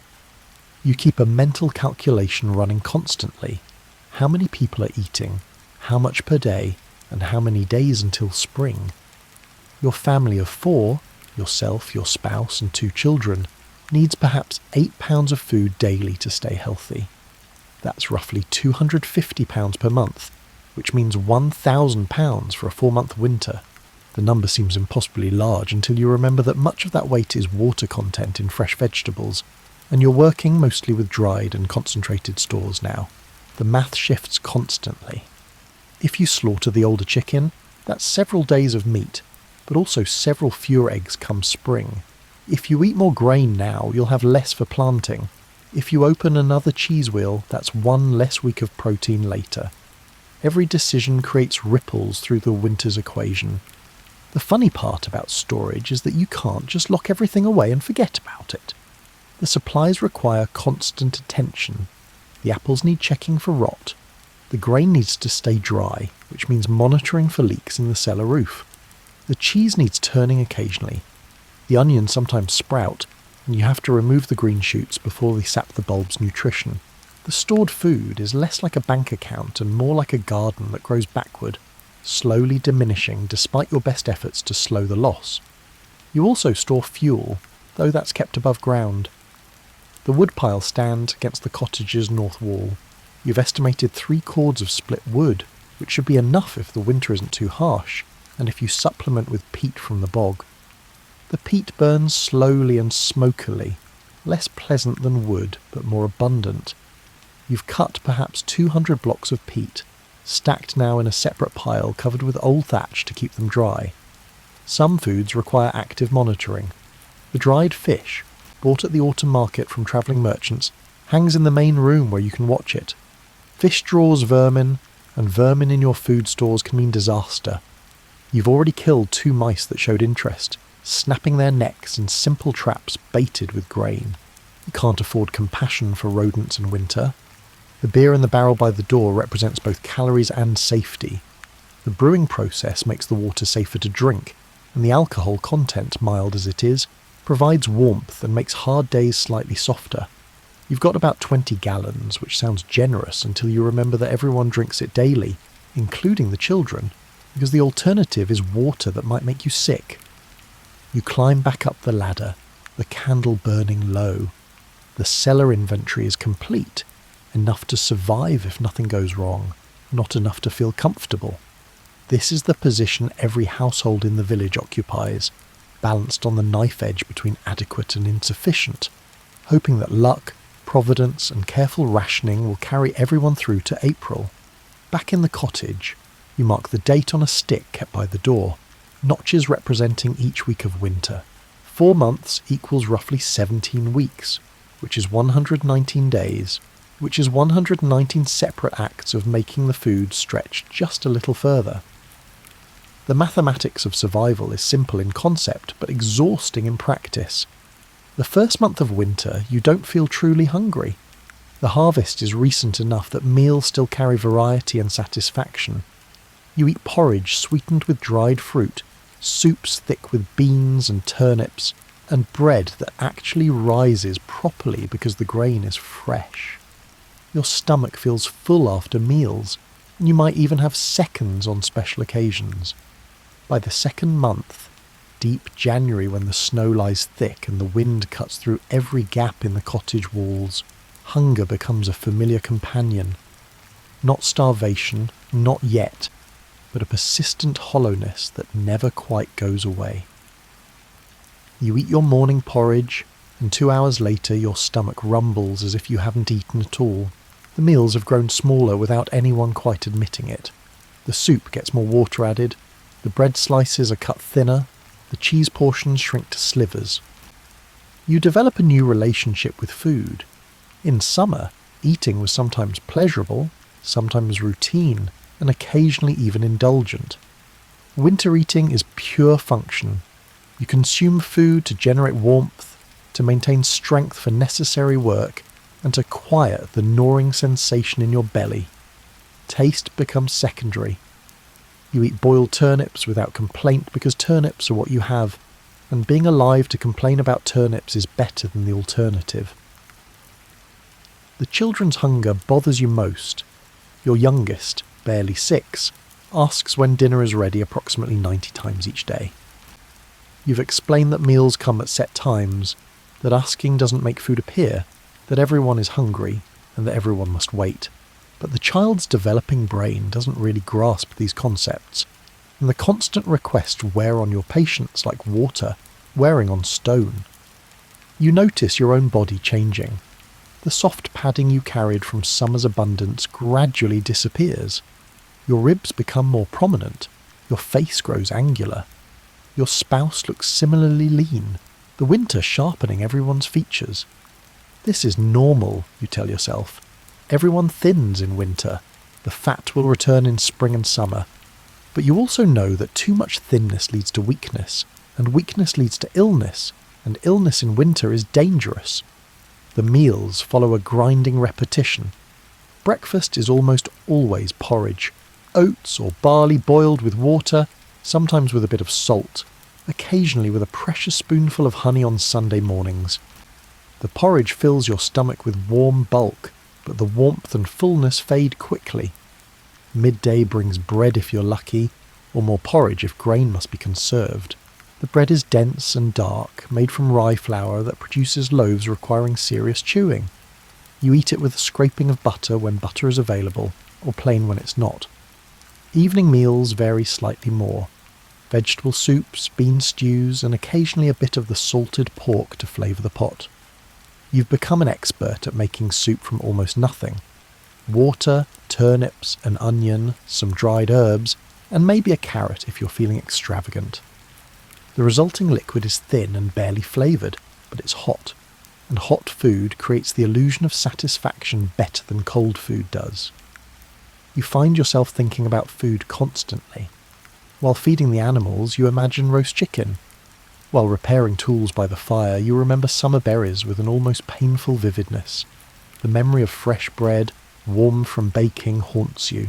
So does the recollection of peas eaten straight from the pod, sweet and crisp and green, a colour you haven't seen in months. The funny thing about sustained hunger is how it reshapes your priorities. Arguments that would have seemed important in summer, who should do which chore, whose turn it is for the better seat by the fire, evaporate. Everyone's too tired to fight much. Anger requires energy you can't spare. Instead, a kind of quiet patience settles over the household. You wait for spring the way you wait for a toothache to fade, knowing that endurance is the only strategy that works. You also develop tricks to manage the hunger. Drinking water helps temporarily, filling your stomach with weightless bulk. Staying busy distracts the mind from its preoccupation with food. Going to bed early means fewer waking hours to feel hungry. You've noticed that the worst hunger hits in late afternoon, that peculiar time when the day's small breakfast and smaller lunch have thoroughly worn off and dinner still lies hours away.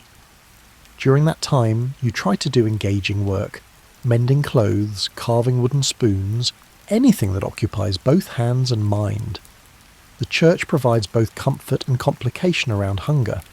The priest reminds everyone that fasting is holy, that Christ himself fasted, and that restraint in eating brings one closer to God. This theology is convenient for people who are hungry anyway, offering spiritual meaning to physical deprivation. But it's also genuinely helpful. Believing that hunger serves a higher purpose makes it slightly easier to endure. You're not just suffering randomly, you're participating in a sacred tradition of self-denial. Of course, you've also noticed that the priest himself doesn't look particularly thin, and the manor house residents still appear well fed. The theology of holy hunger seems to apply more strictly to peasants than to those collecting tithes. You don't voice this observation aloud, but you think it sometimes while gnawing on your thin slice of bread and watching smoke rise from the manor's kitchen. The livestock face their own version of hunger. The cow grows gaunt despite the hay you've stored. The chicken's egg production slows and then stops entirely. They simply don't have the nutrition to both stay alive and produce eggs. You understand this completely. In winter, survival trumps reproduction for every species. The horse at the manor, you hear, has developed a concerning cough, likely from the combination of cold and insufficient feed. You ration carefully, but you also know the ration is insufficient. A truly adequate diet would require more food than you stored, more than you could possibly store, and more than grows in your fields even in good years. Medieval agriculture produces enough to survive, not enough to thrive. The entire system operates on a deficit that winter makes obvious. Everyone goes hungry. The only question is how hungry, and whether that hunger will lead to something worse. Sometimes you do the math you wish you didn't know how to do.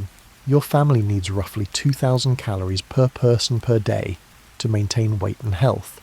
That's 8,000 calories total. But your stores, stretched across 4 months, provide maybe 1,500 calories per person daily. The deficit is 3,000 calories per day, which your bodies make up by burning stored fat and, when that's depleted, eventually muscle. This is why everyone emerges from winter thin and weak. This is why spring work feels so much harder than autumn work. You're running on depleted reserves, trying to plant and tend new crops while your body desperately needs what those crops will eventually produce. The hunger creates a particular kind of weariness. It's not just physical tiredness, though there's plenty of that. It's a mental exhaustion from constantly thinking about food, constantly calculating portions, and constantly reassuring children that yes, there will be dinner. No, you can't have more now. And yes, we're all hungry. That's just how winter is. By late February, with stores genuinely running low and spring still weeks away, the hunger sharpens. The porridge becomes thinner, the bread slices are transparent, the soup is laughably watery. You eat things you wouldn't have considered food in autumn. Bark tea, leather boiled until it yields some minimal nutrition, and the green shoots of sprouting grain that should be saved for planting, but the stomach overrules wisdom. Yet somehow, most families make it through. The hunger hurts, weakens and depresses, but it doesn't quite kill, not in normal winters. You survive by accepting a level of discomfort that would seem intolerable if you didn't know it was temporary. Spring will come, food will grow, hunger will fade. This knowledge sustains you almost as much as the inadequate portions do. The cottage fire never goes out completely from November through March, but it also never provides quite enough heat. You've become an expert at the dance of fire management, adding wood to boost warmth, letting it die down to coals to conserve fuel, and banking it at night with ashes to preserve embers until morning. The fire is the heart of the house in winter, and your life literally revolves around it. Even so, you're always cold. Not dramatically, dangerously cold like you'd be outside, but persistently, annoyingly cold. The kind of cold that seeps into your bones and never quite leaves, that makes your fingers stiff and your nose constantly numb. The fire heats the air immediately around it, perhaps a radius of 6 feet where you can actually feel warm. Beyond that, the cottage temperature drops precipitously. The corners are barely warmer than outside. The loft where you sleep might be 5 degrees warmer than the night air, but that still means it's well below freezing on the coldest nights. You wear layers constantly. Your linen underclothes, worn until they're soft and dingy, a wool tunic over that, a second wool layer if you have one, a cloak wrapped around your shoulders, wool stockings that never quite dry completely because there's nowhere properly warm to dry them, shoes stuffed with straw for insulation. Even dressed this way, you feel the cold probing for weaknesses, a gap between sleeve and glove, the collar that doesn't quite close, the inevitable drafts that find every crack in the cottage walls. The cottage itself is built to retain heat as much as medieval construction allows, but that's not very much. The walls are wattle and daub, woven branches plastered with a mixture of mud, straw, and animal dung. When new and well maintained, this provides decent insulation, but cracks develop. The daub dries and crumbles. Gaps appear around the window shutters and the door frame. You stuff these gaps with moss, rags, or anything that might block the wind, but the wind finds new routes. Cold air is patient and persistent, and your cottage is full of opportunities. The floor is packed earth, which means cold radiates up from below.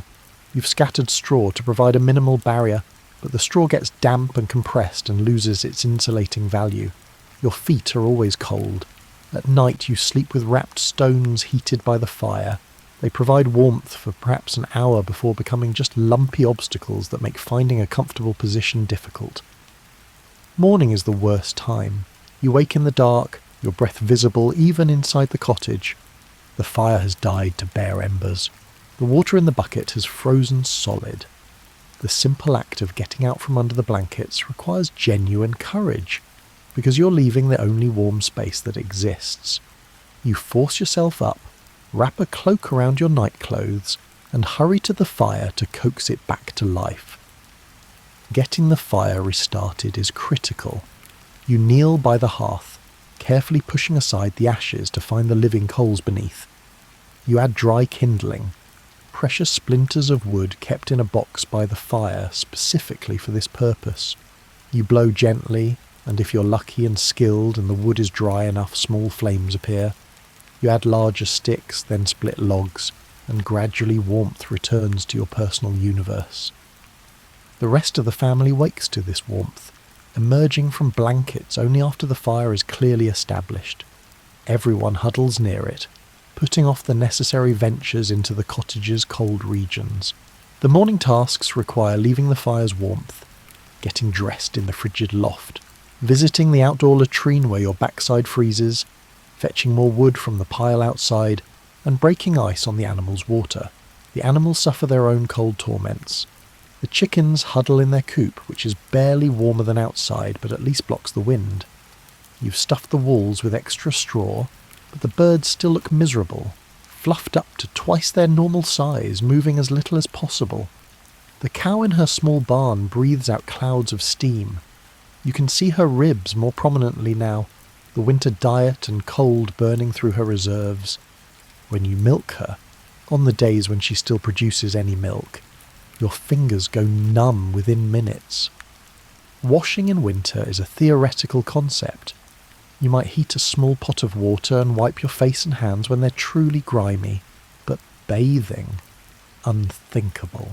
The entire village goes unwashed from November to April, and you all smell like it. The odour of unwashed human bodies, stale wood smoke and damp wool becomes so ubiquitous that you stop noticing it. Only in spring, when people finally bathe and change into cleaner clothes, do you realise how rank everyone became? The cold affects everything beyond your body. Tools become harder to use, the wooden handles feel harsh and rigid, and metal components frost over and numb your hands. Cloth grows stiff and resistant. Leather harnesses become inflexible and prone to cracking. Simple tasks that took minutes in summer require much longer in winter because your cold-stiffened fingers fumble and your body moves slower, trying to conserve heat. You develop a new appreciation for the sun. On rare winter days when it actually shines, even weakly, you stop whatever you're doing to stand in its light. The warmth is minimal but psychologically powerful. You turn your face upward, closing your eyes, absorbing the palest suggestion of heat. These moments feel sacred, gifts from a sky that usually offers only grey clouds and colder winds. The wind itself is an enemy. When it blows, which is often, the cold intensifies dramatically. The wind finds every gap in your clothing, every crack in the cottage, and every weakness in your defences. Wind-driven cold feels personal, aggressive, and hostile. You've learned to read the wind's moods. The steady northern wind that brings weeks of freezing temperatures, the variable eastern wind that often precedes snow, and the occasional western wind that might hint at warmer air, but usually just brings rain that makes everything worse. Snow provides mixed blessings. Deep snow insulates somewhat, creating a barrier between the frozen ground and the air. But it also traps you, makes work harder, and introduces dampness that's nearly impossible to escape. Everything gets wet. Your shoes, your cloak, and the hem of your tunic. And wet clothing loses all insulating value while actually drawing heat from your body. You've learned to brush snow off immediately and frantically before it can melt and soak in, but you're not always successful. The children handle the cold differently than adults. They seem more resilient in some ways, still finding energy to play even when everyone else is listlessly conserving warmth. But they also complain more. They're developing minds less capable of the stoic endurance adults have learned. Your youngest cries sometimes from cold feet, and there's nothing much you can do except hold the child close and share body heat, which helps them while making you colder. Nighttime is its own special challenge. The fire gets banked down to conserve wood. The cottage temperature drops steadily through the dark hours. You sleep in your clothes, under wool blankets and sheepskins, often with the whole family clustered together for shared warmth. Despite these measures, you wake frequently, too cold to sleep soundly, shifting positions to find warmth that doesn't quite exist. The funny thing about a persistent cold is how it becomes normalised. In October, a 40-degree day would have made you bundle up and complain. By February, a 40-degree day feels practically tropical, and you might even open the shutters briefly to enjoy the warmth. Your standards adjust. Comfort becomes relative. Not actively freezing counts as a win. You also learn that different kinds of cold exist. Dry cold is easier to endure than damp cold. Still, cold is manageable compared to windy cold. The coldest nights are actually the clear ones, when heat radiates freely into the cloudless sky. Overcast nights hold warmth better. You become a connoisseur of cold's varieties, able to predict from the evening conditions how brutal the night will be. The cold makes you tired. Your body burns extra calories just maintaining core temperature, which compounds the fatigue from insufficient food. By evening you're ready for bed embarrassingly early, desperate to escape into sleep where you don't have to actively manage being cold. Sleep is warmer than wakefulness, unconsciousness kinder than awareness, yet you endure. The cold doesn't defeat you because you simply don't have the option of defeat. There's nowhere warmer to go. This is life, this is winter, and you've survived it before and you'll survive it again. The cold is miserable, but not fatal. Uncomfortable, but not insurmountable. You persevere because perseverance is the only choice. The coughing starts in late January and your heart sinks when you hear it. Your eldest child, usually robust, wakes with a harsh, dry cough that echoes in the cottage's close quarters. You've heard this sound before, you know where it can lead. In summer, a cough is inconvenient. In winter, it's potentially deadly. You try the remedies you know. Honey mixed with warm water helps soothe the throat. Tea made from dried thyme might ease the chest tightness. You boil water and have the child breathe the steam, which provides temporary relief. But the cough persists, and within 2 days the child develops a fever. You place your hand on that too hot forehead and make rapid calculations about what you can afford to do. The village has no doctor. The nearest physician lives in the market town, 2 hours away even in good weather, and his services cost more than you're likely to earn in a year. You have access instead to Elsa, the village wise woman, who knows herbs and charms and has accumulated 60 years of experience watching people sicken and sometimes recover. You bundle the child in blankets and carry them through the snow to Elsa's cottage. Elsa examines the child with practiced efficiency, checking the tongue, feeling the lymph nodes, and listening to the chest by placing her ear directly against the ribs. She pronounces it a lung fever, not yet fully developed but threatening. She provides you with a pouch of dried mullein leaves for tea, instructions to keep the child warm and hydrated, and a charm to wear around the neck. The charm is probably useless, but you'll use it anyway because doing something, anything, feels better than helpless watching. Back home, you begin the vigil. The child lies near the fire, occupying the warmest spot. You brew the mullein tea, coax spoonfuls past cracked lips, and wait. Fever produces strange effects. Rambling speech, glassy eyes, alternating chills and sweats. Your child talks to people who aren't there, mistakes you for someone else, and seems not to know where they are. This is terrifying, but also oddly normal. Fever transforms consciousness in predictable ways. The fever breaks on the 4th day. You wake to find the child sleeping naturally, rather than in that restless fever state, the forehead finally cool to your touch. The relief is overwhelming. You sit beside the sleeping child and cry quietly, releasing tension you didn't fully acknowledge you were carrying. The child will recover. The cough will linger for weeks, but recovery is now the trajectory. You've dodged catastrophe this time, but not every family is equally lucky. You hear that Thomas, the blacksmith's youngest son, has died of the winter flux. The boy was only 3, and the flux took him in 2 days of violent diarrhea that drained all moisture and life from his small body. The mother is inconsolable. The father is grimly silent. The village attends the small funeral, a frozen hole in the frozen ground, and everyone understands that this is simply what happens. Some children don't survive winter. The ratio is heartbreaking but consistent. The illnesses have patterns you've learned to recognise. Lung fevers cluster in the coldest months, striking people whose resistance is lowered by hunger and cold and damp. The winter flux appears sporadically, especially in cottages where food is spoiled or water has become contaminated. Chilblains affect nearly everyone.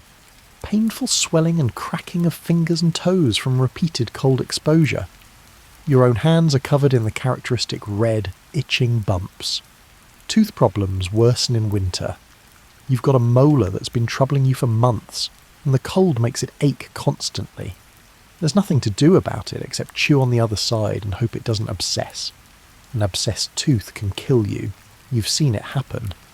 But having it pulled is also risky and painful, and leaves you unable to chew properly for weeks. You live with the ache and pray it doesn't worsen. The old people suffer most visibly. Aching joints stiffen further in the cold. Old injuries announce themselves with renewed pain. The widow Margaret, who survived 70 winters, moves now like every step hurts, which it probably does. Her hands are twisted with joint swelling, barely functional, yet she persists, still managing to card wool and tell stories to children, still contributing what she can. You admire her stubborn survival even as you fear becoming equally diminished if you're fortunate enough to grow old. Mental illness presents its own challenges. Your neighbour Edmund has what people call melancholy. He sits for hours staring at nothing, barely speaking, eating only when forced. Winter deepens his symptoms. The lack of light, the isolation, and the grinding sameness of each day seem to drive him further into his dark internal world. His family tries to engage him, but nothing reaches through.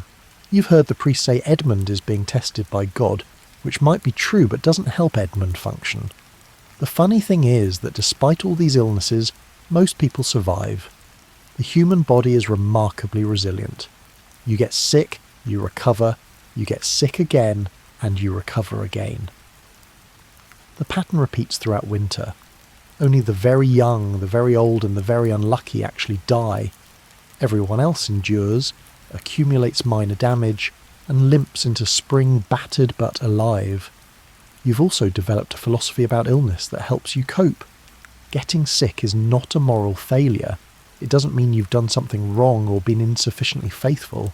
It's simply what bodies do when stressed by cold and hunger and crowding.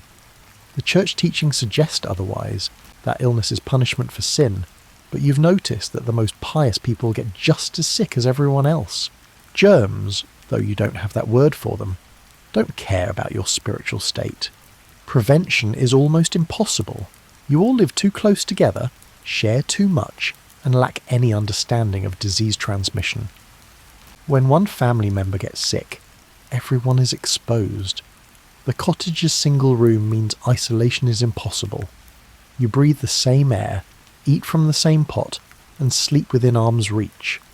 Illness spreads because it has nowhere else to go. You do what you can. You try to keep things clean.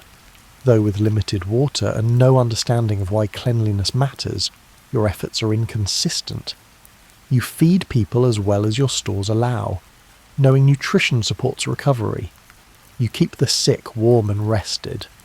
Beyond that, you pray and hope and wait for the illness to run its course. Some illnesses you fear especially. The pox, whether chicken or small, can sweep through the village, killing children in terrifying numbers. You've been lucky so far, no major outbreak this winter, but the fear persists. The coughing sickness that makes people waste away over months, eventually coughing blood, is another terror.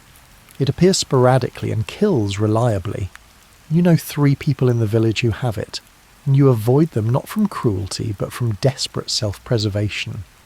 Spring will bring its own illnesses, the diseases that come with thawing and warming and increased contact with others. But spring illnesses feel different. Your body is better fed, warmer and stronger. You have more resources to fight disease when the world is green and growing. Winter illness feels particularly dangerous because you're already operating at a deficit. There's no margin for error when you're cold and hungry, and your body is burning reserves just to maintain temperature. By late February, almost everyone in the village bears illness marks. The children have lingering coughs. The adults move with the stiffness of poorly healed injuries and chronic pains. Old scars ache. New afflictions announce themselves, yet life continues. You work despite being sick. You care for others despite needing care yourself. This is simply how winter works.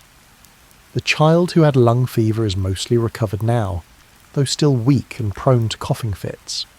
You're grateful beyond words for this recovery.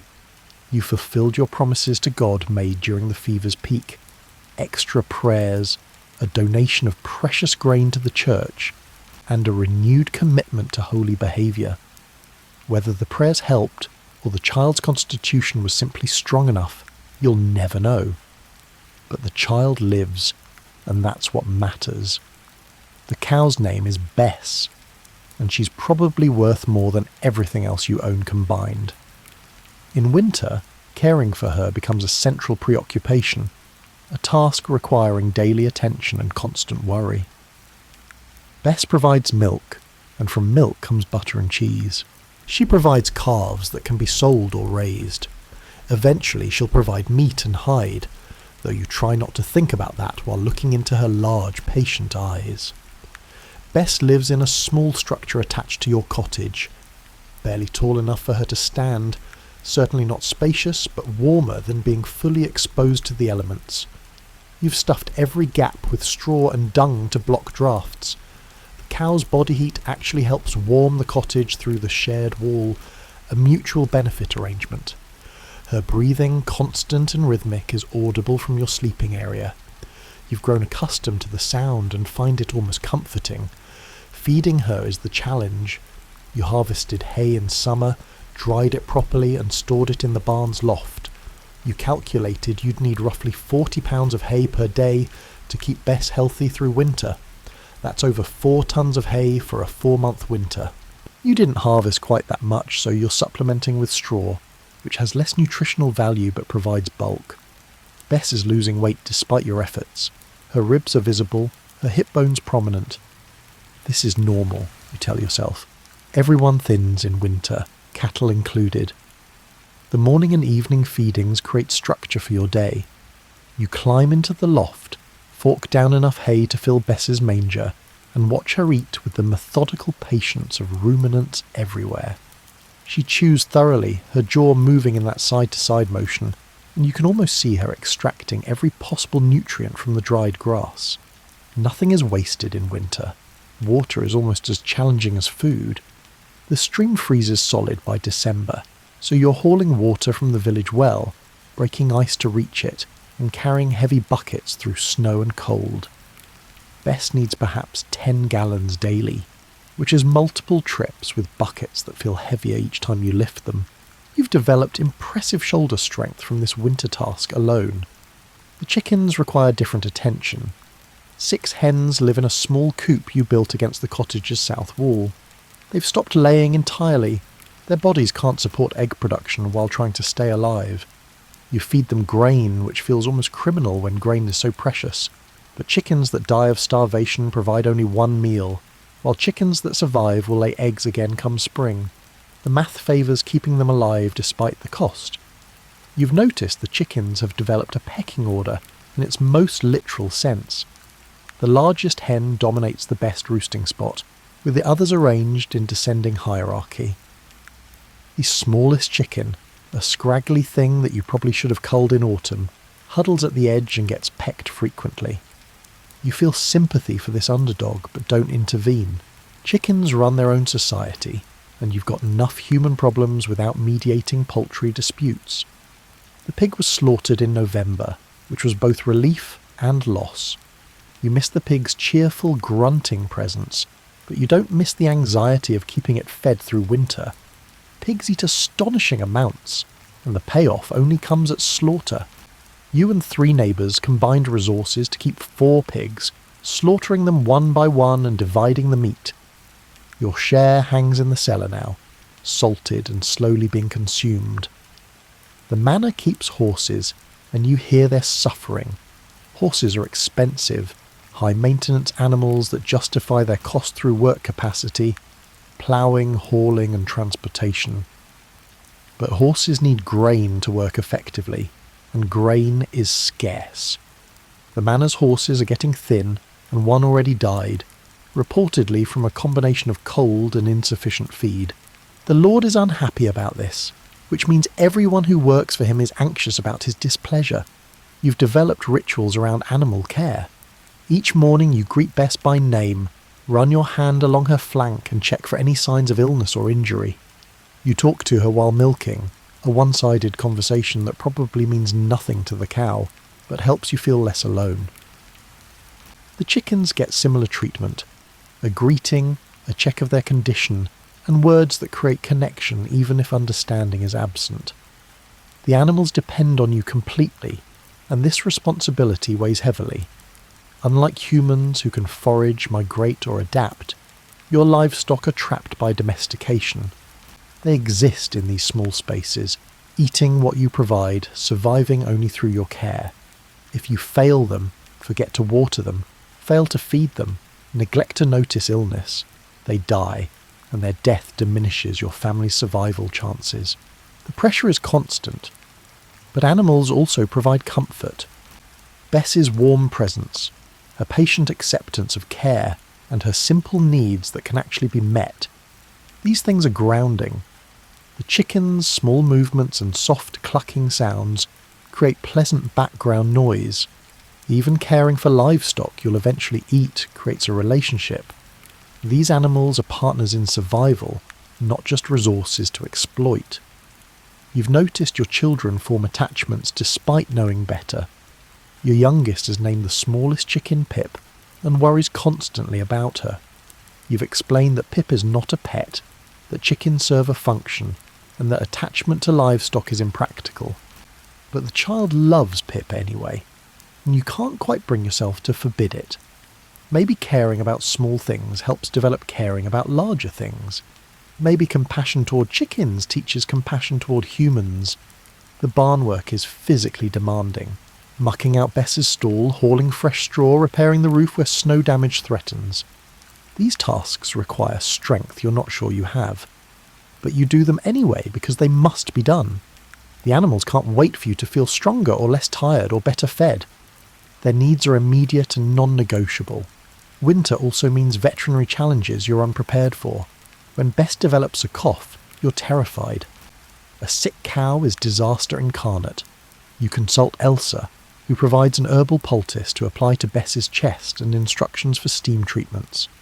You boil water in the barn, trying to get Bess to breathe the vapours, which she finds confusing and resists. But the cough improves, and you're grateful for Elsa's knowledge, grateful for luck, and grateful that disaster was averted this time. The bargain with animals is ancient and complicated. You provide food, shelter and protection. They provide labour, products, and eventually their bodies. Neither party chose this arrangement. It emerged over centuries of mutual adaptation. But it works, mostly. The animals in your care are better fed and safer than their wild cousins, even in harsh winters, and you're better fed and safer because of what they provide. By late February, you're counting days until pasture grass returns. Bess will be so relieved to leave her small barn and graze freely. The chickens will range the yard, finding insects and greens. The whole burden of keeping animals fed will ease as nature resumes productivity. But that's still weeks away, and in the meantime you haul hay, break ice, and maintain the constant vigilance that livestock require, sometimes you wonder what life would be like without animals to tend. Simpler, certainly. Less worry, less work, less constraint, but also poorer, hungrier, and more vulnerable. The animals are burden and blessing combined, and you're bound to them as surely as they're bound to you, all of you trying to survive together until the world warms again. Winter work is different from summer work. In summer, tasks have urgency. Planting must happen at the right time, harvesting can't wait, and hay must be cut before rain comes. Winter work is more about maintenance and survival. Tasks that don't transform anything but keep everything from falling apart. You work consistently but not frantically, conserving energy for the long duration rather than sprinting towards specific goals. Morning begins with fire management, which you've elevated to an art form. You've learned exactly how much kindling creates flame without waste, and precisely when to add larger pieces, and the optimal balance between heat output and fuel conservation. The fire is never just burning, it's being actively managed, constantly adjusted and treated as the critical resource it is. This task alone consumes perhaps an hour of focused attention daily. Water hauling is your second essential work. The well is 60 yards from your cottage, and you make this trip a minimum of 4 times daily, twice for the household, twice for the animals. Each trip requires breaking ice, lowering the bucket, hauling it up hand over hand, and then carrying the sloshing weight back home. Your shoulders ache perpetually from this work. In spring, you'll collect rainwater and use the stream, but winter offers no such convenience. Cooking takes longer in winter. The food requires more preparation. Dried beans need soaking overnight, grain needs grinding, and vegetables need careful checking for rot and cutting away of damaged portions. The fire must be fed continuously while cooking, which means interrupting food preparation to add wood. A meal that might take 30 minutes to prepare in summer can consume 2 hours of a winter afternoon. You plan meals days in advance, soaking beans while making today's soup and grinding tomorrow's flour while tonight's porridge simmers. Textile work fills the gaps. You card wool constantly, taking the raw, tangled fleece and combing it into aligned fibres suitable for spinning.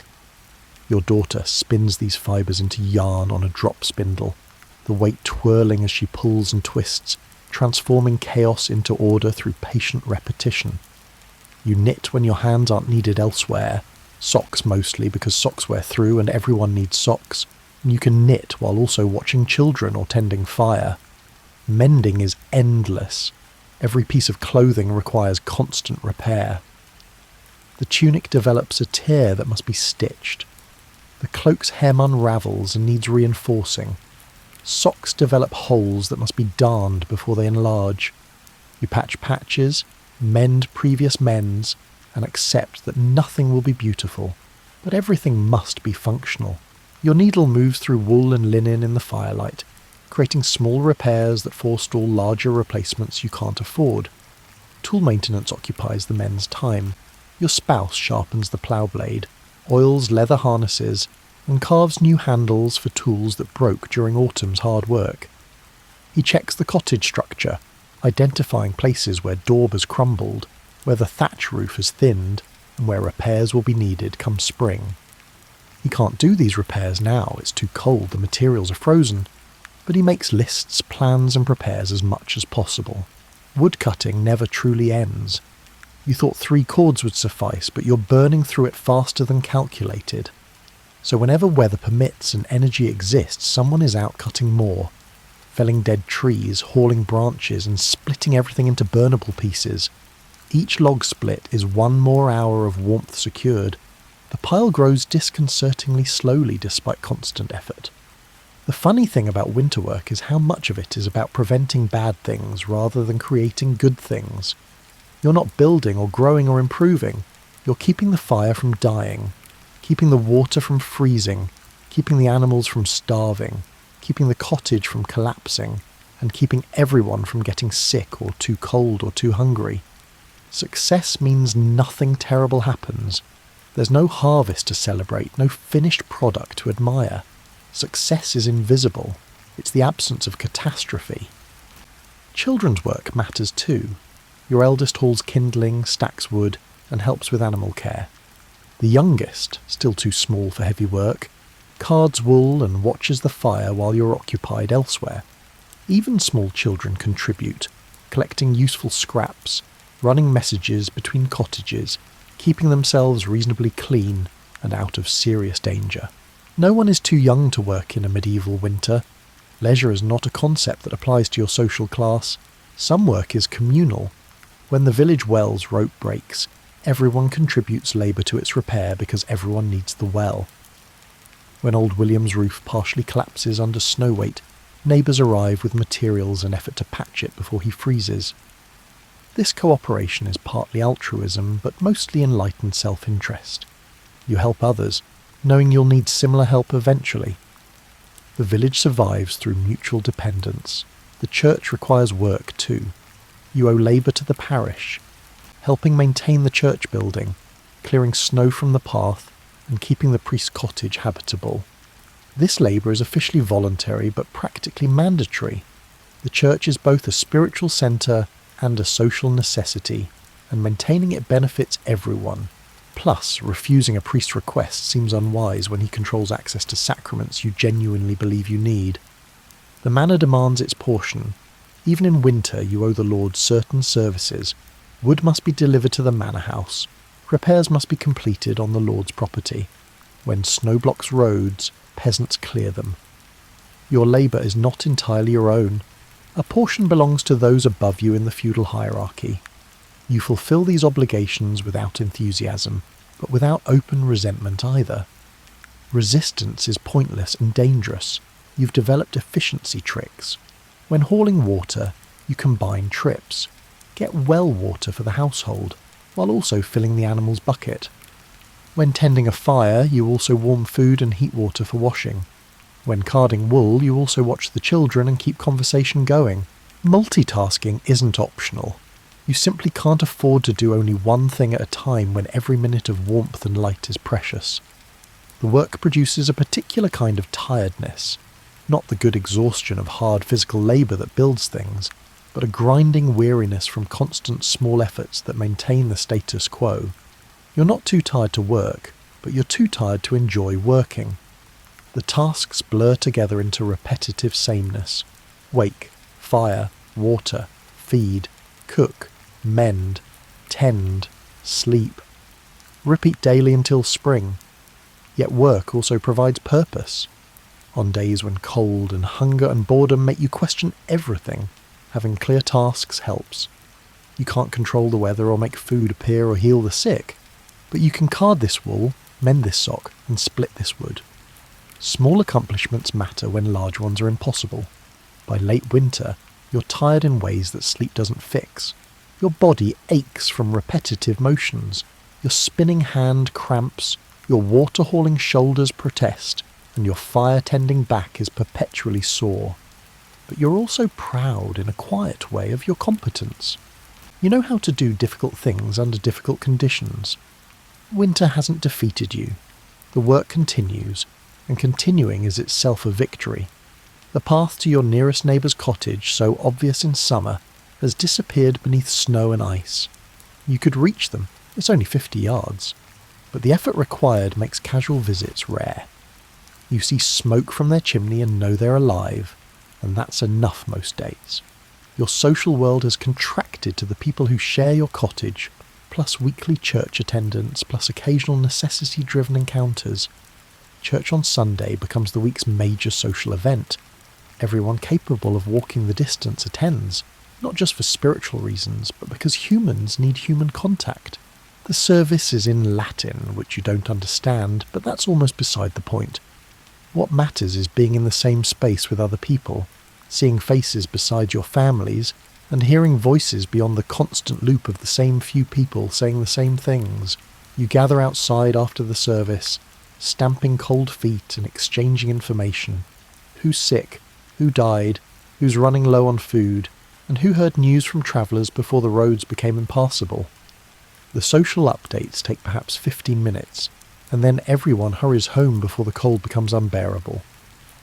But those 15 minutes feed you almost as much as food does. You're reminded that you're part of something larger than your individual struggle. The isolation affects everyone differently. Your spouse grows quieter and more internal, speaking mainly in practical sentences about immediate needs. Your eldest child, normally talkative, has fewer topics now that life has narrowed to survival basics. Your youngest babbles continuously, filling silence with whatever observations occur, and while normally this might annoy you, in winter you're grateful for the noise. You miss things you didn't realise you valued. The travelling peddler who came through in summer, bringing news and goods and stories from distant places, you miss him deeply. The seasonal labourers who helped with harvest, their different accents and jokes and ways of doing things, they're gone to wherever such people go, and the village is poorer for their absence. Even the simple variety of seeing different people in the fields, on the paths, going about their lives provided stimulation that's now unavailable. The manor house residents are visible occasionally at church or riding past your cottage, but they inhabit a different reality. They have more food, warmer rooms and better clothing. They suffer winter too, but differently. The gap between your life and theirs, always present, becomes more obvious in winter when everyone's circumstances are exposed. You don't exactly resent them. The social order feels too established to question seriously, but you notice the difference and file it away. Loneliness settles over the cottage like another layer of cold. You're never physically alone. Your family is always present, but you can still feel lonely in their presence. They can't understand your particular thoughts and feelings any better than you can understand theirs, and the same faces day after day create a strange isolation even in constant company. You develop strategies against the loneliness. Telling stories helps. You recount tales your grandmother told you, making them last longer by adding details. Your spouse contributes stories from their childhood. The children request the same favourites repeatedly, and you oblige because familiar stories comfort everyone. The act of storytelling creates connection even when the stories themselves are old and known. Singing helps too. You know perhaps 20 songs, work songs, religious hymns, and ballads about ancient heroes. You sing while working, teaching verses to the children, occasionally creating harmony when energy permits. The songs aren't beautiful. Your family has no particular musical talent, but they fill the cottage with sound that isn't wind or fire or coughing. The funny thing about isolation is how it makes you value even difficult people more. Your neighbour Edmund, who annoyed you in summer with his constant complaining, now seems almost dear in his consistency. At least he's someone different to talk to. At least his complaints are different from your own. Variety in human contact matters enormously when variety is scarce. You also become more tolerant of family quirks. Your spouse's habit of humming tunelessly while working, which used to drive you mad, now sounds almost pleasant. Your child's tendency to ask repetitive questions becomes charming rather than annoying. When you only have 4 people to talk to for months, you learn to find value in their oddities rather than being irritated by them. Letters aren't an option. You can't write, and even if you could, winter mail service doesn't exist for people at your social level. Whatever news reaches you comes orally through the few people who still travel. The priest sometimes shares information from his bishop. Occasionally someone will have talked to someone who heard something from somewhere. The information is third-hand, unreliable and precious anyway, because it connects you to the larger world. You fantasize about spring social opportunities, the Easter celebration, which will bring extra church services and communal feasting. The spring fair, if you can spare coins to attend, is where merchants and entertainers gather. The simple ability to visit neighbours casually, dropping by to borrow tools or share news or just talk because conversation is pleasant, rather than because something is urgently needed. The isolation affects your thinking. With limited external input, you cycle through the same thoughts repeatedly. You worry about the same problems, food stores, health, cold, because these are the problems present, and there aren't new ones to distract you. Your mind, lacking stimulation, creates its own, and not always helpfully. You find yourself having imaginary conversations with absent people, rehearsing arguments that will never happen, and planning scenarios that won't occur. The children suffer their own isolation. In summer, they played with neighbour children daily, running between cottages, creating elaborate games. Now they're confined to your cottage with only each other and occasional parental attention. They fight more, whine more, and seem more emotionally fragile. You try to be patient, understanding that they're experiencing real deprivation even if they can't articulate it. They need friends their age, varied activities, and space to run. They have none of these things. You've also noticed how isolation affects dreams. Your sleeping mind processes the limited input of winter life into strange scenarios. You dream repeatedly about summer, about food, about warmth, and about people you haven't seen in months. The dreams are vivid and detailed, your mind elaborating scenarios it can't experience awake. You wake sometimes disappointed to return to the grey reality of winter cottage life. But isolation also creates intimacy. Your family knows each other profoundly now. You recognise every expression on every face, can predict responses, and understand moods with minimal communication. This depth of knowledge has value. These are the people who will care for you if you sicken, who'll share their portion if you're hungrier, and who'll mourn if you die. The bonds formed through winter isolation are strong because they're tested daily. By late February, you're desperately ready for the isolation to end. You want new faces, new conversations, and new anything. The sameness has worn you down more than you want to admit. But you also recognise that you've survived together, that isolation hasn't destroyed your family, and that the bonds formed or strengthened through winter hardship have their own value. Spring will bring welcome variety, but winter taught you who your true companions are. The church bell rings at dawn, midday, and dusk, its sound carrying across the frozen landscape and marking time, in a season when days blend indistinguishably. You orient your day around these bells, using them to structure time that would otherwise feel formless and endless. The morning bell means wake and tend the fire. The midday bell means pause for prayer and perhaps a small meal. The evening bell means begin preparing for night. The bells are practical timekeepers, but they're also reminders that you're part of something larger than your individual survival. Your faith deepens in winter, or perhaps it just becomes more visible. When you're cold and hungry and isolated, prayer offers comfort that nothing physical can provide. You pray for spring to come, for health to persist, for food to last, and for protection from catastrophe.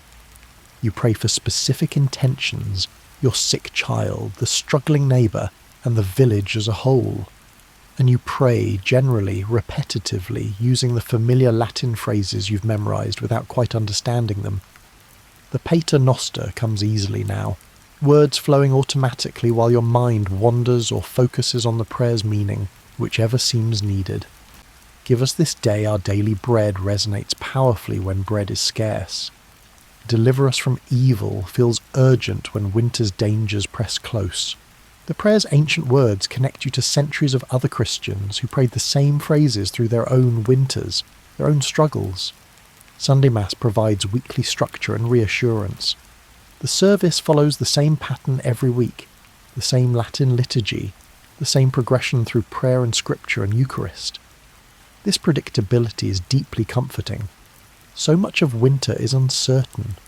Will the food last? Will illness strike? Will the roof hold?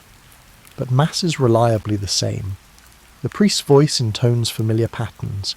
You kneel, stand, and respond at the expected moments. The ritual enfolds you in its ancient certainty. The Eucharist itself becomes more meaningful in winter. When you're hungry most of the time, receiving even the tiny wafer that represents Christ's body feels like significant nourishment. You know it's spiritually, not physically sustaining, but the distinction blurs when you're desperate for both kinds of sustenance. You approach communion with genuine reverence, tongue extended to receive the blessing. You've also developed private devotional practices, Each morning after the fire is established, you pray briefly. Nothing formal, just speaking to God as you might to a trusted friend. You share your worries, express your gratitude for survival so far, and ask for strength to continue. These morning conversations anchor you, providing a moment of spiritual connection before the day's physical demands overwhelm everything. The saints matter more in winter too. You pray to St. Anthony when you've lost something important. You invoke St. Agatha against illness. You ask St. Christopher for protection during the rare necessary journeys through dangerous weather.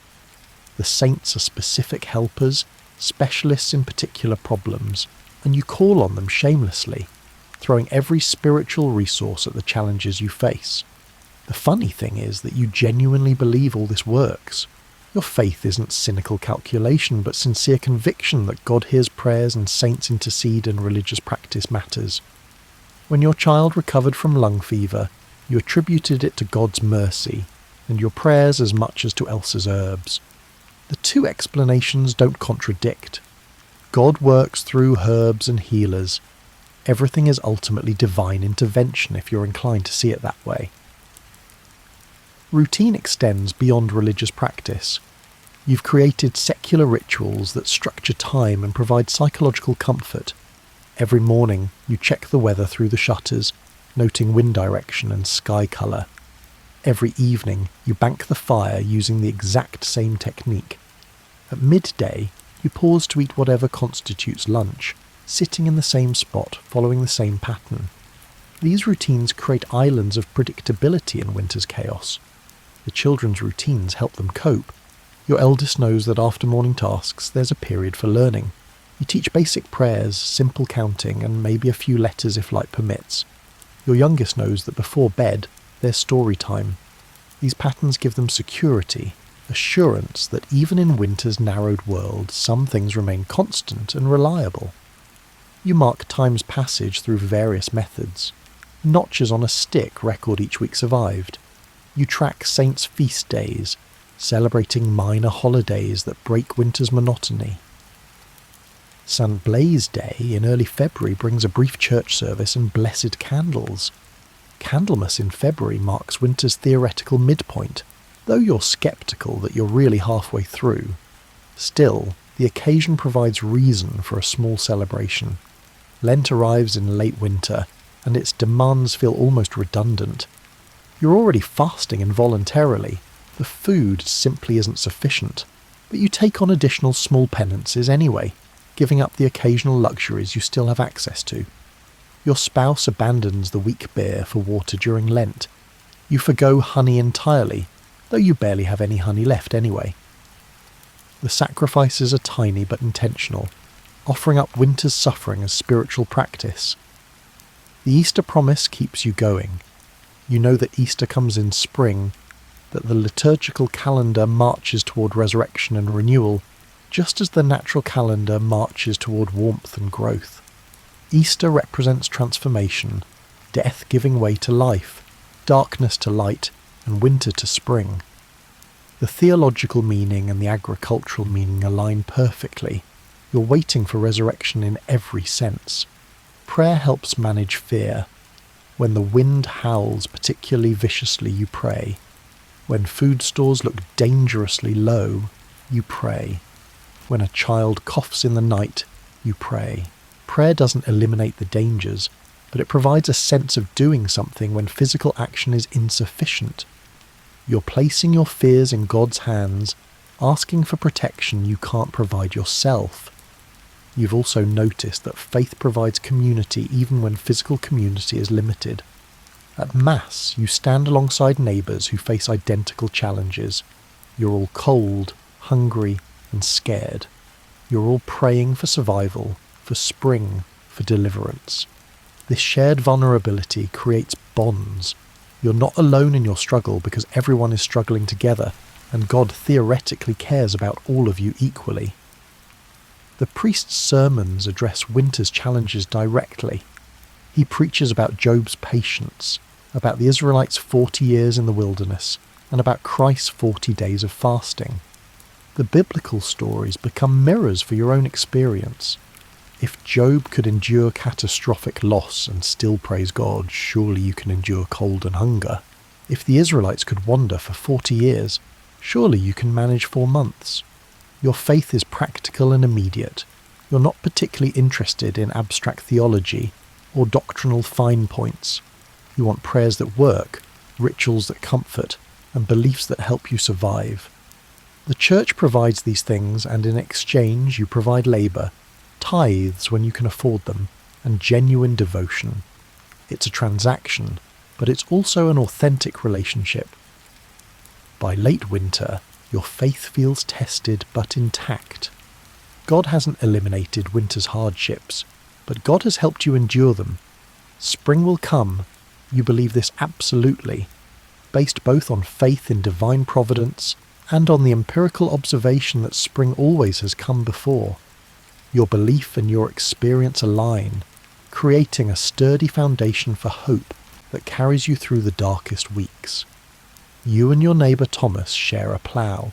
This arrangement, negotiated years ago, works because neither family can afford a plough individually, but together the cost becomes manageable. In winter, this partnership manifests differently. You share information about which families have surplus grain to trade, who needs help repairing their cottage, and who's too sick to manage alone.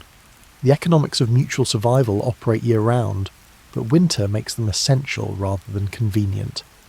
When the miller's roof partially collapses under heavy snow, 8 families contribute labour to repair it. This isn't charity, it's enlightened self-interest. You all need the mill functional come spring. If the miller can't grind grain because his building is damaged, everyone suffers. So you spend a day hauling timbers and patching thatch, knowing the miller will remember who helped and who didn't when the grinding queue forms in April.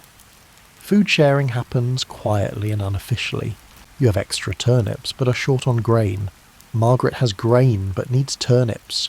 You trade, calling it neighbourly help rather than commerce, avoiding the manor's rules about unauthorised trade. Everyone engages in these small exchanges because everyone has different surpluses and shortages. The informal economy of barter keeps the village functioning when official markets are frozen shut. Childcare is communal by necessity. When you're sick, your neighbour watches your children. When she needs to haul water, you watch hers. The children learn from multiple adults, absorb different teaching styles, and hear various versions of the same stories. This distributed care means no single family bears all the burden of raising their young, and it creates a village-wide investment in all children's welfare. Tool sharing extends beyond the plough. You borrow Thomas's better axe when you need to split particularly tough wood. He borrows your grain grinder when his breaks. Your spouse loans the leatherworking tools he rarely uses. The neighbour's wife shares her best cooking pot for preparing feasts. These tools circulate through the village, each family using what they need when they need it, trusting that others will reciprocate when roles reverse. The cooperation isn't always warm or friendly. It's often grudging, transactional, and limited by mutual suspicion. You help Thomas because refusing would mark you as unreliable, and reliability matters when survival depends on community goodwill. He helps you for the same reason. You're not necessarily friends, but you're partners in survival, and that partnership requires certain behaviours regardless of personal feelings. The village maintains common resources that require collective labour. The well needs periodic cleaning and repair. The roads need clearing after heavy snow. The church building needs maintenance. No single family could manage these tasks alone, but distributed across all families, the work becomes manageable. You contribute your share, sometimes more than your share if you're seeking community goodwill, never less than your share if you want to maintain your standing.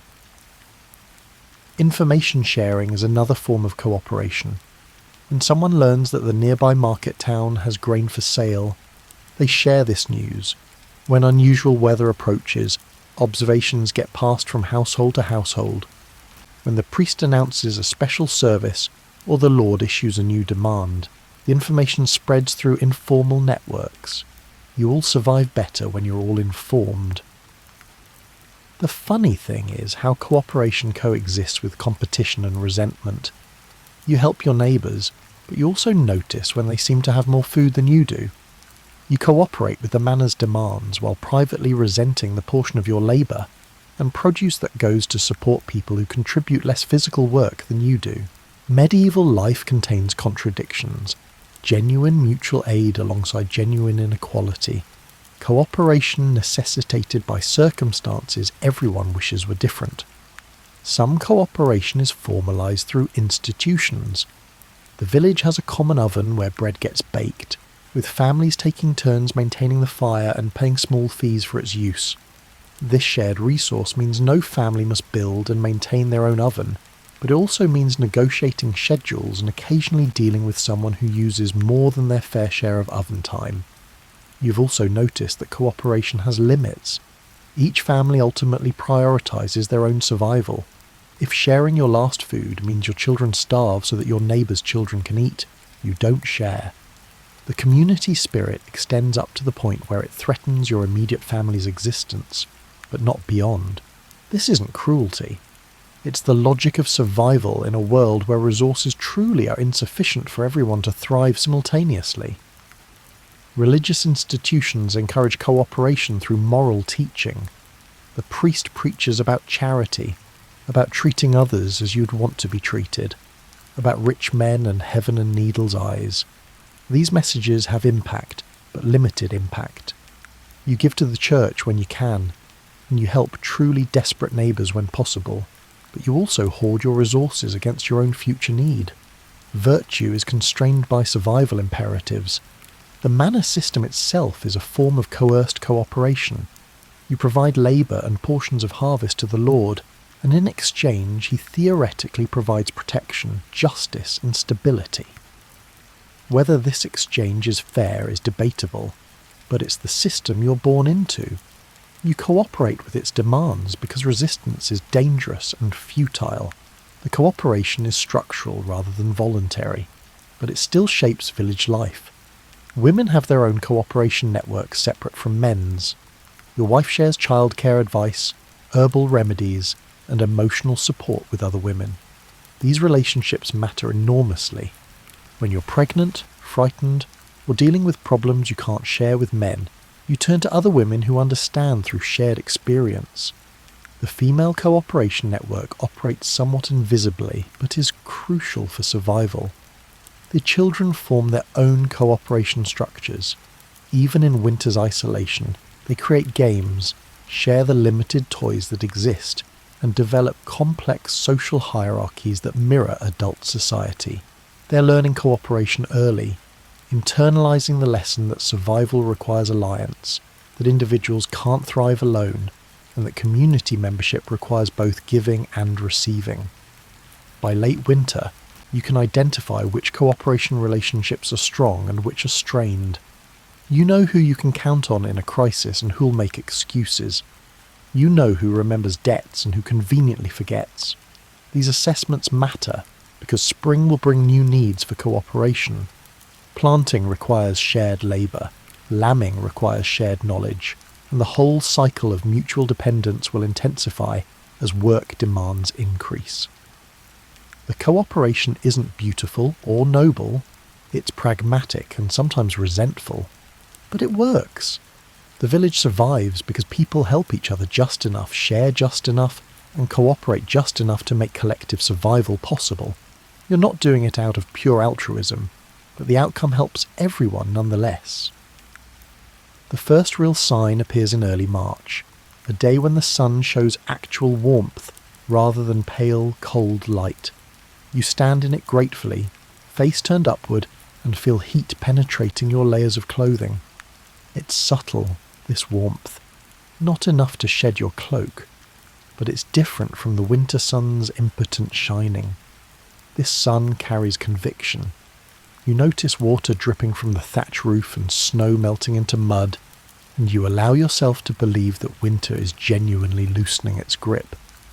The birds return before you quite register their absence. One morning you wake to unfamiliar sounds, chirping, singing, and the complex vocalizations of creatures that fled south and are now returning. The noise seems almost excessive after winter's quiet, but it's the most welcome excess you've ever experienced. Birds mean insects, which mean warmer weather, which means the whole ecosystem is reactivating. You're not alone in this frozen world anymore. The first green shoots appear in late March, tiny points of colour emerging from the brown earth. You examine them with something close to reverence. Grass beginning to grow, the earliest wild herbs pushing through the thawing ground. Your cow, Bess, seems to sense the change. She lows differently, less mournfully, as if she too knows that green food is coming. The chickens emerge from their coop more readily, scratching at the slowly softening earth. You inventory the food stores with mixed feelings. The grain is nearly exhausted. Perhaps 2 weeks' worth remains. The apples are gone entirely the last eaten weeks ago. The turnips have dwindled to a handful, many showing rot despite careful storage. You've survived, but barely. If spring were delayed by even a month, you'd be in genuine crisis. The timing has worked, as it usually does, but the margin feels terrifyingly thin. The work changes as spring approaches. Instead of pure survival maintenance, you're beginning to prepare for the new growing season. Tools need sharpening for planting. Seeds must be sorted and organised. The fields, frozen and dormant for months, need to be assessed for drainage and fertility.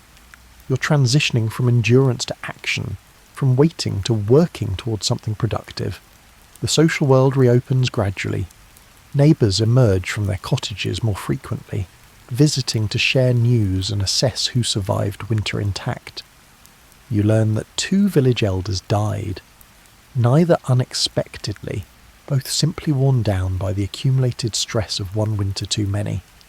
3 babies were born, which feels miraculous given winter's harshness.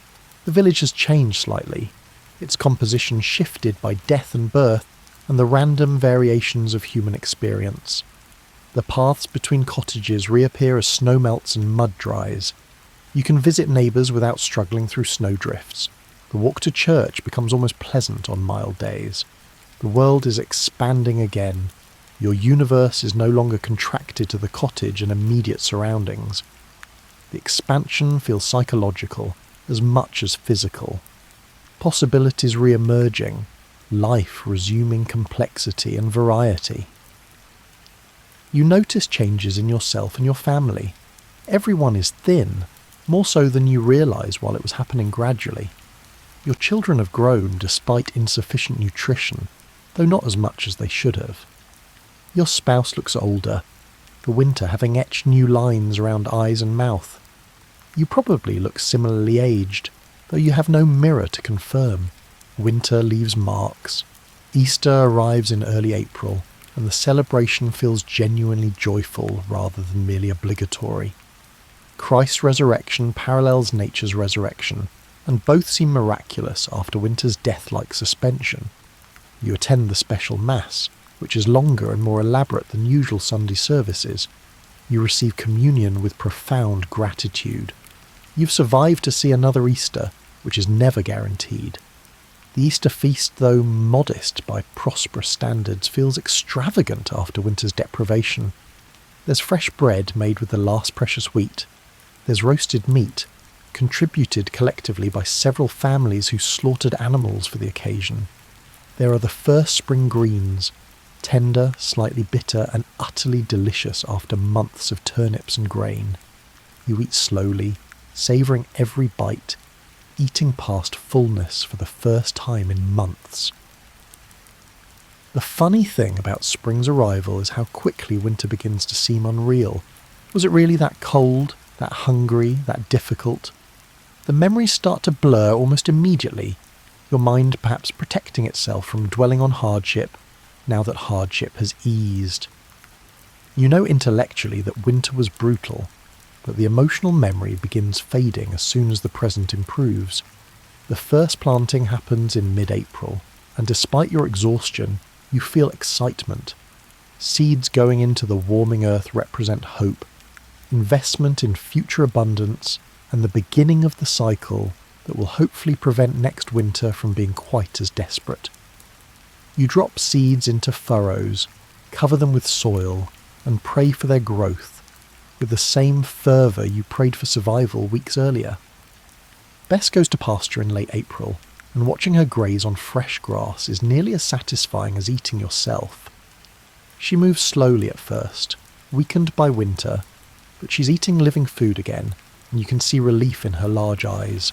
The chickens resume laying sporadically, 1 egg here, 2 eggs there, gradually increasing as their nutrition improves. These eggs taste impossibly rich and good after winter's deprivation. You begin the work of restoring the cottage, which suffered through winter despite your best efforts. The daub needs replacing in multiple places. The thatch has gaps that must be filled before next winter. The whole structure needs attention, but now you have time, daylight, and slightly better energy to address these needs. The work is still hard, but it's hopeful hard, building toward improvement rather than merely preventing collapse. The village gradually resumes its fuller rhythms. Markets reopen as merchants resume travelling. News arrives from the wider world, stories of what happened during winter in places you've never seen. Workers arrive seeking harvest employment later in the year. The population of faces you see regularly expands, and the expansion itself brings joy. You'd forgotten how much you need variety and novelty. By early May, winter feels definitively over. The mornings are warm enough that the fire can be allowed to die out during the day. You open shutters and doors to let fresh air circulate through the cottage, expelling winter's accumulated staleness. The children play outside extensively, burning off energy that had nowhere to go during confinement. Life has resumed, not exactly where it left off in October, but in a new iteration of the endless cycle. You reflect on what winter taught you, though you're not sure you wanted the lessons. You learned how little you truly need to survive. Warmth, basic food, shelter, and companionship reduced to essentials. You learned your own capacity for endurance, for tolerating discomfort that seemed intolerable. You learned which relationships are truly reliable, and which are merely convenient.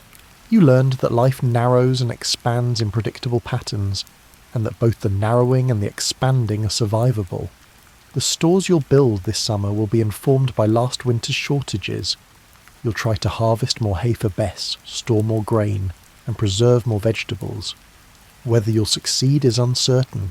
Agriculture remains dependent on weather, luck, and factors beyond your control. But you'll try, because trying is what you do, because the alternative is passively accepting next winter's hardship rather than working to mitigate it. You look ahead to summer with anticipation and anxiety mixed together. Summer means work, hard, sustained, crucial work to grow and preserve enough to survive another winter.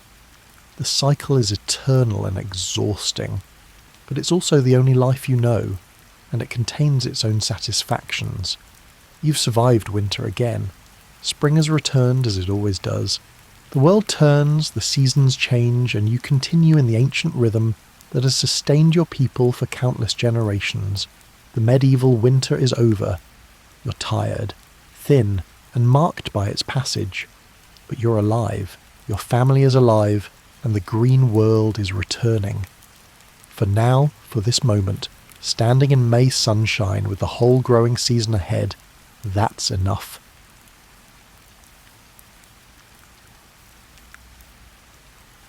Picture this.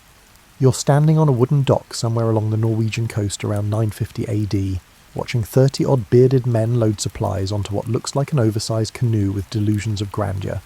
This ship is your ride for the next several months, a Viking Longship that's about as comfortable as sleeping on a park bench during a thunderstorm. You'd probably expect something impressive, right? Perhaps you were expecting a majestic vessel with towering masts and spacious quarters. Well, surprise!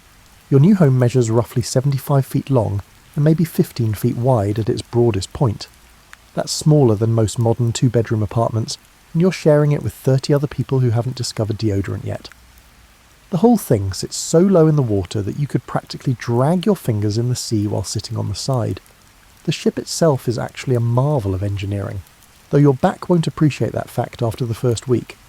Built from overlapping oak planks held together with iron rivets, it's designed to flex with the waves rather than fight them. Think of it as the medieval equivalent of a yoga instructor, incredibly flexible, but that doesn't mean you want to spend months pressed up against one. Your sleeping arrangements would make a college dorm room look luxurious. There are no beds, no hammocks, just a thin layer of animal hide between you and the wooden deck. Everyone sleeps wherever they can obtain space, which usually means curled up next to the guy who's been eating nothing but salted fish and onions for 3 weeks. The ship rocks constantly, even in calm weather, creating a gentle swaying motion that sounds romantic until you realise it never, ever stops. These longships are both very strong and very fragile, which is their most interesting feature. They are capable of manoeuvring through enormous waves and rough seas, effortlessly gliding across the water. However, a misstep on a loose plank can quickly lead to an unexpected immersion in the North Atlantic. The Vikings built these ships to be fast and manoeuvrable, not comfortable, which becomes painfully obvious the moment you try to find a spot to sit that doesn't involve someone's elbow in your ribs. Storage space is at such a premium that every inch matters. Your personal belongings, assuming you have any beyond the clothes on your back, get stuffed into whatever tiny gap you can discover. Most of your fellow passengers have brought along weapons, tools and trading goods, all of which take precedence over luxury items like extra clothing, or anything resembling comfort.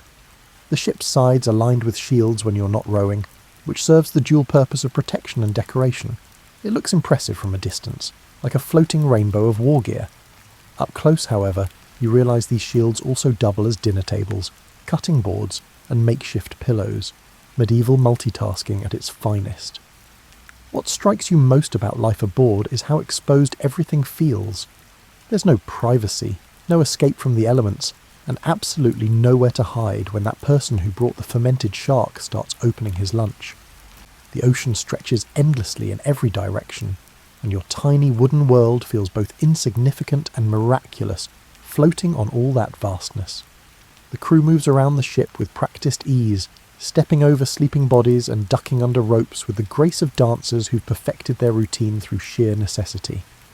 You, meanwhile, spend most of your time trying not to trip over the various bits of rope, sail, and humanity scattered across every available surface.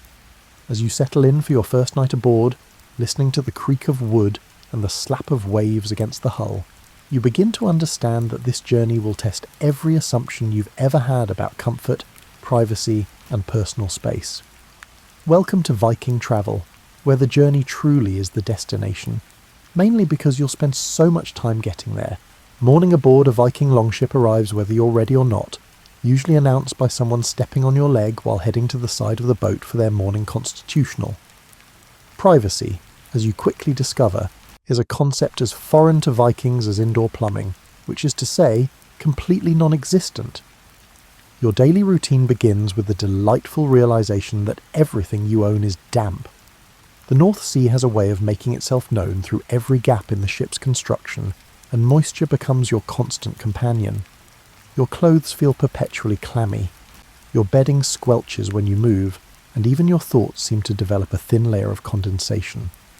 Breakfast, if you can call it that, consists of whatever dried, salted or pickled provisions haven't gone stale overnight. The Vikings were masters of food preservation, mainly because they had to be. Fresh food deteriorates rapidly in an environment dominated by salt water, and there are no convenient options for dining, such as a medieval fast food establishment. You'll become intimately acquainted with hardtack, a biscuit so tough it could probably stop an arrow in battle, and frequently serves double duty as both food and construction material for emergency ship repairs. The ship's fresh water supply lives in wooden barrels that take up precious space, but represent the difference between life and a very uncomfortable death. Water is rationed carefully, and you learn to appreciate every slightly stale, wooden-flavoured sip. Beer also makes an appearance in these barrels, not because the Vikings were party animals, but because fermented beverages stayed safe to drink longer than plain water. Alcohol's miraculous ability to ensure food safety during the medieval era is truly remarkable. Personal hygiene becomes an exercise in creativity and compromise. You might get to wash your face and hands with seawater, which leaves your skin feeling like you've been rubbing it with sandpaper, but at least removes some of the accumulating grime. Hair washing happens when it rains, assuming you can position yourself to catch the runoff. The remainder of the time, one can only hope that others share a similar level of odour as oneself. The toilet situation deserves special mention, if only because it's so memorably awful. The head consists of a bucket or a hole cut in a plank that hangs over the side of the ship. Using it requires timing the waves correctly, maintaining your balance, and praying that the wind doesn't shift direction at an inopportune moment. Privacy means hoping everyone else is politely looking the other way, which they usually are, having been through this awkward dance themselves. Clothing serves multiple purposes beyond basic modesty. Your cloak doubles as a blanket, your boots work as pillows, and your belt holds everything from eating utensils to emergency rope. Vikings dressed in layers, wool and linen primarily, which sounds practical until you realise that wet wool smells like a combination of wet dog and regret, and takes forever to dry in the perpetually humid ship environment. Medical care consists mainly of hoping nothing goes seriously wrong, because your options are limited to whatever herbal remedies someone thought to bring along, plus the time-honoured tradition of walking it off. Minor cuts are treated with whatever cleanish cloth is available, while more serious injuries require creative problem-solving and a lot of optimism. The ship's rhythm dictates everything. When the wind picks up, everyone not actively sailing tries to stay out of the way of the crew, managing the sail and steering. When it dies down, you might discover yourself grabbing an oar and contributing to the collective effort of making the boat move forward through sheer muscle power. There's no such thing as a passenger on a Viking longship. Everyone contributes something, even if it's just staying quiet while other people work. Weather becomes your constant obsession. You learn to read clouds like ancient scriptures, watching for signs of storms that could turn your already uncomfortable journey into a genuinely life-threatening situation. The ship handles rough seas remarkably well, but remarkably well still means getting thrown around like laundry in a washing machine while trying to keep your meagre possessions from disappearing overboard. Living in close quarters with 30 other people for months at a time requires a delicate social balance that would challenge even the most experienced diplomat. Imagine your least favourite family reunion, except it never ends. Everyone's armed, and there's nowhere to escape for a breather. The ship operates under a strict but unspoken hierarchy that keeps things from descending into complete chaos. The captain, usually the ship's owner, and the one who organised this particular adventure, sits at the top of the food chain. His word is law, mainly because he's the one who knows how to navigate, and everyone else would prefer not to die horribly at sea. Below him, experienced sailors and warriors command respect through competence and the occasional display of superior arm wrestling ability. Your social standing aboard ship depends on a complex mix of factors: your fighting ability, your usefulness in sailing the ship, how much you contributed to funding the expedition, and whether you've managed to annoy everyone within the first week. Respect gets earned through actions, not birth, though being related to someone important certainly doesn't hurt your cause.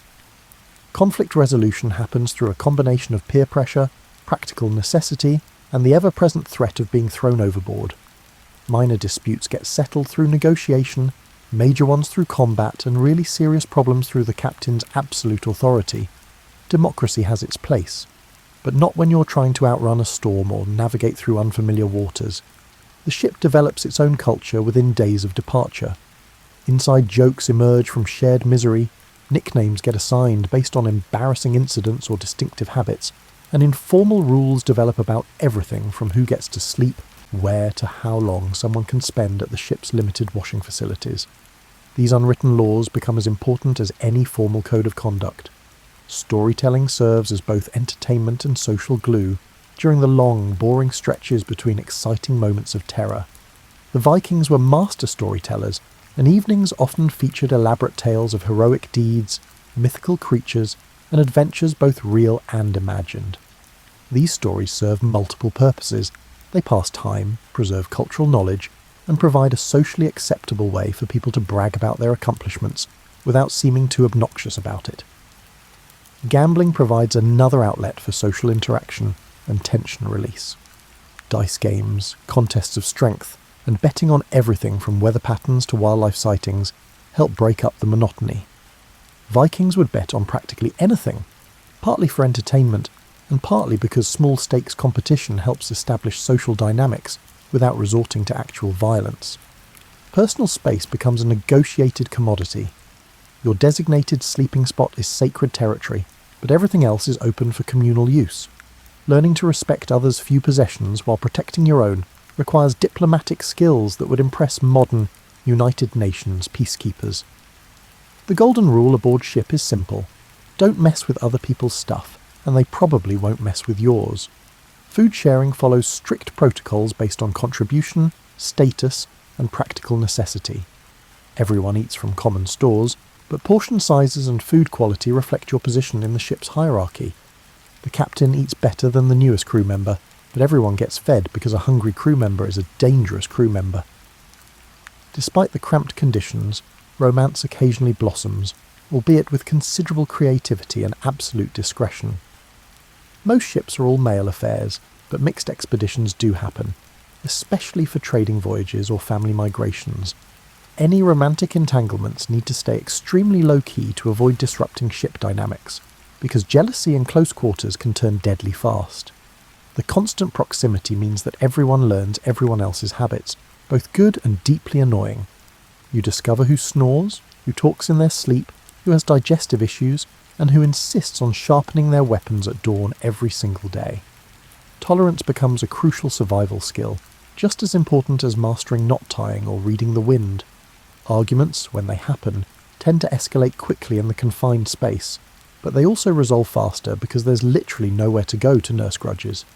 You learn to apologise quickly, forgive readily, and pick your battles cautiously, because the person you're fighting with today might be the one hauling you back aboard tomorrow when you fall overboard. Finding your way across thousands of miles of open ocean without GPS, compass, or even accurate maps requires skills that border on the supernatural. Viking navigators, called seawise for good reason, relied on a combination of experience, observation, and what modern people might generously call educated guessing. Your navigator watches everything: the colour and behaviour of waves, the direction of wind patterns, the flight paths of seabirds, and the position of stars when they're visible through the perpetual cloud cover. He's memorised the location of every landmark along familiar coasts, and can estimate distance travelled by the feel of the ship's motion through the water. It's like being guided by someone who's turned environmental awareness into a superpower. The sun compass, when you can see the sun, provides basic directional guidance, but cloudy skies, which describe about 80% of your sailing time, require more creative navigation techniques. Your navigator might use a sunstone, a piece of Iceland spar that can locate the sun's position, even through heavy clouds by analysing polarised light. It sounds like magic, and honestly it is. Predicting the weather becomes crucial, not just for comfort. Storm clouds building on the horizon might give you a few hours warning to find shelter or prepare for rough seas. Your navigator reads cloud formations like other people read newspapers, interpreting subtle changes in colour, shape, and movement to predict what's coming next. He's right more often than modern meteorologists, mainly because his life depends on accuracy. Coastal navigation relies heavily on pilotage, the art of recognising specific landmarks, watercolours, and geographical features. Your navigator has spent years memorising the appearance of coastlines from specific distances and angles. That distinctive headland, the particular shade of green water near a river mouth, or the way mountains line up in the distance all serve as navigational signposts on the medieval maritime highway. Open ocean navigation challenges these skills to the utmost extent. Without land references, your navigator estimates position through dead reckoning, calculating distance and direction travelled from a known starting point. It requires constant attention to speed, wind direction, and the subtle clues that indicate current and drift. One small error in calculation, compounded over days or weeks, can leave you hundreds of miles from where you think you are. The ship's shallow draft, while uncomfortable for passengers, provides crucial navigational advantages. You can sail in waters too shallow for most other vessels, follow coastlines closely, and pull up on beaches for overnight stops. This ability to hug the shore whenever possible reduces the need for pure open ocean navigation and provides regular opportunities to correct course using familiar landmarks. Sea conditions tell experienced sailors volumes about location and weather patterns. The size, spacing, and direction of waves indicate proximity to land, depth of water, and approaching weather systems. Your navigator can estimate distance from shore by observing how waves behave. Larger swells suggest deep water and distance from land, while shorter, choppier waves often indicate shallow areas or nearby coastlines. Wildlife serves as another navigational tool. Certain seabirds range only specific distances from shore, so spotting particular species tells you roughly how far you are from land. The direction birds fly in the evening often points toward their nesting areas on shore. Even floating debris provides clues. Freshly broken branches suggest proximity to rivers or storm-damaged coastlines. Time measurement relies on natural rhythms rather than clocks. The navigator tracks days by sunset and sunrise, estimates hours by the sun's position when visible, and gauges travel time by familiar reference points when following known routes. It's imprecise by modern standards, but adequate for navigation, that focuses more on reaching general areas than specific coordinates. When everything goes wrong, storms blow you off course, clouds obscure celestial navigation aids, and you lose track of your position, survival depends on the navigator's ability to make educated guesses and gradually work back toward known waters. Your task might involve following bird flight patterns toward land, watching for changes in watercolour that indicate shallow areas, or simply maintaining a consistent direction until you encounter recognisable coastline. The psychological pressure on navigators is enormous. Everyone's life depends on their expertise, and there's no backup system if they make serious errors. Most navigators train for decades before attempting major voyages, learning their craft through apprenticeship with experienced sea-wise captains who pass down knowledge accumulated over generations of maritime exploration. The common perception of Vikings as mindless barbarians ravaging Europe overlooks the fact that they were among the most sophisticated traders and entrepreneurs of their era. Your longship serves as both transportation and a mobile warehouse, carrying goods that will be traded, sold, or occasionally acquired through less diplomatic means across a commercial network spanning from Greenland to Constantinople. Trade goods packed into every available inch of ship space represent months of planning and investment. Amber from the Baltic coast, walrus ivory from the Arctic, silver from Arabic coins, iron weapons and tools, fur from northern animals, and slaves captured in raids all jostle for storage space with your personal belongings. The ship resembles a floating department store specialising in luxury goods and human misery. Your trading expeditions follow established routes connecting Scandinavia with the rest of the medieval world. The eastern route takes you down Russian rivers to Constantinople and the Byzantine Empire, where Nordic amber and furs are exchanged for silk, spices, and Byzantine gold. The western route leads to Britain, Ireland, and France, where Viking goods meet Roman-influenced markets hungry for northern specialties. Each route requires different navigation skills, trade languages, and diplomatic approaches. Raiding, despite its dramatic reputation, often serves as just another form of aggressive business negotiation. Many raids actually begin as trading expeditions that turn violent when negotiations break down, or when the Vikings realise they can take what they want more easily than they can buy it. The line between trader and raider shifts depending on circumstances, opportunity, and the relative strength of potential trading partners. The economics of Viking expeditions require careful calculation of risks and rewards. Ships, crew, provisions, and trade goods represent significant upfront investment, often requiring multiple investors pooling resources for major expeditions. Profits get divided according to complex formulas based on investment, participation, and predetermined agreements that would impress modern venture capitalists. Your crew includes specialists in various forms of commerce beyond simple muscle-powered intimidation. Some members speak multiple languages and understand foreign customs. Others have expertise in evaluating precious metals and trade goods, and a few possess the diplomatic skills necessary for negotiating with foreign merchants and local rulers. Successful Viking expeditions require as much business acumen as martial prowess. Markets in foreign ports operate according to local customs that your crew has learned through experience and cultural exchange.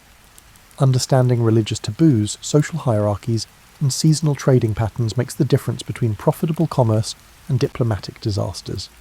Vikings develop remarkable cultural adaptability, adjusting their approach based on whether they're dealing with Christian monasteries, Islamic merchants, or pagan tribal leaders. Currency varies dramatically across your trading network. Arabic silver coins circulate widely and provide a relatively stable medium of exchange, but many transactions rely on barter systems, where goods are exchanged directly for other goods. Your navigator might trade amber for silk in Constantinople, then exchange that silk for silver in Kiev, then convert silver into iron tools in Norway. It's medieval international finance at its most complex. Slave trading, unfortunately, represents a major component of Viking commerce. Captives taken in raids become valuable trade goods, especially in markets where labour shortages create demand for workers. The Vikings' geographic position between slave-producing regions and labour-hungry markets makes them natural middlemen in this horrific but economically important trade. Quality control becomes crucial when your reputation affects future trading opportunities. Diluted silver, inferior weapons, or slaves who die in transport damage relationships with trading partners and reduce profitability of future expeditions. Successful Viking merchants maintain quality standards not because of altruism, but because repeat business requires satisfied customers. Competition comes from other Viking crews, local merchants, and established trading networks that predate Viking involvement. Success requires finding market niches, developing reliable supply chains, and building relationships with key trading partners. Some Vikings specialise in particular routes or goods, becoming known for specific expertise that commands premium prices. Weather and navigation delays can destroy profit margins by missing seasonal markets or arriving after competitors have saturated demand. Your trading expedition operates on tight schedules dictated by sailing seasons, market cycles, and religious festivals that affect local commerce. Timing becomes as important as the quality of goods being traded. Investment diversification spreads risk across multiple expeditions and trade goods. Wealthy Vikings rarely put all their resources into single ventures, instead participating in multiple expeditions with different destinations and objectives. It's medieval portfolio management designed to maximise returns while minimising the chance of total financial ruin. Life aboard a Viking longship reduces existence to its most basic elements: staying warm, staying fed, staying dry, and staying alive. The small victories that punctuate your journey, a successful fishing expedition, a day of favourable wind, or simply waking up without someone's foot in your face, become monumental celebrations in the context of your floating hardship. Fishing provides both food and entertainment during the long stretches of ocean travel. Lines trail behind the ship constantly, tended by whoever isn't actively sailing or rowing. Catching fish means fresh protein to supplement the monotonous diet of preserved foods, plus the excitement of successfully outwitting sea creatures with medieval technology. The entire crew celebrates when someone lands a particularly large specimen, not just because it means better eating, but because it breaks the tedium of another identical day at sea. Cooking happens over a small fire contained in a sand-filled metal box. The ship's kitchen, dining room and social centre, all rolled into one cramped, smoky space. The fire provides warmth, light, and the ability to prepare hot food, making it arguably the most important feature of the ship besides the hull itself. Keeping the fire going in rough weather requires constant attention and no small amount of skill, since a stray wave or sudden gust of wind can extinguish your only source of cooked food and warmth. Water collection becomes an obsession during rainy weather. Every available container gets pressed into service to catch precious fresh water, from cooking pots to empty helmets. You learn to position containers strategically to catch runoff from the sail, and everyone develops an almost supernatural ability to wake up when rain starts falling, no matter how exhausted they are. Fresh water tastes like the most luxurious beverage ever created when you've been rationing stale barrel water for weeks. Entertainment relies heavily on human creativity and social interaction. Riddles, word games, and contests of memory help pass time during calm weather. Physical competitions, arm wrestling, balancing contests, or games of skill with weapons provide excitement and help maintain fighting fitness. Music, when someone has brought along an instrument, transforms evening gatherings into something approaching civilization. Maintenance tasks occupy much of the crew's attention during daylight hours. The ship requires constant care, bailing water that seeps through the hull, adjusting rigging, and repairing equipment damaged by salt spray and constant use. These tasks provide structure to otherwise formless days and give everyone something productive to do. The ship becomes like a needy pet that requires constant attention to keep it healthy and functional. Personal rituals and superstitions develop to cope with the psychological stress of prolonged ocean travel. Some crew members develop elaborate morning routines. Others create personal ceremonies around meals or navigation checks. These behaviours, while sometimes appearing irrational, provide psychological anchors in an environment where every day blends into the next. sleep becomes both escape and challenge. Despite cramped conditions and constant motion, exhaustion enables sleep, but regular interruptions from weather changes, navigation emergencies, or natural calls interrupt rest. You learn to fall asleep quickly when opportunity presents itself, and to function effectively on fragmented sleep patterns that would leave modern people completely dysfunctional. Weather protection requires constant adaptation and creativity. Your clothing layers are adjusted throughout the day as conditions change, adding garments when wind picks up, removing them when physical work generates heat, and rearranging everything when rain starts falling. Staying reasonably dry and warm becomes a full-time occupation that requires as much attention as any other survival skill. Small luxuries take on enormous psychological importance.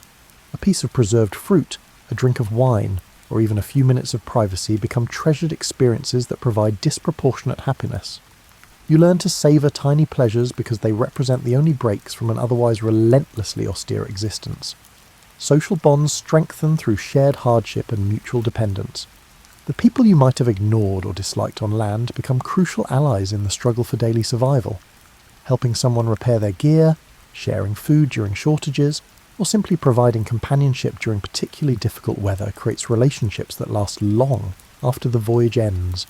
Negotiation, tradition, and occasional force resolve territorial disputes over sleeping space, storage areas, and access to the fire. Your personal space shrinks to whatever you can physically defend, but everyone understands the necessity of respecting others' minimal claims to shipboard real estate. Violating these unspoken agreements threatens the social fabric that keeps the entire enterprise functional. The sight of familiar coastline after months at sea triggers emotions that landlubbers struggle to understand. Your home shores, previously taken for granted, now appear as the most beautiful landscape ever created. The simple prospect of sleeping on solid ground, eating fresh food, and enjoying privacy becomes almost overwhelming in its appeal. Landfall requires careful planning and execution.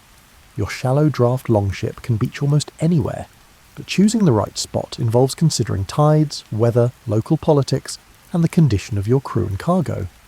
A successful landing represents the culmination of months of navigation, survival, and teamwork. But it's also when many expeditions face their greatest risks from local authorities or competing Viking groups. Unloading transforms the ship from a cramped living space back into a cargo vessel. Trade goods that have been carefully protected throughout the journey now get evaluated, sorted, and prepared for local markets. The amber that seemed so precious during storms now faces the harsh reality of market prices and trading negotiations. Some goods may have deteriorated during the voyage, turning expected profits into disappointing losses. Your crew disperses according to predetermined agreements and personal relationships developed during the voyage. Some members came aboard as hired hands and departed with their wages, others invested in the expedition and await their share of profits, and a few have become close companions who will maintain relationships long after the ship returns to harbour. The social bonds forged in hardship often prove more valuable than the material gains from trade. Reintegration into land-based society requires psychological adjustment almost as significant as the original departure. Months of communal living, shared hardship, and constant motion leave you changed in ways that become apparent only when you try to resume normal life. Your tolerance for petty complaints and minor inconveniences has increased dramatically, while your patience for people who haven't experienced real hardship may have decreased proportionally. Stories from your voyage become valuable social currency in your home community. Tales of storms you survived, strange lands you visited, and dangers you overcame entertain audiences and establish your reputation as someone who has seen the world beyond the familiar. Repetition refines these stories, gradually transforming them from raw experience into polished narratives that may bear only a passing resemblance to actual events. The practical skills learned aboard ship, navigation, seamanship, trading, combat, and survival, make you more valuable to your community and more attractive for future expeditions. Knowledge of foreign languages, customs, and market conditions acquired during your travels opens opportunities for employment with other expeditions or local merchants engaged in long-distance trade.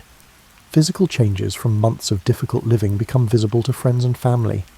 Your hands are more calloused, your face more weathered, and your body adapted to the physical demands of life at sea.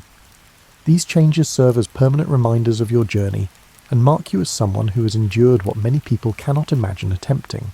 Financial outcomes vary dramatically depending on the expedition's success, your initial investment, and market conditions at journey's end. Some crew members return wealthy enough to buy farms or ships of their own, others barely cover their expenses, and a few face financial ruin if the voyage encounters serious problems. The Viking economy rewards success handsomely but punishes failure harshly. Planning for future expeditions often begins before the current voyage is completely finished. Successful trips generate demand for repeat journeys, while lessons learned suggest improvements for next time.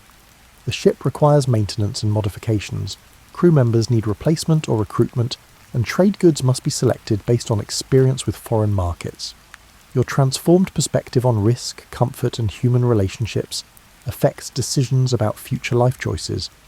Some people observe that land-based existence feels limiting after experiencing the freedom and intensity of ocean travel, while others discover that one major expedition satisfies their desire for adventure permanently. The voyage changes everyone, but not always in predictable directions. The cycle of departure, journey, and return that defines Viking expeditions reflects larger patterns in medieval life, where travel was dangerous, expensive, and transformative. Your months aboard the Longship represent not just a business venture or adventure, but a rite of passage that separates those who dream about distant places from those who have actually seen them. Years later, when the pain is gone and the profits are spent, all that remains is the knowledge that you succeeded in one of the hardest endeavours of your time. You crossed vast oceans in a wooden ship, survived storms that could have killed you, traded with foreign peoples in distant lands, and returned home to tell the tale. In a time when the majority of people rarely venture more than a few miles from their birthplace, this accomplishment alone distinguishes you as a unique individual, someone who chose the extraordinary over the ordinary and persevered to share the story.